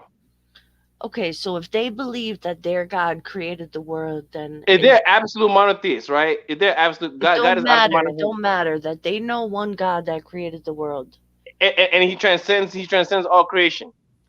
Maybe He doesn't. Maybe they have. He has to believe. He has to believe in absolute monarchy. Because God forgets everything. God's Ar-Rahman Ar-Rahim, right? He forgets everything except. But that's shirk. okay. But that's only your version of God, right? But this is what I'm saying. Like, this is where stories and. But it's only one God. It's not my version of God. It's only one God in existence. It is though. You just put your version on him with all that extraness, right? No, it's only one God in existence. That one God concept is just a glorification of the ego, man. Like, there's only one ego, God. Right? So it's just, God. Okay, so if all those gods, right? Say it can only be one God. Okay. Every other God is false. So it's only one God. Okay, so then he is Shiva, he is Brahma, he is Wak, he is Zeus, he is Thor. No, he's not any of these people. He's not any of these people. How do you know that? He's not. Is the one ultimate, because even they had an ultimate concept above that. Even the Greeks had an ultimate concept above Zeus. Even the Romans had an ultimate concept above Jupiter. They had Numen. They said there was this ultimate concept above them. Whatever the ultimate concept is, then whatever their ultimate is the ultimate, and that's the only God you have. What the other people doing? What they were doing? What we call shirk. If this thing is so ultimate, like, to bring it back to what I was saying, why does it care so much about human? We should care interactions and human. Well, no, we why? We should care, but it goes both ways. It goes. You should care, but also this God cares very much. He cares so much. He cares so much. He's gonna burn people. The vast majority of his creation is going to spend a long time, if not eternity, in hellfire. Yes. Yeah. So what kind of? Why would anybody think that this makes any logical sense? Perfect sense. No, it doesn't. It does not make perfect sense. This is perfect sense. No, it doesn't. It makes perfect sense if you're afraid. It makes perfect sense if you're afraid. Okay. And you're caught up in a worldview that has been indoctrinated into you. It doesn't make sense if you're a compassionate person. How is it's the most compassionate thing you could do with God. No, it's the not. Most compassionate thing you could ever do in the world is going to be lost in hellfire, burning, and you're going to be in paradise looking down at us. It's a fact that it will be. Dude, no.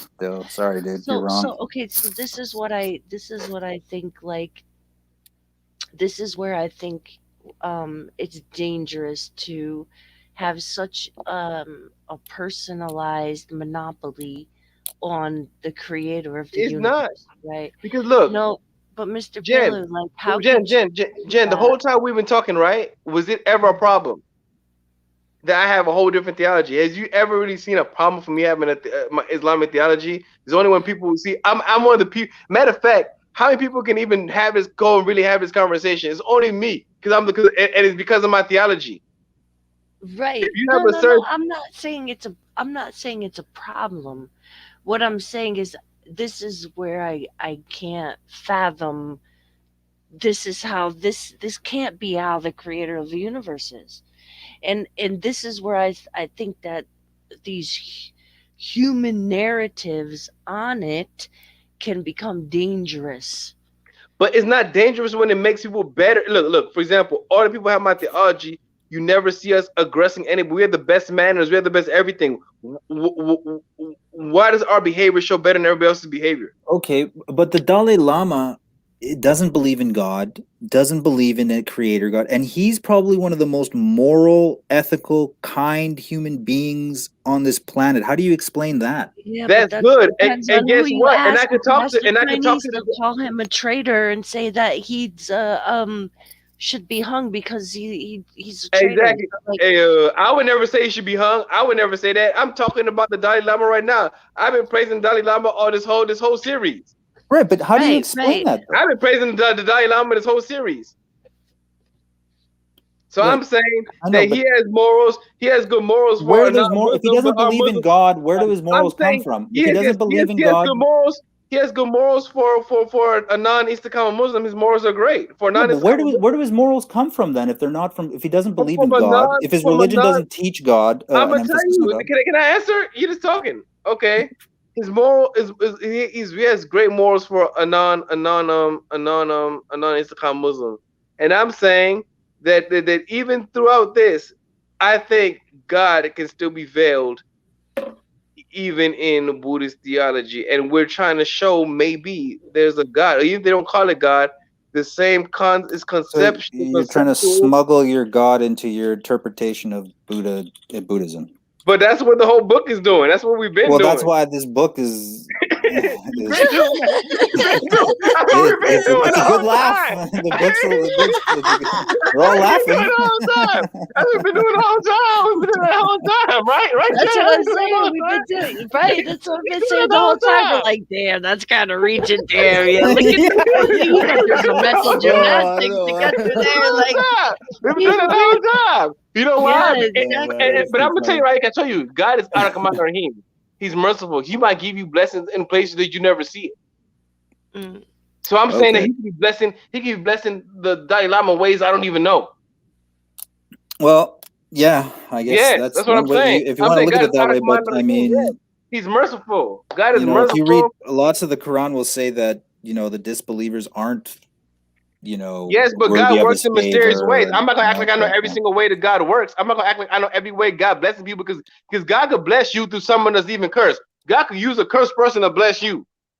Sure, I can see like something positive because coming out of a negative. Everything works for God. Every single thing works for God, whether it wants to or not. Or whether the object feels pleasure in God or doesn't feel pleasure in God, he still works for God because everything works for God because everything is in total subjection to God's will at all times.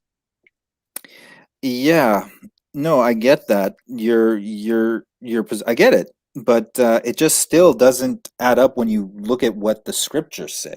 Is what I'm saying. Like, in what scriptures? It add up to looking at what scripture? In both the Buddhist and the how Islamic. Does it add up Islam, I mean, I don't want to. We're trying to build bridges here. Islam. We're trying to build bridges. How I say doesn't add up. How what I say that God cannot use somebody that's even cursed to bring a blessing in life. How is that against Islamic scripture? Well, man, you were saying earlier, like, oh, you're probably cursed. You might be cursed. I mean, a Dharma practitioner is never going to say that. You said you might be cursed. I was repeating what you said. No, I'm not. I don't believe that I'm cursed. I don't believe I'm cursed at all. You said you might be. If you rewind this back, you said you might be cursed, and I agree with you. I think it was kidding. Okay, and I was kidding too. I was kidding.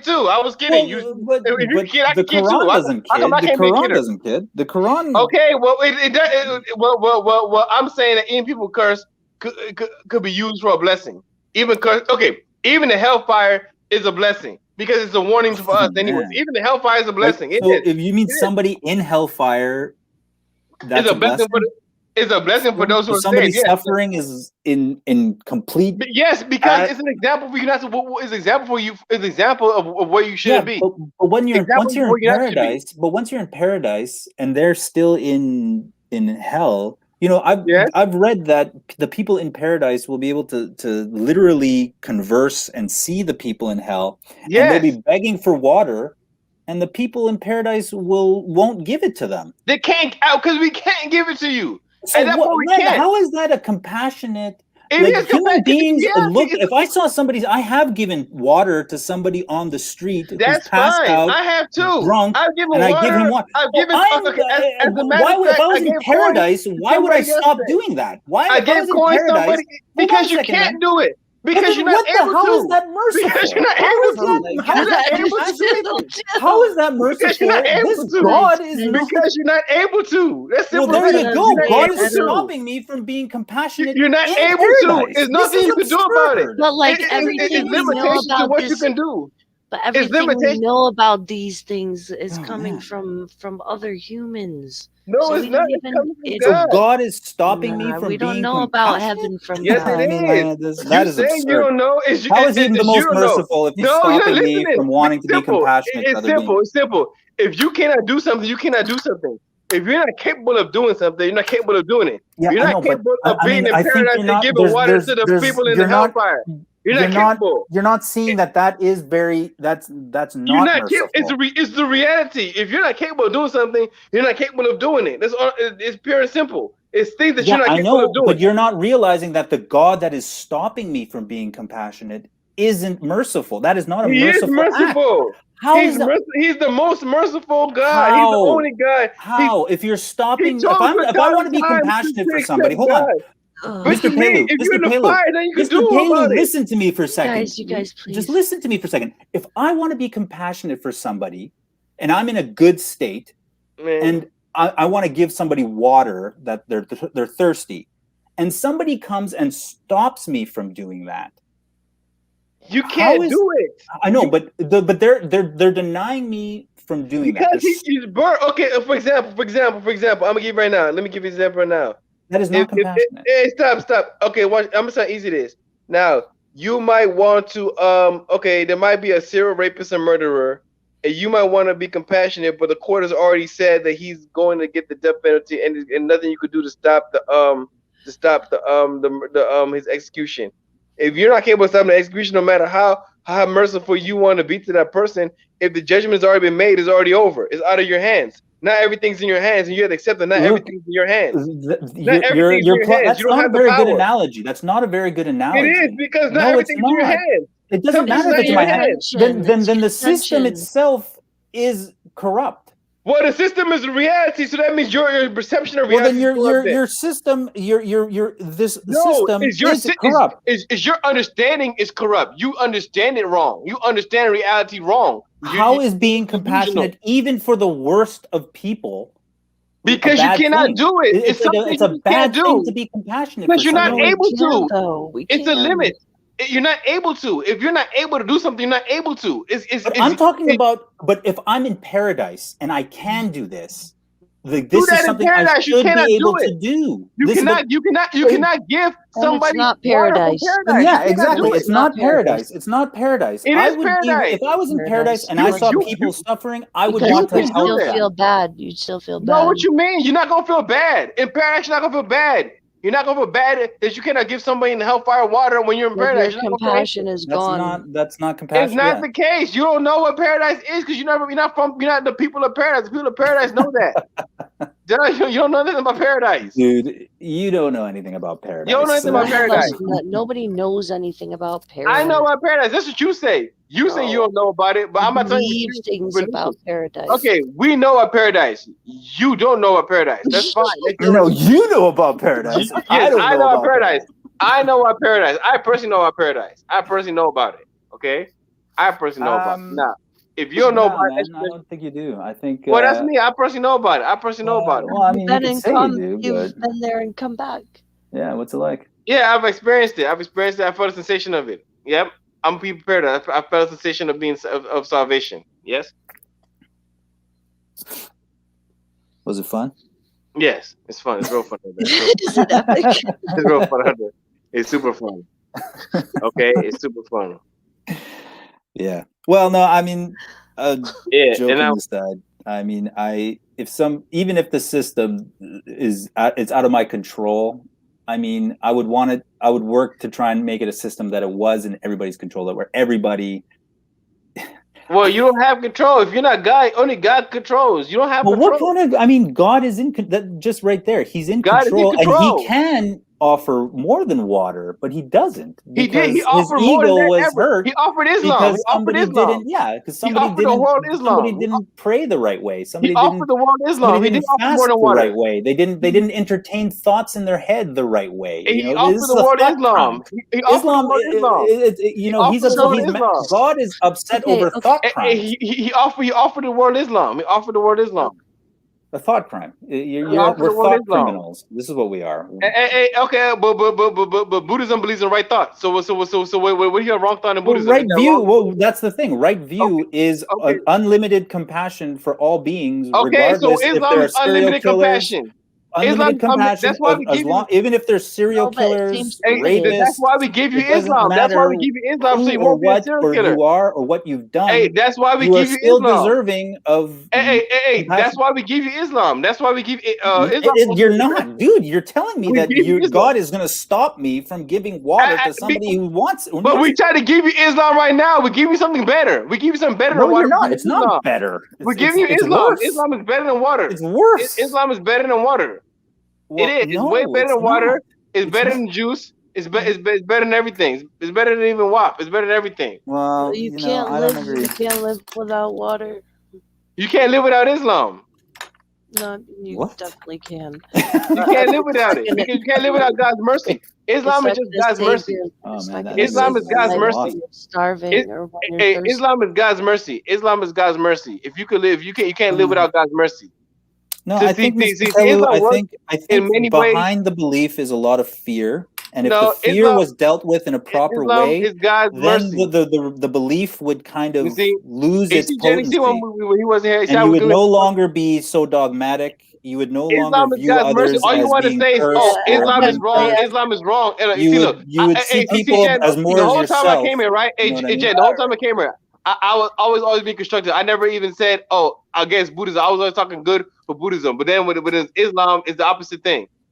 Yeah, let's not get into You know what I'm that. saying? I I actually made it gotta constructive go. the whole I time. gotta go. I made it I constructive gotta the get going, whole guys. time, right? Yeah, look, And all I don't the want to people come say, in here. "No, And, I don't want to come you in know what here I'm saying? and disrupt No, for real. anything. That's what happened. That's I'm what sorry happened. if I Let's tell the did. truth. You know, I'm No, not trying to come let's in here tell and the truth. disrupt. Let's tell the truth. Let's tell the truth of what happened. Yeah, no, I don't want to come in here and disrupt anything. I'm like, what you guys are trying to build or anything. I don't want to come here and kick it No, over. that's Anything. exactly what you're trying to do. That's exactly what even Jen was helping you with it. I mean, but all I'm saying is that No, it was just some topics. On some topics, we kind of don't see eye to eye. Is what I'm saying. I'm not. Yeah, but I've always said that. But you, who made it a deal? Who made it? Who makes it a deal that we don't see eye to eye? I never made a deal that I didn't see eye to eye with Buddhism this whole time. Well, I never made it your a deal. Your beliefs do. It doesn't matter. I didn't make it a deal personally. I didn't make it a deal. Yeah, I but didn't come here it's and make not it a deal. about What you know that I believe? today. But no, but Like, I made it clear what my beliefs were the whole time. Right. It's And I never made it. I never made a deal that I don't agree with Buddhism and do this. I never made it a deal. I never made anything that I don't agree with Buddhism and do this. I never made it a thing. Right. No, No matter how much I didn't agree with Buddhism, I never make it a thing. No, I know, and I appreciate that, and I'm sorry. I didn't mean to. I'm not coming at my. Like I said, like my. I made it a point. I made a point. Even when people ask me is Buddhism Cooper, I refrained from answering it for this program because I kept this whole spirit of constructive dialogue the whole time. I know, but behind it, you still might believe that, right? Like, I mean, like, you might not say it. For now, it don't matter though, Johnny. That's what I'm saying. Like for now, we could put all that to the side, and you know what I'm saying. Like, yeah. I had a good conversation tonight. It's like, you know, I'd try to think of things without, like, I guess, without like narratives and without like, you know, like I said, like if we strip everything down, would it be the same or would it not be the same? You know, but like I think, yeah, man. And I'm the Muslim, right? But look at me. I'm the one who could say, guess what? I'm gonna take away my personal opinion about religion and look at it purely constructively and philosophically. But I'm supposed to be the one with the messed up theology, right? According to you know what I'm saying? And this is in my theology, I could do that, but I don't see other people doing that. I mean, having the discourses on religion. Yeah, and having it civilly, and that be about. Have you ever heard of apostate prophet? Have you heard of that before? I'm doing it here, no, and I'm doing it. He doesn't have good conversations. No, they're not very good. No, they're not. Yeah, see, so no, I mean, and look, and I can actually do this and be serious about it. You see what I'm trying to say? Nobody has any gravity. Right. I'm not trying to tear down anyone's views or anything like that. Yeah, see, no. The only way I'm saying that because it just becomes like, for example, it just becomes a talking fest, and when it wasn't really a talking fest, it was we were actually building. You understand? It was what we were actually doing. It wasn't just, I was going to say, Islam. It's almost like, and it's almost like, who's the one really blinded? It's like I'm actually taking Buddhism. I actually sat here and actually learned about Buddhism to do this thing, and I'm sitting there learning and breaking down the entire religion and the whole dharmic thing, doing a whole appreciation of dharmic faith, and then I said people come here to say, I want to this for sport. I want to come. I was like, hey, Islam, just see if I can make the most noise on the stream. That's what people are doing. I want to make the most noise on the stream. And people that came in actually build. Yet, and then they want to talk and say it's Islam. So if I look at religion, I'm gonna look at the behavior of the people following. It's not just if Islam. Our behavior is better. You could be a Christian. You could be a Christian or Jewish or Sikh. You know, you could be a Sikh person. It's not because you're Islam. No. Because you're a Muslim. Is that look at the behaviors of people confessing Islam on this panel and people not confessing Islam on the panel. I want people to review the behavior. Well, yeah. Well, that's the behaviors of believers, right? Yes, But my the thing is, behavior. the believers are there's different type. You don't believe in Sunni Islam. You know, you think that's a heresy, right? Of course, I know that. So Everybody knows yeah, that. so they're not Muslims then, I guess. So the only people that the behavior is your own behavior or And our somebody who behavior is believes, great. yeah. And So we could come. See, I could come here and have a whole appreciation of Buddhism, and I don't even believe in Buddhism, but have a whole appreciation and analyze the beauty of Buddhism in front of the whole world. yeah, Mm. I've been doing that for 4 episodes now. yeah. And I've Well, never that's cool. turned on Buddhism not once. Well, I mean, but in your heart you do. But In my that's heart, not the, but in my that's the heart, I care thing. about Like, we humanity. don't have to. That's what I'm saying. Like, we don't. I don't like. That's what I'm saying, Johnny. Like, we don't always have to hold on to that. You know what I'm saying? Like, yeah, Yeah. we've been pointing out our differences the whole time. You know what Yeah. I'm saying? Like, even reading the book, but we're still reading it together and trying to come to an understanding together. You know what I'm Yeah, saying? no, I And hear it's you. I like, hear you. yeah, like sometimes you could Well, just let. yeah. Well, I think we got caught up here in a bit of the differences is all. Yeah, and That's that's it. what happens. Like, I think that's what, But you it know, doesn't Yeah. necessarily have to that's what I happen if wanted. people have the right manners. If people have the right manners, it doesn't have to happen. If people have the right courtesy, it doesn't have Well, to if I happen. was being rude, I wasn't trying it. I wasn't. Yeah, man, I got nothing against you, and I wasn't trying to insult you or anything like that. I think that's what happens. I think people get really emotional when it comes to religions, and especially with the moral topics. Well, You know what I mean?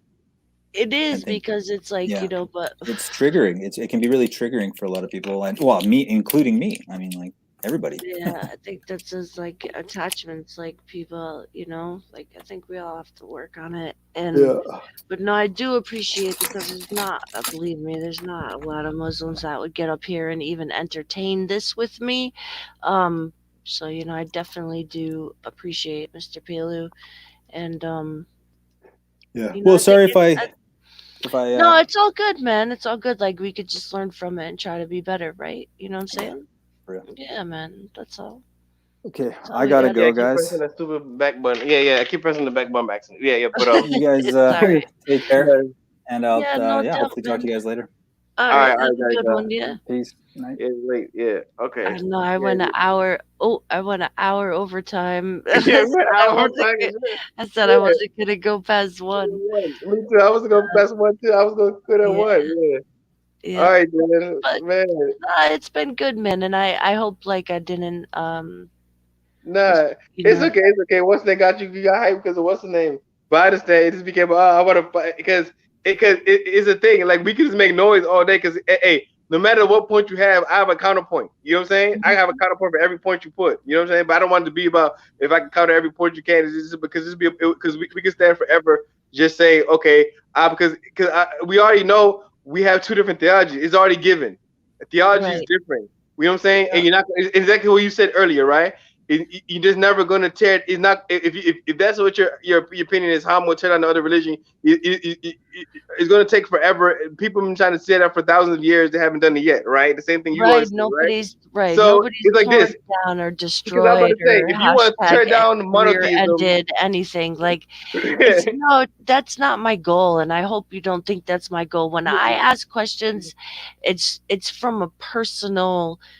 It's no, from a it was, personal thing but because these are things that I've battled with. Like this no, is I what I'm hear you saying. saying, right? The Yeah, thing is like that we have we somebody believe. who might have another goal, but you have to mind that other people might not be like you, and it just might be you might just be adding to a bunch of just them just want to attack. Because some people that's the whole Yeah, mo how to attack. And don't get me wrong, I don't mind it really because I can defend Islam. I'm one person I can stand for Islam and defend it point for point for point for point for point. I could right. do that, right? But Yeah. that's not the point of this discussion. You know what I'm trying to say? Mm-hmm. Yeah, that's not the point of the discussion. Is the point of discussion is to know just because we know that we're different, is that still to break us apart? You know what I'm Right, right. saying? Well, I think it's something good to learn from because this is, what I see like happening a lot. Not just with with Because a some lot people of streams. Like once it gets into that constant like this is different, this is hello. different, this is Yeah. different, then then people get defensive, then No, yeah, no, so it's not even about defensive. It's about this. It's about this. It's about this. It's about well, everybody does. I do. no, no. It's not even about defensive. It's about if you just want to. It's like some people get so. Some people it's more important that they try to fight the other religion and practice their own religion. Mm, You understand? I'm not here mm, trying to fight Buddhism. If I'm not trying to fight Buddhism, I wouldn't be here. You know what I'm trying to say?